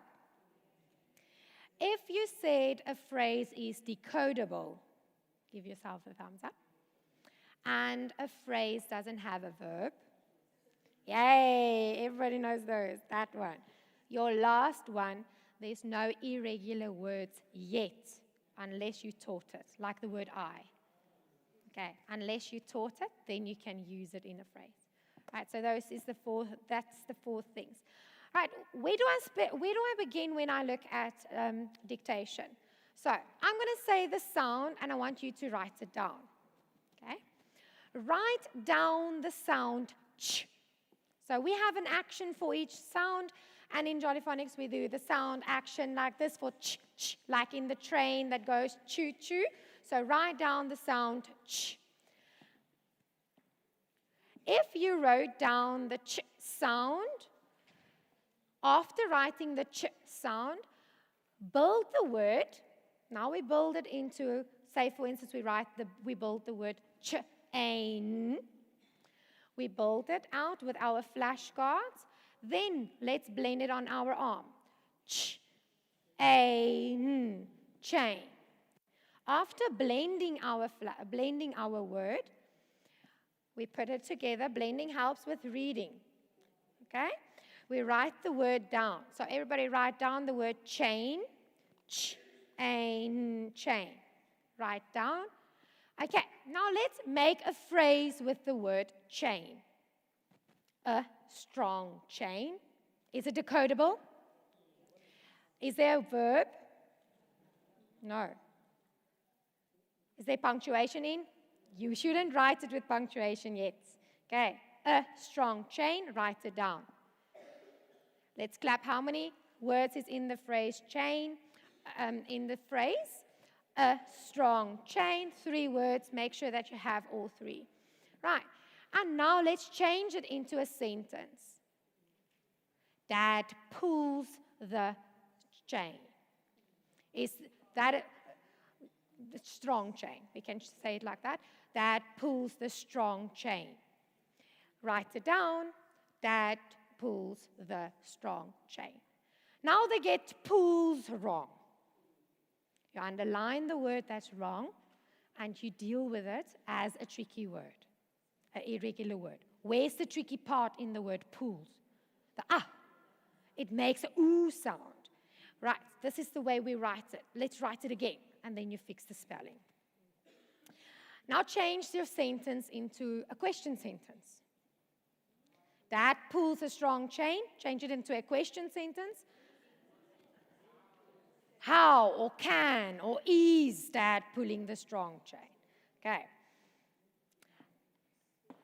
A silly sound sentence. A silly sound sentence is perfect when you teach a digraph sound or the consonant blends. So you give the picture, and for a child that, a lower child, you can label the picture. For instance, go and write on the cloud, you can, or by the word rain, you can put the word rain, and you put hail, and you put snail. So you label the picture to help. And then we make a silly sentence. Right, so let's read it together and see how many A words did I write in this one sentence. The snail with the painted tail waits for the train to Spain in the rain and hail. Sure, there's a lot of A words, and they love the silly sentences. It doesn't have to make sense. It's okay. It's a silly sentence. This is more for grade 1 level. Now let's look at a grade 2 level. When we look at grade 2, we can focus on the alternative spellings. So let's look at a alternative spelling. This is also labeling the picture. So this is a story, or not just a sentence. This is a silly story. And I want you to quickly count how many words you can catch. Okay. The girl with the curls is turning 13 on her birthday. She has a purse with a flower on it. Her shirt got some dirt. She is looking at her bird who is very thirsty. Right, let's check. So those are all the different alternative in the story. Right, independent writing. Once your child is ready to write sentences, it might look like this. And there's a lot of spelling errors, and it's okay. Spelling errors can occur at this stage. But we can read what this child wanted to write. This is a 5-year-old child that was writing, I went horse riding, that was fun. Right, so we can see, okay, this child needs to know the silent E of horse, and the long I in riding, as well as to hear the digraph in riding, the G that misses, as well as the tricky word with was. Right. How do I help with correct spelling? You act it out, you blend it. So like we said, each sound represents an action. There's an action along, so you can act it out, and the actions helps with association to the sounds. The spelling rule, like I said, you teach it as you go. Like I said with the CK, you deal with it at that time when you are teaching that specific sound and when you have done all your short vowels. Repetition is key. And then how many sounds can you see or count, as well as how many letters can you see when I write it. That helps with the spelling. We're going to demonstrate reading into a writing lesson. There's sound on this. Okay, I'm going to start again. I'd like to have a barbecue, I'd like to have a barbecue with you and you. Right. We are going to I'd like to have demonstrate that U sound. I just want to quickly show you the poster. So this is where we label the poster, and now you introduce the sounds with the alternative. So we can see that there's rescue, we see barbecue, statue, blue, super, glue, cube, blue. So these words have the U sound in, and it's a tricky one. So we are all going to write a poem together about this picture and this poster. The poster is up there at the back if you want to have a look. So I have to switch over into my visualizer so that we can demonstrate and write it together. Right.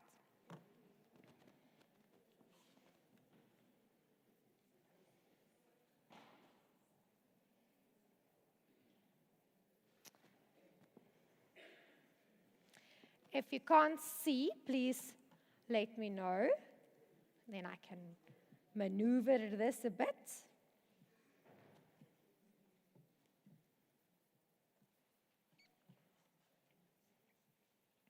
So this is now going into a shared writing lesson. This was your small booklets. Write the sound, say a word, draw a picture. Look, she even put her sound buttons in to help her. Write some tricky words down, make a phrase, write a sentence, and she wrote a short sentence story. The train is in Spain. Can you see the train in Spain? There was a snail and he had a red tail. He went on a plane to go to Spain. And then she wanted to write a poem. Now, it's a silly poem. It's a grade 2 child. So it is not necessarily going to make sense, but it is a silly poem. The idea is that she was writing a poem. There was a snail. He had a painted tail. He saw rain outside, and he went in the rain, but then there came a train. He was in pain. Okay. I have another one example just to quickly show. Again, with a ch sound, made a story, tricky words, or words and a tricky words, sentence, changing a sentences, and then into a poem. Dad chopped the wood, but he had a mood. I have a cheek and I can peek. All right. That's a few examples how to make this. Go on Google and just check how to make this small booklet. Very easy to make. Right. Our shared writing as a poem. I just want to get all my lines in so that you see properly. I make the side line, top, and the bottom line. The first block here, we always write the date so that you can refer back to it. And we want to teach the children to also write dates. So today is the 13th. And it's the 8th month. Right. And we're going to write a poem. And I want you to write this with me. And it is a shared writing.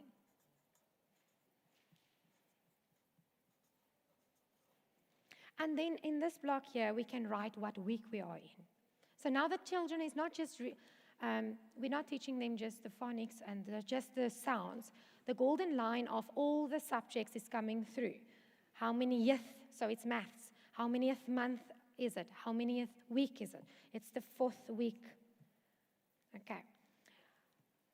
We are doing a poem with the U sound.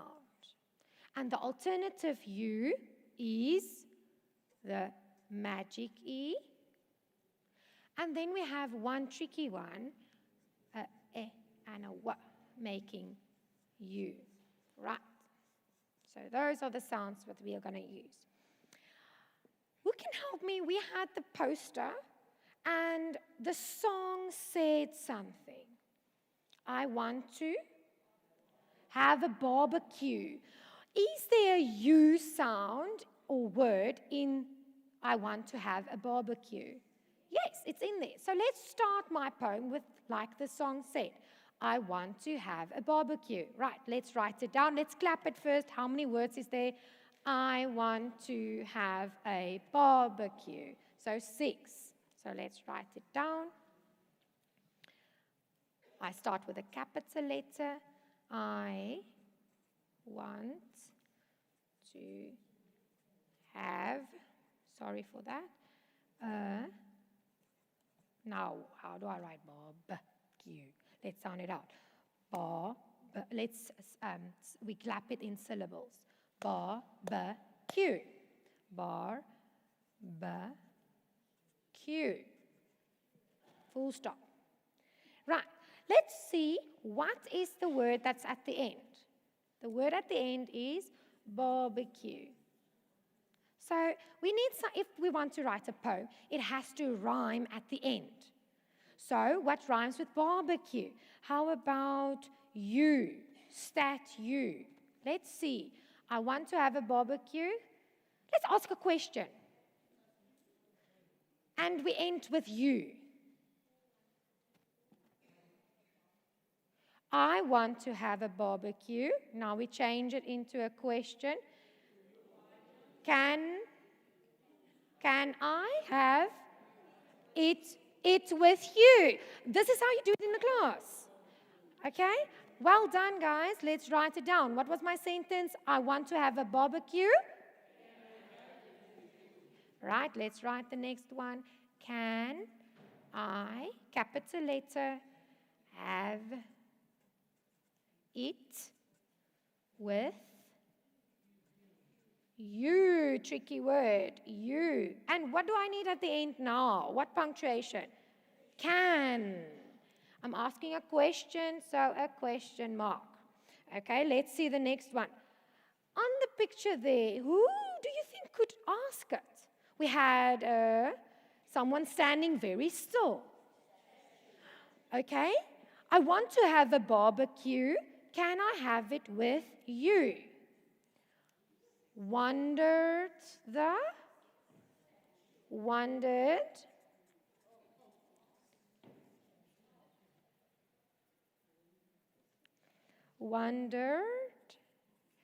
In what tense is wondered? And you see, you ask those type of questions. Wondered the statue.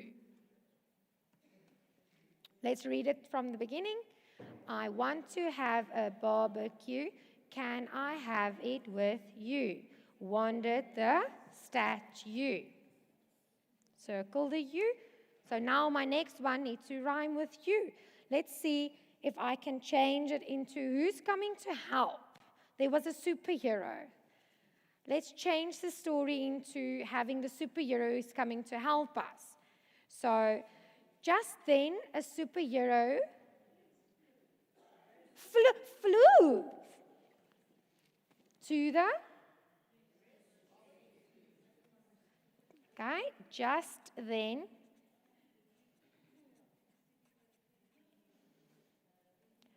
a superhero came through, or came, let's use rescue. He came to the rescue because she's having a problem. She wants to have a barbecue. Just then, a superhero came to the, I hear it, yes, to the rescue. Let's circle the rescue. Now we need something that rhymes with the rescue. What is the superhero giving? He's giving her a clue.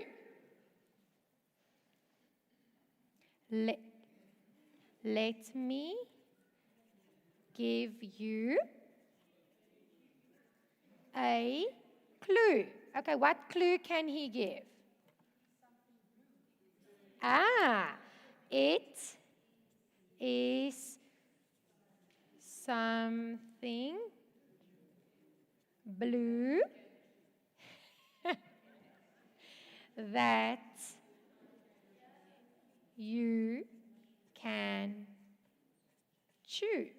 And we can see what rhymes with blue in this sentence. The next one was chew. What did I forget? Full stop. Okay, so this is how you guide your class into a poem. So let's read my silly poem quickly together. I want to have a barbecue. Can I have it with you? Wondered the statue. Just then, a superhero came to the rescue. Let me give you a clue. It is something blue that you can chew. Oh, now it leaves the reader in wondering, what is the clue? What can I chew that is blue? Right, so we will stop there now. At the end, give them the opportunity to be creative by drawing a nice picture at the end. Right. I have, as a conclusion, this brings us to the end. I just want to put it from here. And then you can check how many of these words did we use. And my children wrote this poem, and just to read it to you as conclusion or just to bring it along with what you guys wrote now. So they wrote the poem. I want to have a barbecue. Can I have it with you? Wondered a statue. Just then a superhero came to the rescue. Let me give you a clue. So you guys got it all with it correctly. Make use of the blue glue. Stick the barbecue to a cube. Now it won't roll around like a tube. As the statue had a chew, you guys got it in? The wind blew. A tissue. The sneezing just continues. Do you need to blow your nose too? Right.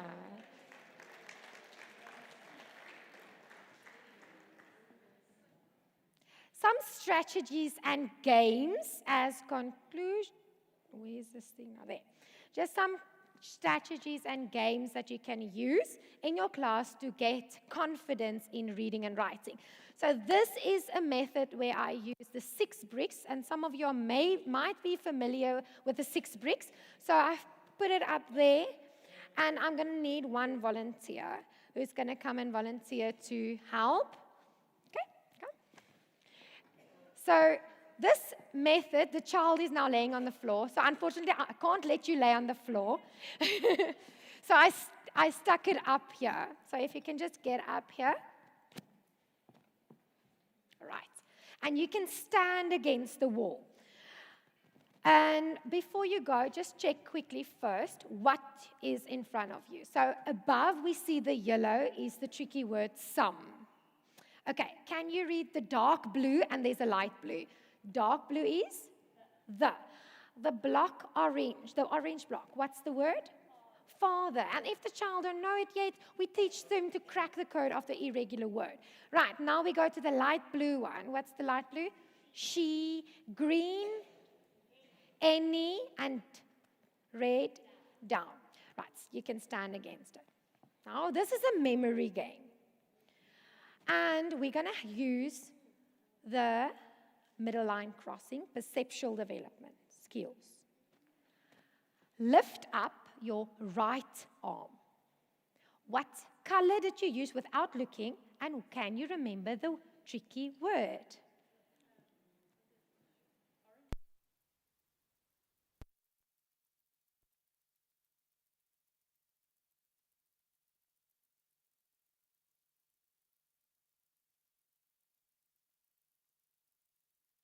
Dark blue, well done. You can drop it, lift up, touch your head. What's the color? What's the word? Yes! Give us some fireworks. Okay, what is the left arm? Orange? Father, well done. Give her a round of applause. Okay, And now, to make it more tricky, right arm, touch left foot. What's the two colors that you used?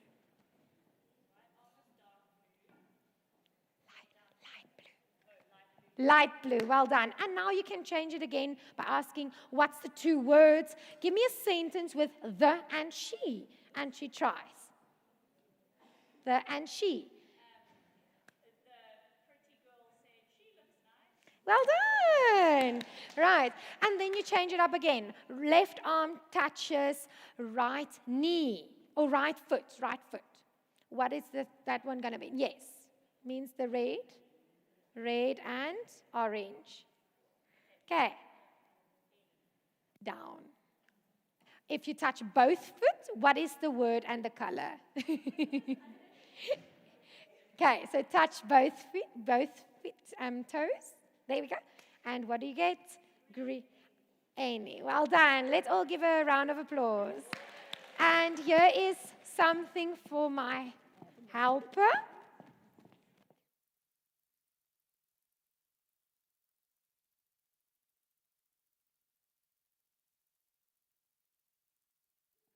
There you go. Thank you so much. Right, so that's another idea and a method of showing. Just going to run through the pictures, and then I will be at my conclusion with Q's and A's. So this is some ideas where you have some words. I hid it in that water babies. The kids love touching it. They feel the word, they touch it, get the word, read the word, and make a sentence with it. Change it up if you got all your punctuation correct. Did you check all your punctuation? Change it into a next word. Here's a poem about our topic. So this was our animal poem. Children can read to anybody. Let them read to their toys. Let them read to anybody. And then start by the first saying all the sounds, and then speed racing your word, saying the word together, or at the end blended. Children can read in pairs with a different grade buddy. They love that. And then at any place. Let them go and read anywhere. There's no limit to where you can read. In the washing machine, in the bath, upside down. There's no limit to where you can read. Another idea, we throw the dice. At the end, please go and check there at the table. Throw the dice and let them write a sentence using that dice. This is an excellent activity during group-guided reading. My final conclusion. First, we need to learn how to read. Thereafter, we can take reading then we can take read to learn. The same goes with writing, where a child learns to write and then can move over from writing and then being able to learn. I have one question as a giveaway that I have to give. Right, my Q's and A. I have a brilliant gift.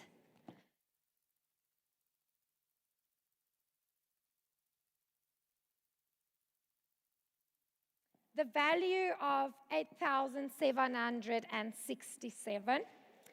Whole school get a site license, prize donated from Caxton Books, a Jolly Phonics program for the whole school to set up on their computers, a whole classroom whiteboard interactive software. Right, my question. What is a phrase? What is a phrase? Okay, I couldn't see who's first. Down. Okay, 1, 2, 3. Who's a phrase?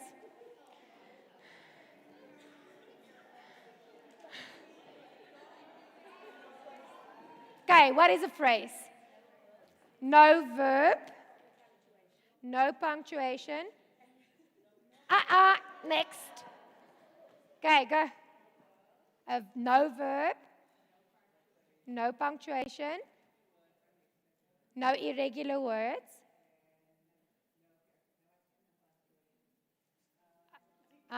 Okay. Your last one is a nice one. Okay, go have a try. Let's hear.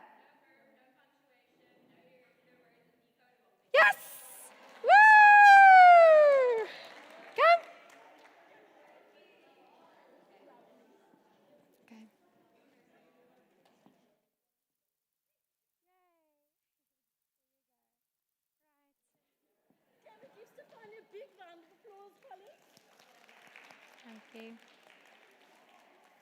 And on behalf of our colleagues, There a is big a thank speaker. you.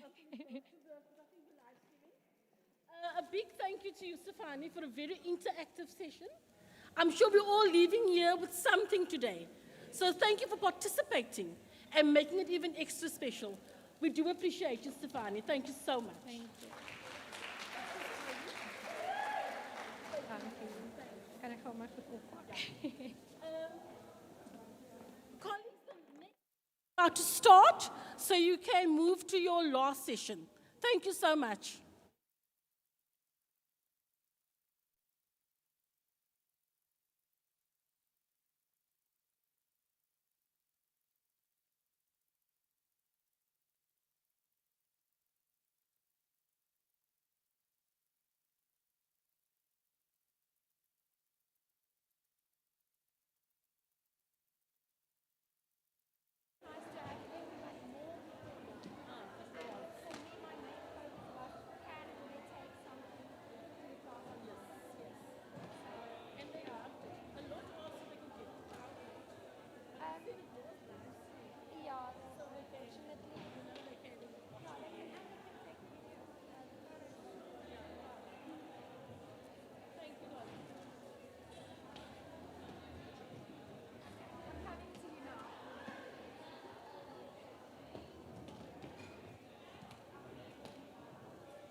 Ja, maar die video is al in. So as die video daar is ek happy. Yes, dan jy sit jou back up.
Melanie of Melanie. And where are you from? Where are you from? Pretoria. Oh, you're from Pretoria. So is 'n meisie hoor, as jy wil. Dit was om net gou om heel voorbeeld. Kan jy kom navigate op die Yes, ja, jy kan. Oh, you're from Pretoria. From Pretoria. No, from Joburg. It's actually from my car. I live in my car. It's not like it's not From Joburg. Good afternoon, ladies and gentlemen. I know there is great excitement, and we share that excitement with you, but we have to settle down in order to start our session. It gives me a great honor and privilege to be able to introduce to you. When I asked our speaker, how do I introduce you to our participants, she said, just tell them I'm a mother, I'm a grandmother, and I'm a preschool teacher. But she's also an author. And today, I have the privilege of introducing Dr. Melody, not Melanie. So, Dr. Melody. Dr. Melody de Jager. She's from Joburg. She actually says she lives in a car, but we're going to find out much more, either from the car, about the car, or about her. But please put your hands together.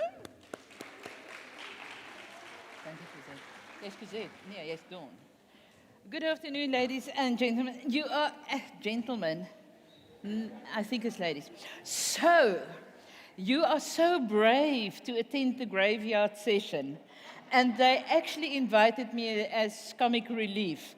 So the one thing I want to make very, very clear that I know zip about reading. You're not in the wrong class. Well, if you opted for that thing on the left, literacy is a pipe dream when learners lack perceptual motor development. If that's what you want to hear something about, you're in the right place. But if you think you're going to hear about reading, you're in the wrong place, because I'm not going to talk about reading. I know zip about reading, but I know everything to get you there. Okay, so ek vat jou na die drempeltjie toe, but I don't take you over. Okay, the previous speaker did that superbly. So ladies and gentlemen, how many of you are grade R teachers? 1, 2, 3, 4, 5, 6, 7, 8. Okay, listen to me. That is the problem with reading. Who should have been in this session? Because if we get it right in grade R, you will get it right in grade 1, in grade 2, in grade 3, and grade 4. But what happens in many, many schools, grade R is a mini grade 1. So who's doing the grade R school, the grade R's job? Nobody. So how do you see that? The learners that are coming through. So, sorry for you, in my class, no shoes. Please take off your shoes. This is grade R. We're going to have a class. Yeah. No more talking. No more talking about education. No more talking about getting ready for reading. Now we physically do it. It's not summer, ladies. You can take off the shoes, and then we're going to talk about what are perceptual motor skills. Actually, the minister was brilliant. I could kiss him. And it's as though they... But I don't think he would appreciate that. He looks very proper. But I could, because he demonstrated perfectly what perceptual motor skills are. What did he say? What was his first 6 months, or however, 100 days? His 100 days, it must be 3 months. What was he doing in that period? He was listening and learning. That's perception. Perception is in. and process before you out, which is motor. Okay, and that's the sum total of this afternoon's lesson. Okay, lecture. The rest is going to be a grade R lesson. Ladies and gentlemen, I need you to work with me. I know it's late. I know you're tired. But if we don't experience this session, you're going to waste your time. Not mine. I'm going to have fun. And I would love you to have fun with me. So, put down the papers, put down the writing stuff, put down the phones, put it down. In my class, we look and we listen. You see, grade R's, Mikeys. The thing is, when you're in grade R, how old are you? 5. Let's count. Wonderful. And when you're in grade 1, how old will you be? Shall we count? Clap. Fantastic. Watch. Preschool, primary school. Preschool, grade R, grade 1. And what's in the middle, Cyril? A big gap. And if we don't do what we're supposed to do here, what happens to our learners? They fall down here. Hear me, ladies and gentlemen. You may be wasting the session because it's not for you, because the session is aimed at grade R. And if you are a remedial teacher, and if there are learners that you need to remediate, the session will have value. It is aimed at grade R, because reading readiness leads up to grade 1. Okay, whoa, we're gonna have fun. What day was yesterday? Ah. What day was yesterday? What day is tomorrow? What's in the middle? Okay, does this day have another name? Called? Wonderful. Today, let's go. Listen, how many claps? How many? Listen, Saturday. How many? Ooh, this is definitely the advanced class. Okay, so I'm in the middle between and... You're smart. Today, remember I told you, I'm sorry. Remember I told you, in my class, we're going to do a little bit of big school work because I want you to be so ready when you leave for big school that you leap so far that they need to look for you because you are so ready. But for that reason, we have to play a lot, and that's why we can't wear shoes in grade R. And that's why we can't have tables and straight lines in grade R. Because if we don't move enough in grade R, what are we going to do in grade 1? Catch up on moving. And in grade 2, catch up on moving. And grade 3, catch up on moving. And the thing is, my class, what many grade 1 and 2 and 3 teachers don't know is they don't know that the brain wants you to move enough to enable you to sit still. When you can't sit still, there's nothing wrong with you. If I say sit still, if you could, you would, wouldn't you? But you can't. And medicine doesn't work for that. Medication helps if there's a chemical hiccup. Medication helps if you've got a headache. But if you are developmentally, oh, what a big word. Who knows what that means? Who knows what developmentally means? Hey, you come on. Somebody's parents must be teaching at Stellenbosch University. I mean, we are. And they talk these big language words at home, don't they? What does developmental mean? Let's break it down. Develop, what does that mean? Does that mean growing? Is growth and development the same thing? I'm leaving the great art teacher there for a moment. Is growth and development the same thing? Not at all. A plant grows, it increases in size. A child grows, it increases in size. But development is something completely different. Development is about what? My toes of my brain. It's a little bit about both, but it's very much about the brain. Are you with me, teachers? Are you with me? So, back, my class, you see, the moment I go to my class, I'm so happy because this is a place where we can play. Yes. So, I want to tell you a new story. I want to teach you a new rhyme today. And the rhyme is about Ollie the octopus. What on earth is that? What's an octopus? Who knows? Huh? We can't talk about words we don't know. Oh, what was that? I don't know. She's putting out some beautiful moves. Where do we find an octopus? In the ocean, yes. Is the ocean, what is the ocean? It's a lot of water. It's huge. When you stand on the one side and you look, I come from Joburg. I look at the ocean all the time when I come here. But when you look at the ocean, can you see the end? Well, it depends where you stand in Cape Town, because sometimes you can see across Falls Bay, you know. But let's talk about ocean in general. You can't see the, it's huge. But what else lives in the ocean? Sharks. Oh, what do you know about sharks? Ooh, they're vicious, hey. Yes, and what else lives in the sea? Fish, and what else? What do your parents like to eat sometimes? Prawns. Do they live in the sea too? Yes, but an octopus. Has anybody ever seen an octopus? No, you have. So tell me what it looks like. Who's going to tell me what it looks like? It's got lots of legs. Do you know how many? 8. Let's count. 1, 2, 3, 4, 5, 6, 7, 8. It has 8 limbs. What's a limb? Arms and legs are limbs. Okay? We use them to move. So an octopus has 8 limbs. They're not really arms and they're not really legs. They're mixed up. Okay? They arms and legs simultaneously. But do you know, and what is the shape of the octopus like? Is it a triangle?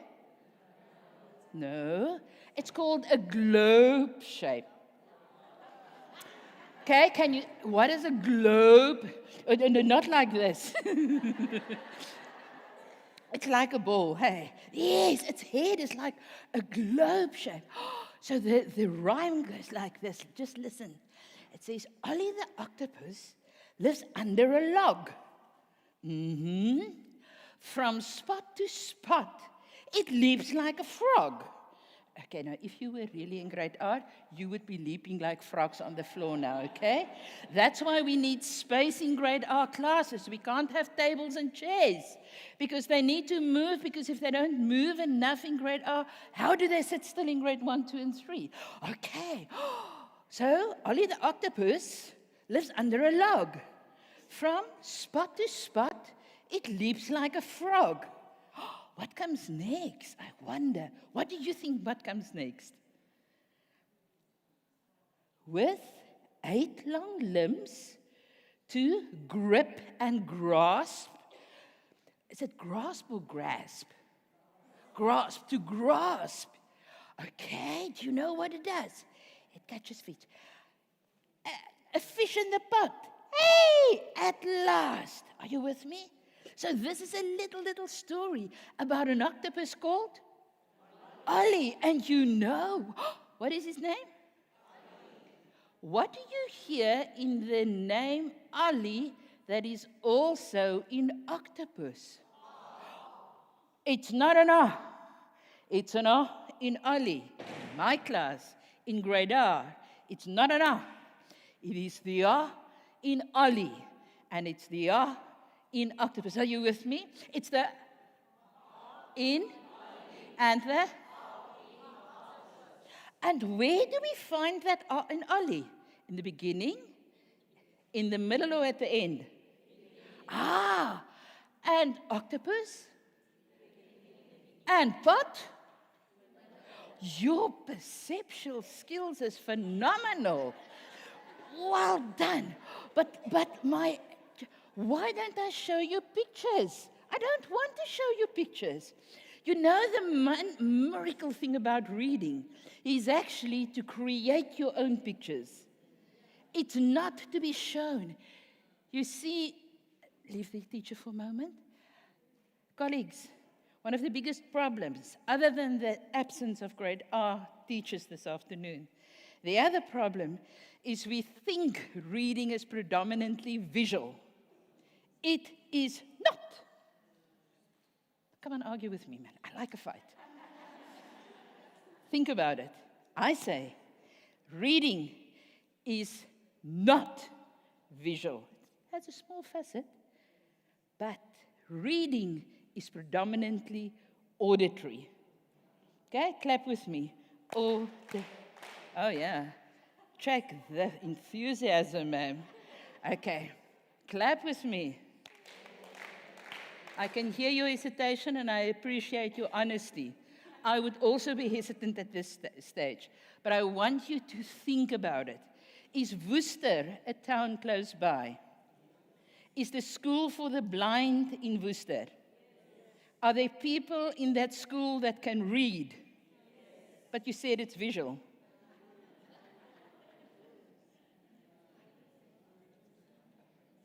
Can blind people read? If it's visual, they can't. Braille is not visual. Braille is tactile. Reading, hear me. Reading is predominantly auditory.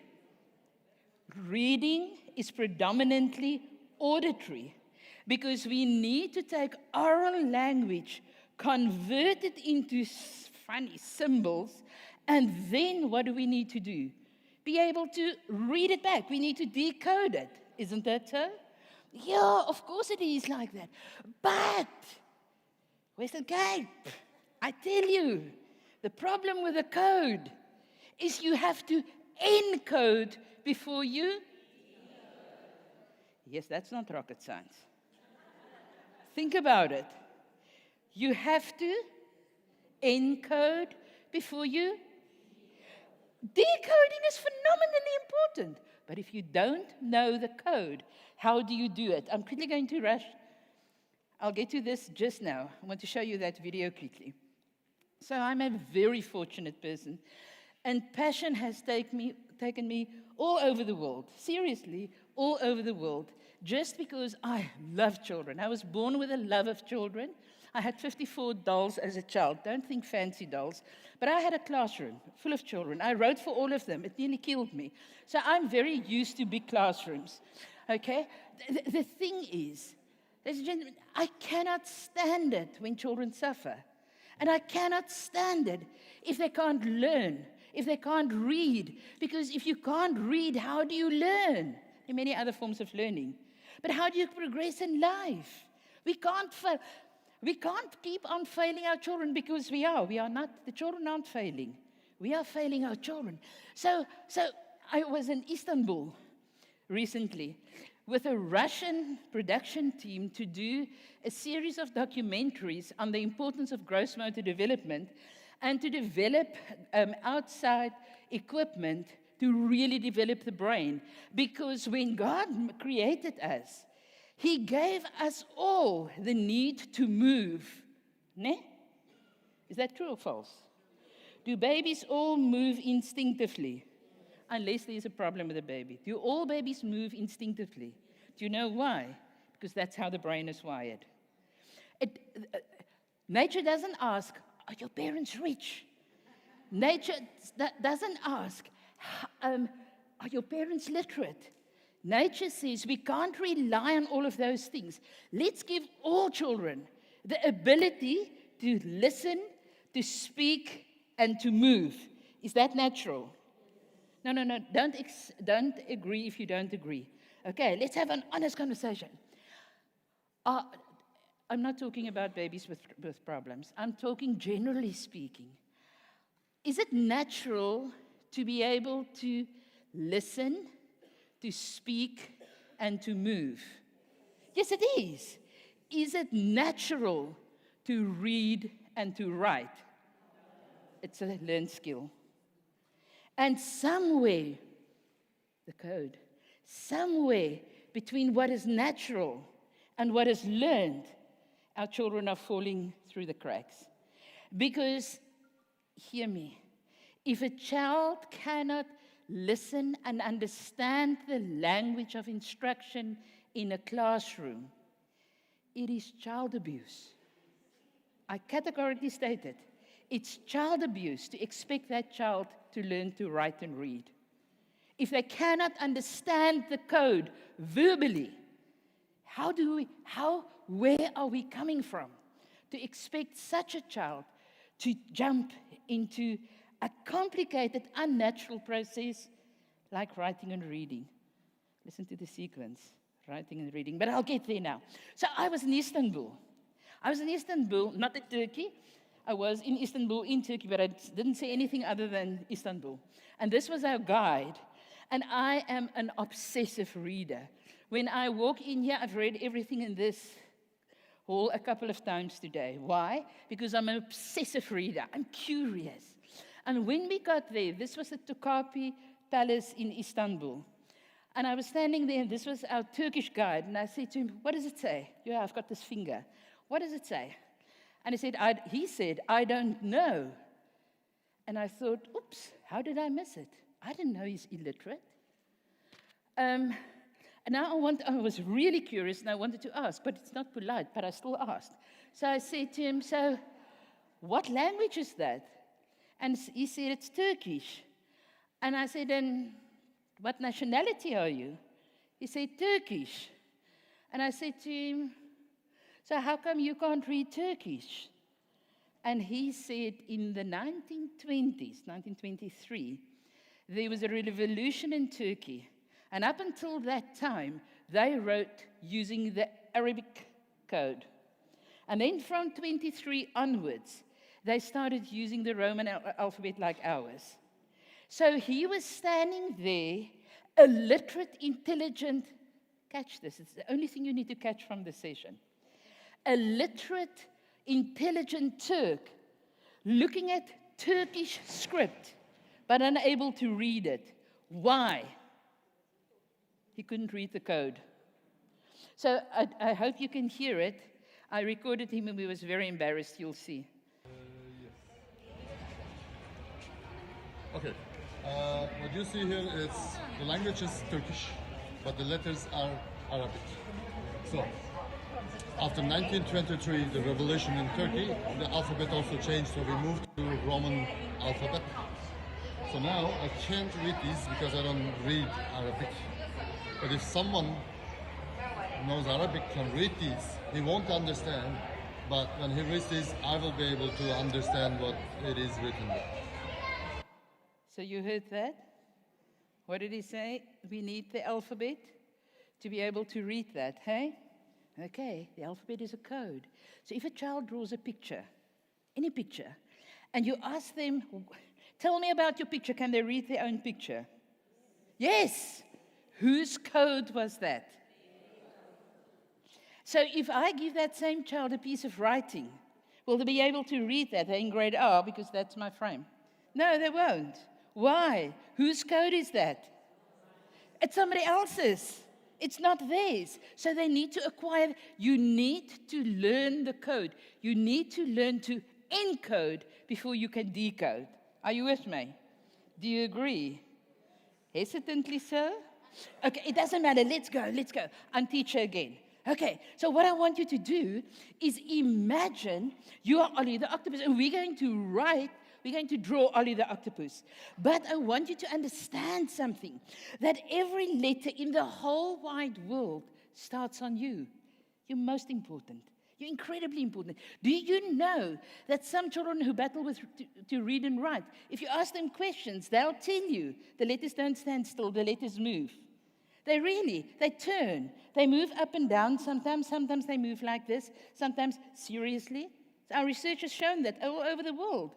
Children who battle with reading very often say the letters don't stand still. Well, there's a longer story, but I'll get to the longer story just now. So we are going to write the letters of the alphabet, and every single one of them is going to start on you. You, very, very important. All the letters in the whole wide world starts on you. Wouldn't that be magic? So let me show you how to do that. So we do Ollie the octopus. Draw it with me. But you need to start on your heart. Where's your heart? It's right in the middle of your chest over here. So we're going to start on your heart, okay? And then we're going to go up and to the left. To the left. Up and to the left. Oh, what are we writing? And when we get to where our legs start, we quickly come back up to the heart. Okay? So this is the for Ollie, the octopus. And what does he do? From spot to spot. So for Ollie, the octopus, from spot, circle to the left, another one. Start at your heart, small one. From spot to spot, he leaps like a frog. So how many an octopus have we done? 3. Okay. And then, with 8 long limbs, he and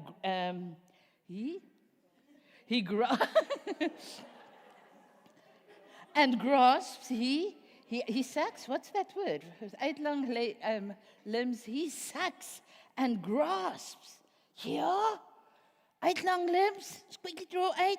So it's 1, 2, 3, 4, 5, 6, 7, 8. Yeah. What happens next? The last little bit is in the pot. What was the last line? Can you remember? Come on. Ollie the octopus lives under a log. From spot to spot, he leaps like a frog. With 8 long limbs, he grips and grasps. And a fish in the pot. At last, yes. So with those long limbs, he gets a fish in the pot. That's marvelous. So now we've got a picture. But we want to know how to move from the word in Ollie and in octopus and in pot and in rock, and so you can go on. But where does it sit on your body? Because I told you, all the letters in the alphabet starts on you. Okay, so can you please take out a piece of paper? In my class, I would have given you a workbook. And I quickly need you to take a page and divide it into 3 rather equal bits. Okay, if you're obsessive compulsive, leave the ruler. Okay, just the top bit, the middle bit, and the lower bit. And then you draw one big head at the top. You draw a body, ma'am, that was not a suggestion. Can you please do that? And then the legs at the bottom. So we've got a section from the top of the head to where the neck starts. The next section is from where your neck starts to where your legs start, and then all the way down to the ground. Are you with me? We've got how many sections? 1, 2, 3. There are 3 parts. There's a head part, a body part, and feet. Wonderful. And remember, quickly look. What do you see? Can you see the, oh my word, I hope in this group it's going to be different. In the previous group, I got very interesting answers here. Can you see the eyes and the nose and the mouth? Thank you. Somebody said yes. In the previous group, they said yes, and I thought, oh my word. So there's no eyes, no nose, and no mouth. Why? He's looking in the same direction that you are. So he's looking towards the paper. And his left or her left would be your left. So on the top left-hand corner, will you draw me a little lion? It doesn't have to be a fancy line. Just 2 dots, a line down, just like a smiley face, and then lots of lines for the lion's hair. Because why am I putting a lion there? To indicate lion left. You got it. Lion left. Yeah. And on the right, take your red crayon and do a red dot. Why a red dot? Why not blue? Red, right. Yes, lion left, red, right. You've got it. And now, draw me where your heart would be. Yeah? Are you done?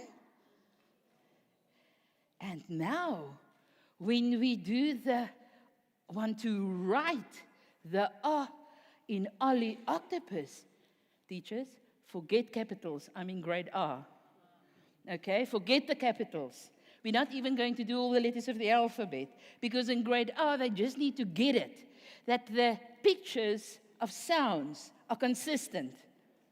They live in a place. And the R in Octopus lives to the left of you. Always. Always. When you go to sleep tonight, where's the R in Octopus going to live? To the left of you. To the left of your head. No, to the left of your heart. Okay? So, with your finger on the heart on your page, start on the heart, and go up and to the left, up to where the neck starts. Go down, and turn where the legs start, and stop where? Where the heart. And what have you just done? You've grade R, but you've just written what? The R in Ollie Octopus, and the R in Ollie and Octopus. Yeah. Are you with me? If you feel clear at this stage, you would be dishonest. If you feel, what the heck? She did say she was comic relief. Maybe it is comic relief. No.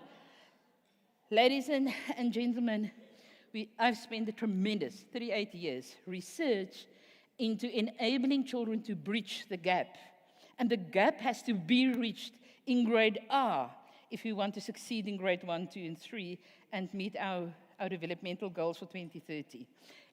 We have to do it in grade R, because let me tell you why. Oh, yes. If you want to win the entire program, it's 1,500 Rand, it's the entire program, all the materials and online learning, quickly send a WhatsApp with just a full stop, just a dot, quickly to that number. There's a random thing, and then they'll tell me who won the entire set. So it's a 076 01 21690. And I promise you, we will send you information a bit more about this, the way of working. I'll send you this entire lesson once off, and then you can tell us to go away. But I just want to give you a little bit more information that is possible in this hour. So quickly send it there. They'll let me know just now who has won the prize. Okay, are you done? Okay, CC, are you done? Okay, must I show you the number again? No, man, you've got it. You're my advanced class, remember? Okay, phones down. Okay, ladies and gentlemen, on the left-hand side, you see grade R learners playing. No books. On the right-hand side, what do you see? Children with books reading. Okay, there are no words in there, but just ignore it for a moment. It's a picture. But what's in the middle? A raging river. And unless, can I quickly ask if there are questions before I go on? No? So, unless we somehow put some stepping stones to enable learners to cross the river, they may not reach the other side safely. And if they are swept down by the river, what's going to happen? Are they going to be hurt? Physically, emotionally, cognitively? I don't know. I think so. So what is the very first stepping stone? It's a child needs a body map. You don't have to write this. I'll give you all of this. Okay? They need a body map. What's a body map? We think the brain sees the body. The brain is blind. Only the eyes can see. The brain has no clue what you look like. And for that reason, the child needs to move a lot to feel what they've got, because the brain can only control what the brain is aware of. The brain can only control what the brain is aware of. So if a child draws a drawing like the one on the left, would we ask that child to sit still? Of course. Can you see that child is floating up in the air? Can I tell you what that child's writing? I didn't add it, included. But do you know what that child's writing looks like? Like that. In the air, and it constantly turns. And then we can consider that the child may be dyslexic. The child is not dyslexic. The child is underdeveloped. The child is lacking perceptual motor development preschool. So the brain doesn't know what the poor child has. Can you see? There are no feet. And neuroscience has shown us, if the brain doesn't know where the feet are, you can't figure out where's left. You can't figure out where's right. You can't figure out where's forwards or backwards. Do you know I've done research? Did I tell you I was in Turkey with a Russian team? Did I tell you that bit? Okay, so our combined research included a lot of research with cosmonauts. They call them cosmonauts, those people flying up in space. And do you know that cosmonauts, when they come back to Earth, they've got calluses on the top of their feet? Did you know that? Calluses on the top of their feet? Why? Can't be 5. I can't stop in 5 minutes. I'm sorry. So, why do they have calluses at the top of their feet? Because they float, because it's gravity-free. So they hook their feet. Why? Yeah, to know where their feet are. Because otherwise it's reported that they get very slow, very disoriented. Listen to me. It is reported internationally that astronauts or cosmonauts become dyslexic in space. Why? Oh, I love the word. I can't tell you, I started crying the day I read it. They become dyslexic in space. They become. But on Earth, they're not dyslexic. And I thought, there's a gap. I need to understand the gap. And that's what I spent my life understanding. That if you don't know where your feet are, you can't figure out the code. If you don't know where your feet are, you can't decode because you haven't found the code. So how are you going to decode what you haven't found? Are you with me? Look at that other little girl. I can tell you, man, head girl. But she knows where her feet are. Look at these. So the first map is the brain needs to know what you've got, and it needs to know all of it. Otherwise, it can't use it. The second map is not only look at the way these children stand. Look at the feet. Can you see the body awareness? Can you see the laterality? Can you see how solid they are? But not only are they solid, can you see they're within an environment. They didn't just draw themselves. Because everything we read is in context, in an environment. A map of the environment gives context and boosts comprehension. If you don't know what text is about, if you don't understand the context, true or false, it's very difficult to understand what you're reading, especially if you're a beginner reader. So at the Minders Institute, we said, so in preschool, children need to learn in a fun and multisensory way, moving most often in a clever way, not free movement, to develop a body map, to develop laterality, to cross their midline, to develop muscle tone, to develop spatial orientation, to develop a sense of rhythm and timing. Has any of this got anything to do with reading? To develop a sense of direction and sequence. Reading is all, and writing is all about direction and sequence. In which direction and what comes first, what comes second, isn't it? But you develop it on the jungle gym. You develop it when you're playing outside, not when you sit with your butt on a chair, or try to sit on the chair and do a worksheet. And then you need to develop auditory and visual perception and language and vocabulary. So in this program, what I did is I took some of the letters of the alphabet, that's very frequently used, to enable the grade R child.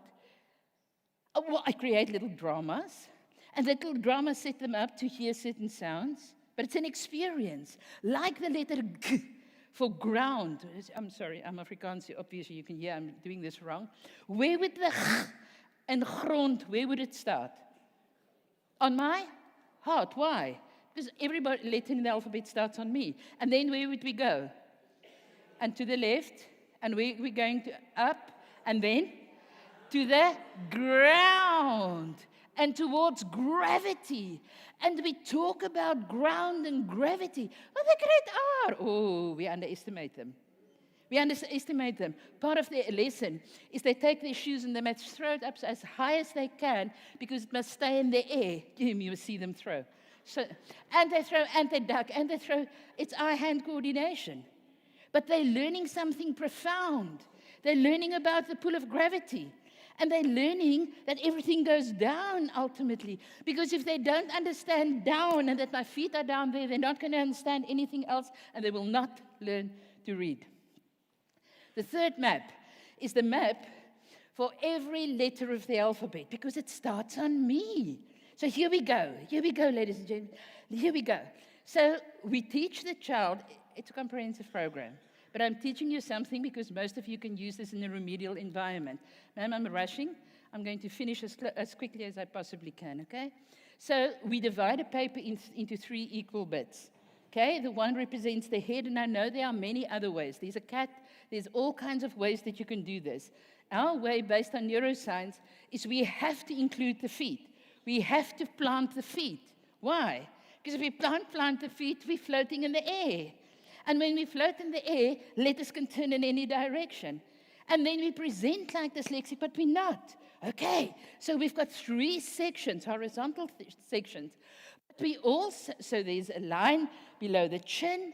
The second section is from the legs downwards. And it's very interesting. I was really reprimanded because I use where your legs start as a measure. But I said, what about children who've been molested? And I said, you know what? This is actually a desensitization. It wasn't intended like that. But the moment this area becomes the area where letters fit, it also deals a little bit with what happens over here. My heart for children is massive. There are many levels to what we're busy with. I'm giving you the simple version quickly, not because you're simple, because there's limited time. You know, not only do they need to know the head space, the body space, and the leg space, they need to know left and they need to know right. And for that reason, we've got lion left and red right. And they need to know where their heart is. But we don't do it quickly. We take minutes. So put your hand on your heartbeat. Feel your heartbeat. You don't have to do it now, but we do it with children. It is a phenomenal discovery. They didn't know they can feel their heartbeat. And all of a sudden, they've got a current location. They've got a place on a map. And now, I am speaking about a writing program for grade R's. I am not talking about reading. I'm saying, let's teach children to break the code in grade R in a fun and perceptual motor manner, and we teach them that all the letters that start to the left of me is taught first, and then all the letters that start in the middle of me second, and then all the letters that start are shaped to the last, okay? So please draw the in fox in the air quickly. In front of you, remember, you can't go higher than your head because the model says you must, it doesn't want to, it's spoiling my fun. Where would you start with the F? You know what is natural, to start to the right and then come down the midline because it looks like that's where the line belongs. It's wrong. What's the rule? Well, but now the F is a tall letter, so it's not going to start on my heart. So sometimes letters can start on my head, and sometimes it starts on my heart. Are you with me? So where will the F start? On my head and then go up and to the left and down. Or where are we going to stop? On the ground? No, am I? And then, if I go to sleep tonight, where's in fox going to move to? Is it going to stay there or is it going to move? He's going to stay there because this is where in fox lives. It's from my head and to my left, your left. And then we draw the line. Okay, quickly. Let's quickly think. Let's do an egg. Okay, where would you start? Is it a head letter or is it it's a body letter? So on your heart, and then where are you going? To the right, and then up and around, and you're going to stop, neck level, and then? Are you with me? You see, This will not gel easily with the way that you teach reading. It shouldn't gel. It shouldn't gel. Why, ma'am? It is not a reading program. It is a perceptual motor program that teaches children the code so they can break into other people's code and they can own it. Because the letters, where would the A go? To my left or to my right? Where would the B in buck go? Where would K and cat go? Where would D in dog go? Where would M in melody go? Where would L in light go? This is such an advanced class. You've got it. You've got it. Do you get it?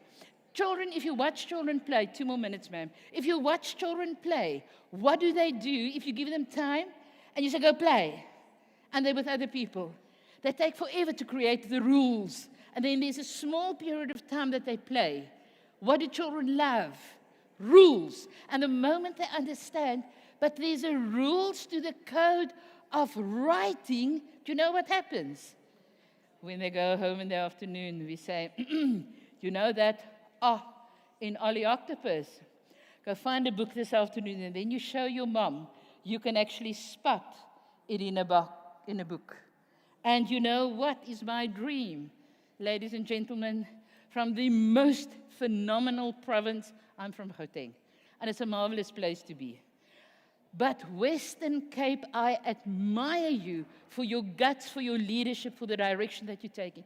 Western Cape, you can make such a difference, but we have to do it in grade. Thank you very much.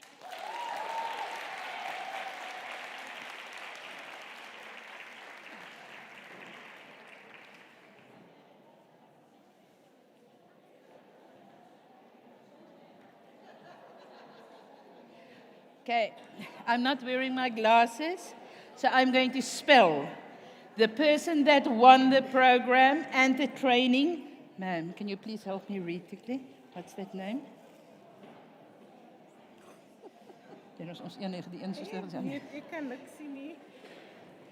Nom.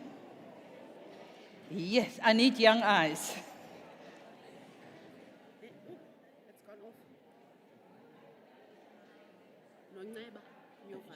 You'll have to say it. Ngabrish, son. Ay, ngabrish. Noneba. Mine is off. Yes, I'm on. Hi. Ngabrish. Noneba. Nyovane. Oh, ngabrish. Yes, girl.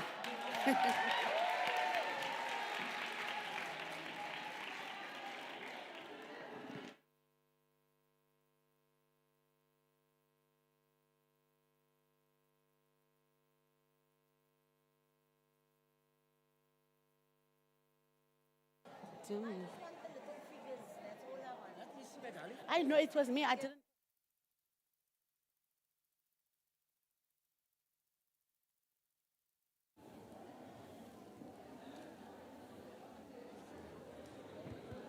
Thank you everyone. Dr. Melody, before you go down back to your seat, on behalf of the advanced class,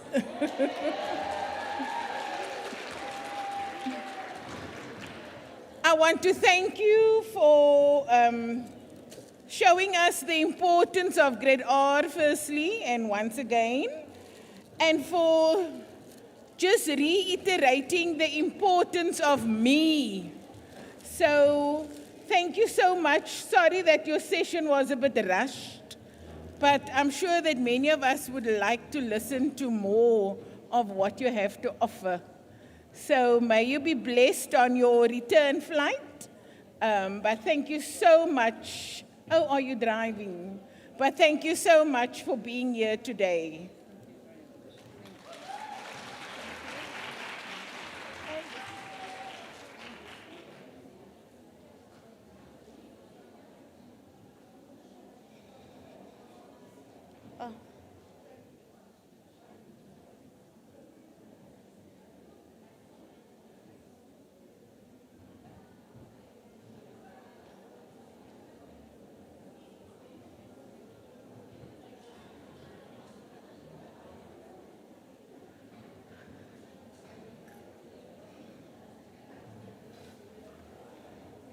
Okay. Hello. Hello, hi. Are we back? Ooh, nice one. So Asham, it's just going to be a few minutes before we get going. What happened to my story? Here it is. Did you guys enjoy your sessions? Yes. Ooh. So do you want to give them love? Yes. What else do you want to give them? Just love? Anything, nothing? She says. It's in ayo. Yes, look the other side. Can you see that there are fewer of them and still you're going, Ayo.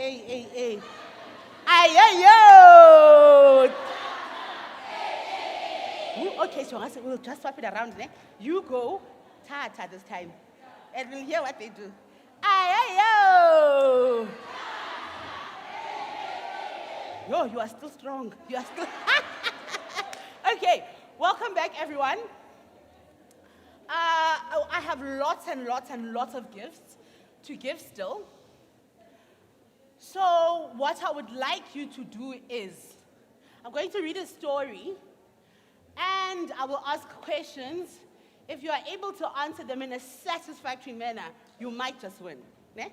Okay, so today I met a lady from Nalibali, and she said, like, we introduced each other to each other. And she says, I'm from Nalibali. Okay, just so that you know, I'm going to read a story from Nalibali, right? Because it's easily accessible. So whenever I'm looking to read a story or to whoever, my first place to go would be Nalibali. So here I am reading a story from Nalibali. It's a story written by Nikki Webb. Okay, I'm going to let that phone ring. Right. Still ringing. The title of the story is The Boastful Little Weaver Bird.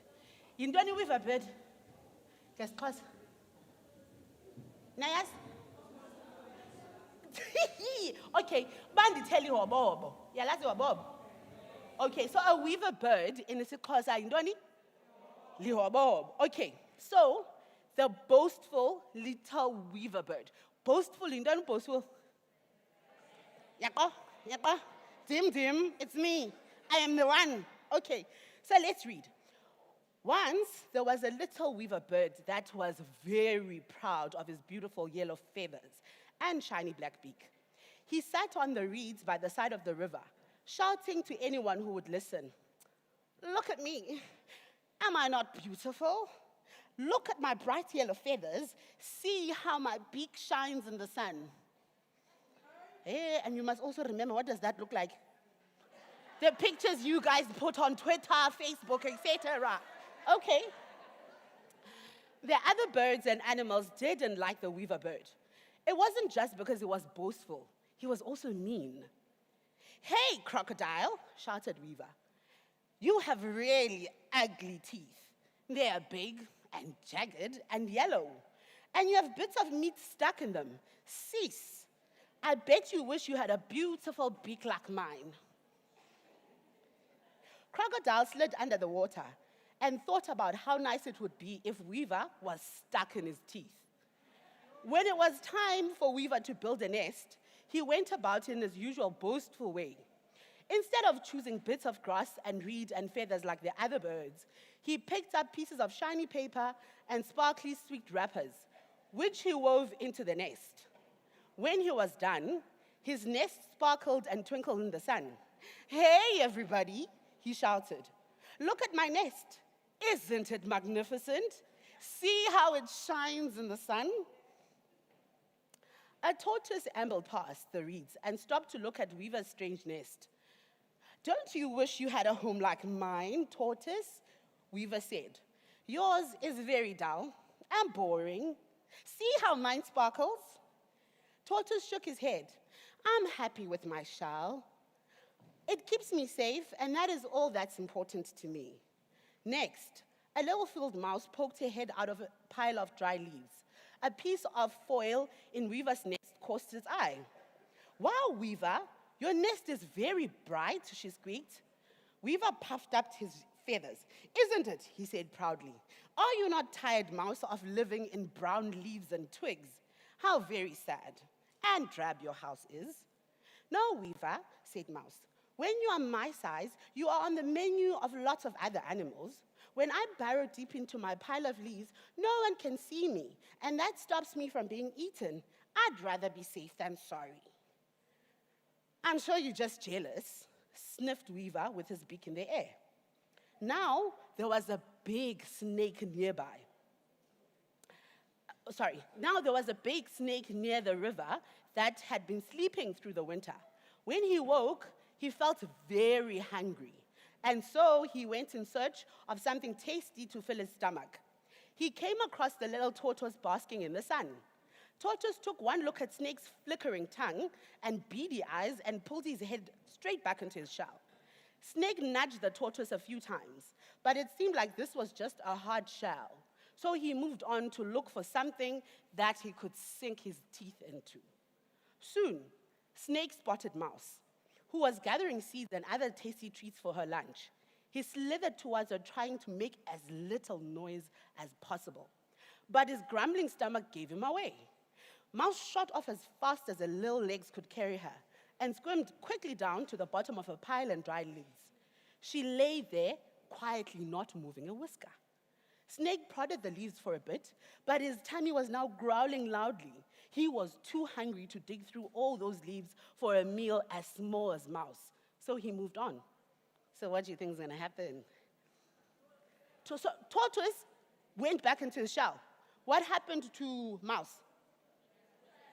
Scattered away. Where it's very dreary and boring, according to the Weaver, ne? So what do you think is going to happen next? Hi, look at them. Yeah, action. Right. Let's hear what happens. He crept silently towards the river and wound his way up the reeds to the weaver's nest. Luckily, just as he was about to poke his head into the nest and eat the little bird, he was spotted by other birds who shrieked and cheeped a warning. Weaver shot out of his nest just in time and managed to get away. But Snake knocked the beautiful nest to the ground where it broke apart. "That will teach you, Weaver, for being such a show-off," chirped the other birds. "And look," cried the little chick, "your feathers have turned brown." Weaver looked at his wings in horror. They were indeed completely brown. He felt very ashamed. Not only had he nearly been eaten, but his house had been destroyed and his beautiful yellow feathers were quite brown and ordinary, just like lots of the other birds. Weaver had learned his lesson. He stopped showing off and started being kinder to the other animals. Although his feathers turned yellow again to this day, every winter they turned brown again to remind him of his foolishness.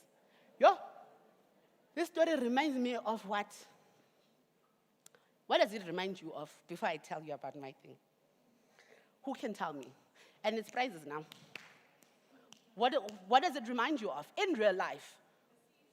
The seasons. Okay, it reminds you why? Because of the change of season. Okay, please give it to her. Thank you. What else does it remind you of? Yes, Mommy? Never forget that you do what? You need people. As much as the other animals were very annoyed with Weaver, they helped her, right? Okay, yes, Sissy? You must be compassionate to others. Come, Pekana, Mommy. Okay, so, oh, no, you are the last one. Go for it. Sometimes you need to learn a hard lesson. Okay, so I like talking to my children in my classroom, right? And a lot of the time, when you are pretty or when you are clever and all of that stuff, what do you end up doing? You boast and you make fun of other people who don't have what you have, right? And so I love how this lesson is, oh, okay, yes, Mommy. You must always be grateful for what we have. We are not saying, say you are ugly. Ne? If you are pretty, of course, you're going to say, I'm pretty. But does that mean you must say, I'm ugly? Hi, I'm getting down. How I am and what I am is my problem. It shouldn't be your problem, and you mustn't be saying, "Oh, when you live in a shack, but now my mother is at this and at that," right? So it's part of all the stories that we get. We can always talk about what they teach us, where we can go from where we are, what are we learning, etc. Right? Okay. Now, can I have a person who wants to be boastful? Boastful. Boastful. Who? Hey. Please be boastful. Come here. They won't see you from there.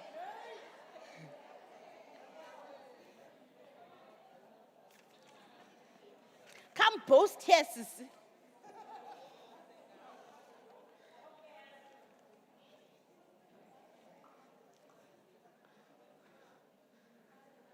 So poster, mom.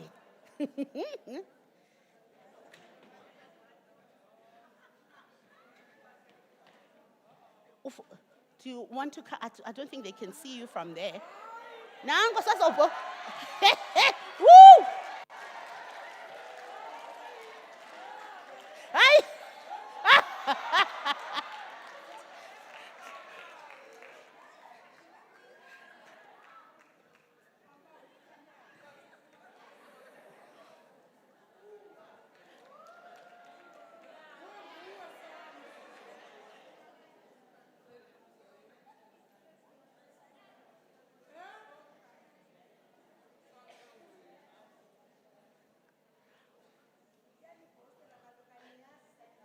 Hey! Hayi uwinile sisi. Solo, hayi uwinile mntase. Hayi usiqebile. Hayi usiqebile. Hands down, that was boastful. Hayi namandimazi. I also don't know. Somebody was asking, what is she saying? I'm like, also no, I don't know. She boasted even to me. Sisi, you want to tell us what she was saying? Oh, also, I wonder if she was really saying that because nobody can tell.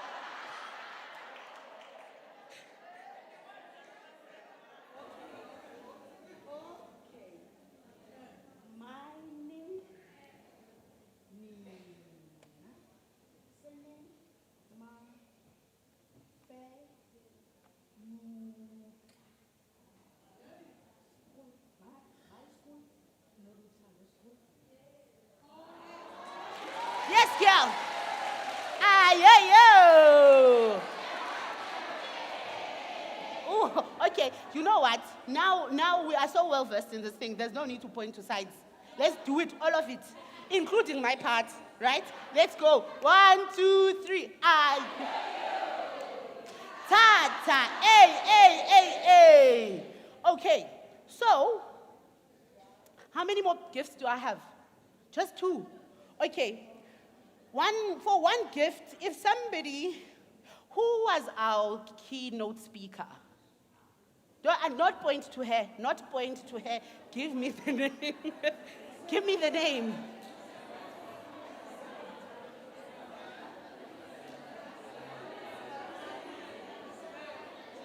You. Sissy. Okay. Somebody's going to give it a shot. Yes, ma'am. Miss M.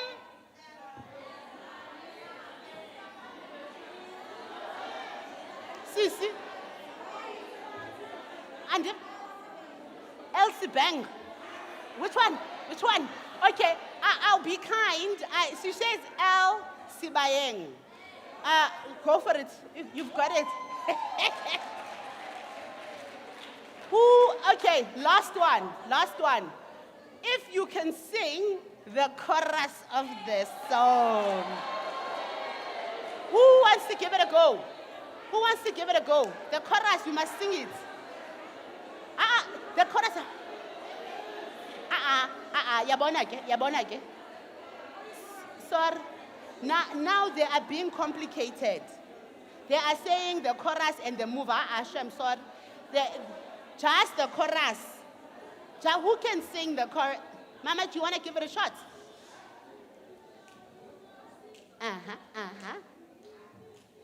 Yes, girl.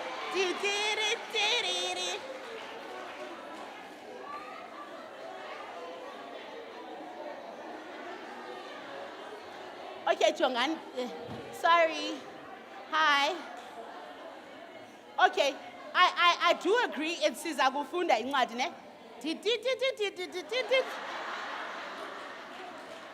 ISIS. Him.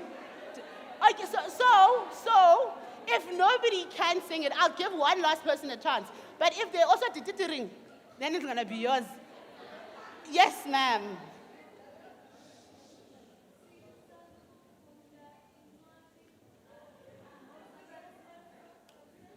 Aye. Okay. You know what I like? No, you know what I like? She took it one step further. And said, boom, boom, boom, boom, boom, boom, boom. Do you want to give it a go? Okay, please go for it. Uh-huh. Iyo. Uh-huh. Oh, yes. Thank you. I wish I had more gifts. You guys are so much fun.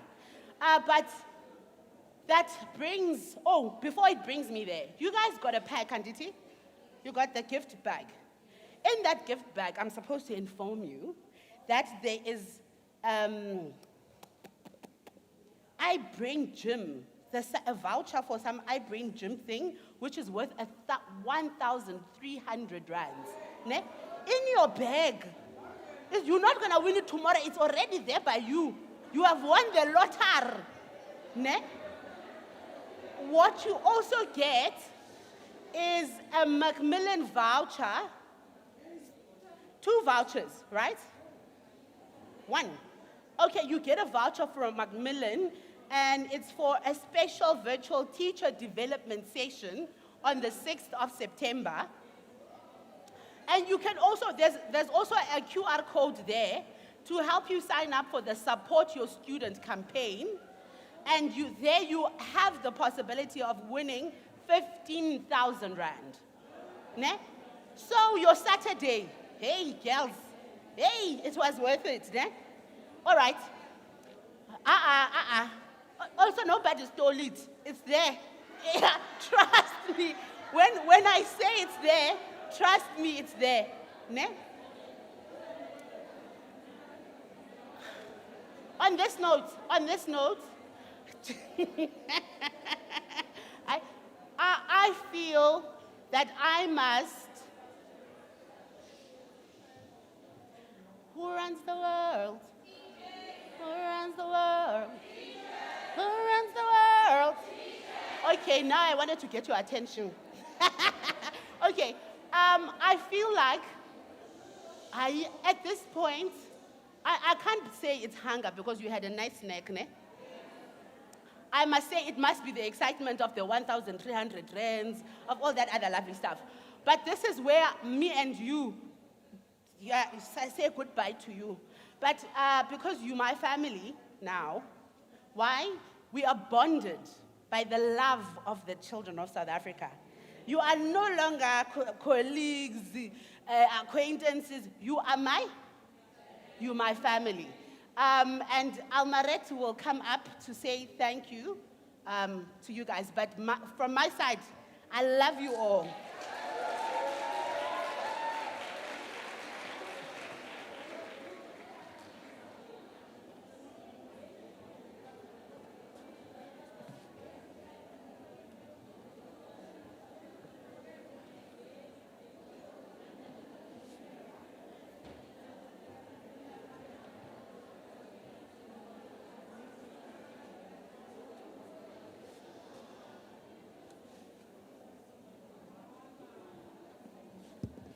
Colleagues, you will agree with me, a more vibrant, energetic MC we will never get.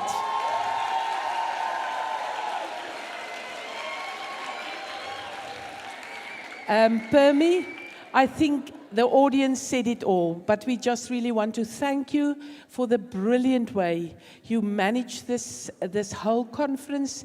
You were absolutely superb, and we really want to thank you.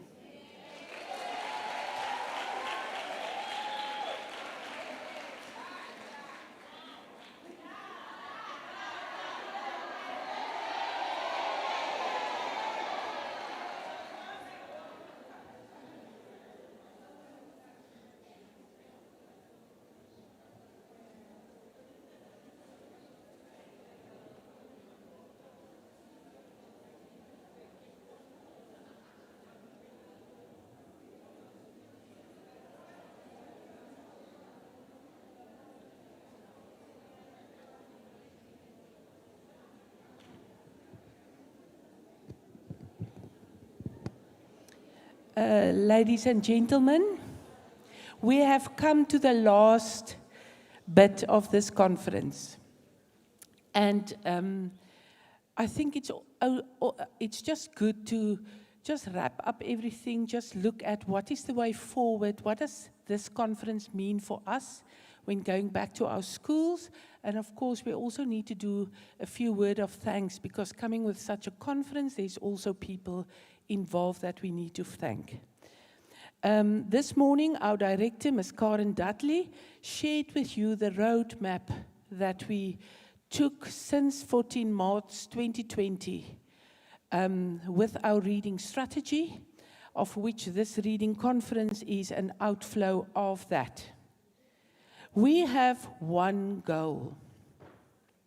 And you know, this morning when the learners were standing on the choir benches, and even now as I'm standing here, I feel emotional, because this is why we are in teaching. This is why we are in education, why we are doing the extra mile, while we are working the hours we are working. It's all for our learners.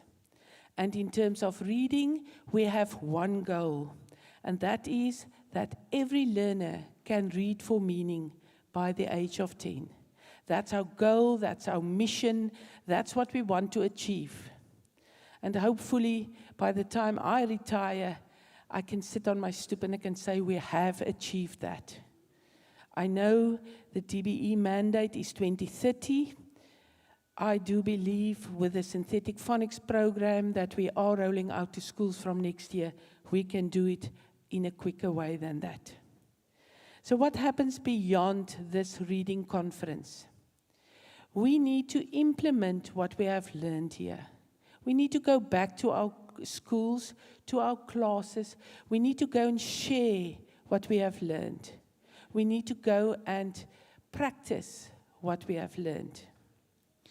We are planning a full rollout for the Funda Wande, Afrikaans and isiXhosa home language to all schools in 2023. It will be an incrementally rollout from next year to 2025, starting with grade 1, because that's where we start with teaching our learners to read. And then from there, we will take it into our grade 2 classes and into our grade 3 classes. And you heard Ms. Sibaheng this morning saying what the reading cocktail is, what is needed in every classroom. And I'm happy to say that the WCED is already on that pathway in terms of getting reading right, getting our learners to fly high as good readers, being able to read for meaning by the age of 10. Therefore, a procurement process is already in place. It's currently in process to provide to all schools decodable graded readers for every classroom in every school. Our isiXhosa classes did receive most recently. For them, we're going to provide Vula Bula anthologies for every classroom in the province. Apologies. We will continue with teacher professional development through workshops, through reading power hours, through this conference. Our DDG, Mr. Mohammed, said he wants a foundation phase in Daba in 2023. We will work on that. I think it's also important that we share the link. This was live streamed today. You will find it on YouTube under WCED Foundation Phase Reading Conference. Share the link with your colleagues. Some colleagues have watched at home, but there might be some that couldn't watch. The link, it will be on YouTube for quite a while, so you can continue to follow there.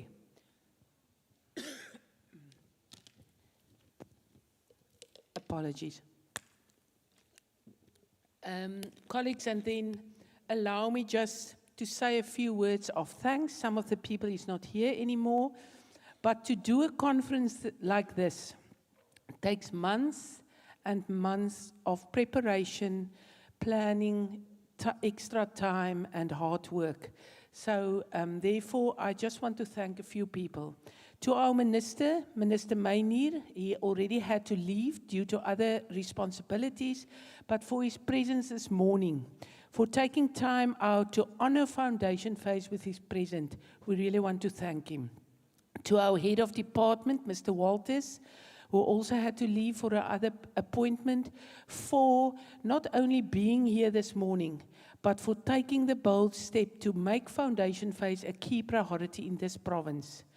We can only move forward with a whole department that has their full support to what we are doing in Foundation Phase. To our DDG, Mr. Mohammed, for his guidance, for leading Foundation Phase as a key priority, but for also being here this morning and for creating the beautiful song for Foundation Phase. And we will make sure that this song goes out to all schools so that this can be a legacy that we can leave for our children in terms of reading. To our director, Ms. Karen Dudley, for her leadership within the Directorate GET. I don't know if we would ever be able to pull this off if we didn't have a director like this.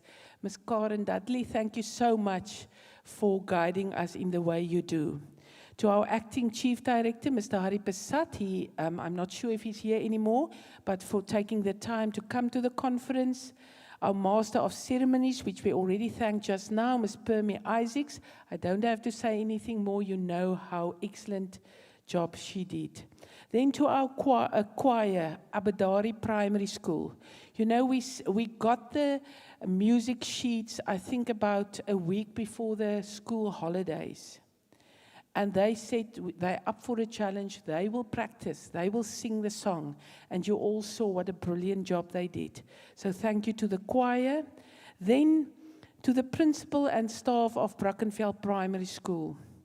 I have never experienced what we have experienced this past 3 days at this school. In fact, I think Foundation Phase literally hijacked the school. And on Friday afternoon, Mr. Kutsia said to me, Amaret, I'm officially handing over my school to you. and we had the privilege to just go on and finalize everything before today's big day. Mr. Kutsia, to you and your staff for all your hard work, for bending backwards, for when we came to the school to have a meeting with you, you were always available, you always left everything and you attended to us. Your staff were absolutely brilliant through these days. Thank you so much. And if possible, if you can just come to the front, that we can just hand you a small token of appreciation.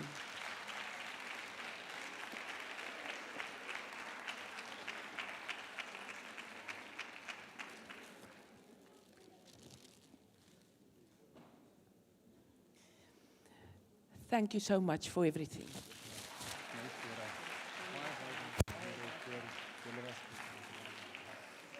Baie dankie, meneer. And then for the team, that is a collaboration process between GET, FET, the creative arts, the music, the whole team that was involved in that. A big thank you. To all our presenters, I'm not going to call them by name. They were thanked in every room, but you were absolutely stunning. I watched the comments on the live chat as we went on, and it was just amazing, the positive comments that came in. Thank you so much to you. To all our moderators and scribes that was in the rooms, in the breakaway rooms, thank you for your assistance there. For all the district officials helping us with registrations, helping us in the rooms. We cannot do this without you. We are one department, and it is so great to be able to collaborate as one at conferences like this. Then also to our publishers that really went the extra mile. Colleagues, everything that is in your bags was from the publishers. Please peruse, look for that 1,300 Rand. But, and when you go out, some of them are still standing there with heaps of books. They were saying, please take with you home. They don't want to take it home, so don't leave without getting some more for your classroom. To all our esteemed guests, our teachers, Colleagues, you are our foot soldiers in the classroom. And you are facing with a lot of challenges. And you might sometimes think that we are sitting there at our offices and we don't even really realize what you are facing. But trust me, we do. We also go out to schools. We want to see for ourselves what you are facing. But can I just say, I think our foundation phase teaching corps is absolutely amazing. And I do know that we have it in us to make sure that every learner can read for meaning by the age of 10. Thank you for being here today. Thank you for your hard work in the classroom. And thank you for getting our learners to read. Then to the GET Directorate, colleagues, this week we were at the school, the foundation phase team were here working, and if there's a crisis, we just called to the office, and then people jumped up and they started doing what we needed to do. Driving things to the venue, bringing the banners, printing, then rush it through to the site. Thank you so much for the wonderful teamwork that we could have. And then last of all, to our foundation phase team, sorry, I'm emotional now, because I just want to say you are an amazing team. And without you, we would never be able to pull this off. Thank you for your hard work, your dedication, your leadership in this province, and for making sure that foundation phase can move to the top and that we can ensure that all our learners can read and write by the time they leave the phase. Colleagues, thank you so much for your attendance. Thank you for being here. When you go home today, please note there is lunch packs per person outside. Please go through the entrance again to get some more books. Don't forget to put in your transport claim if you haven't done so yet.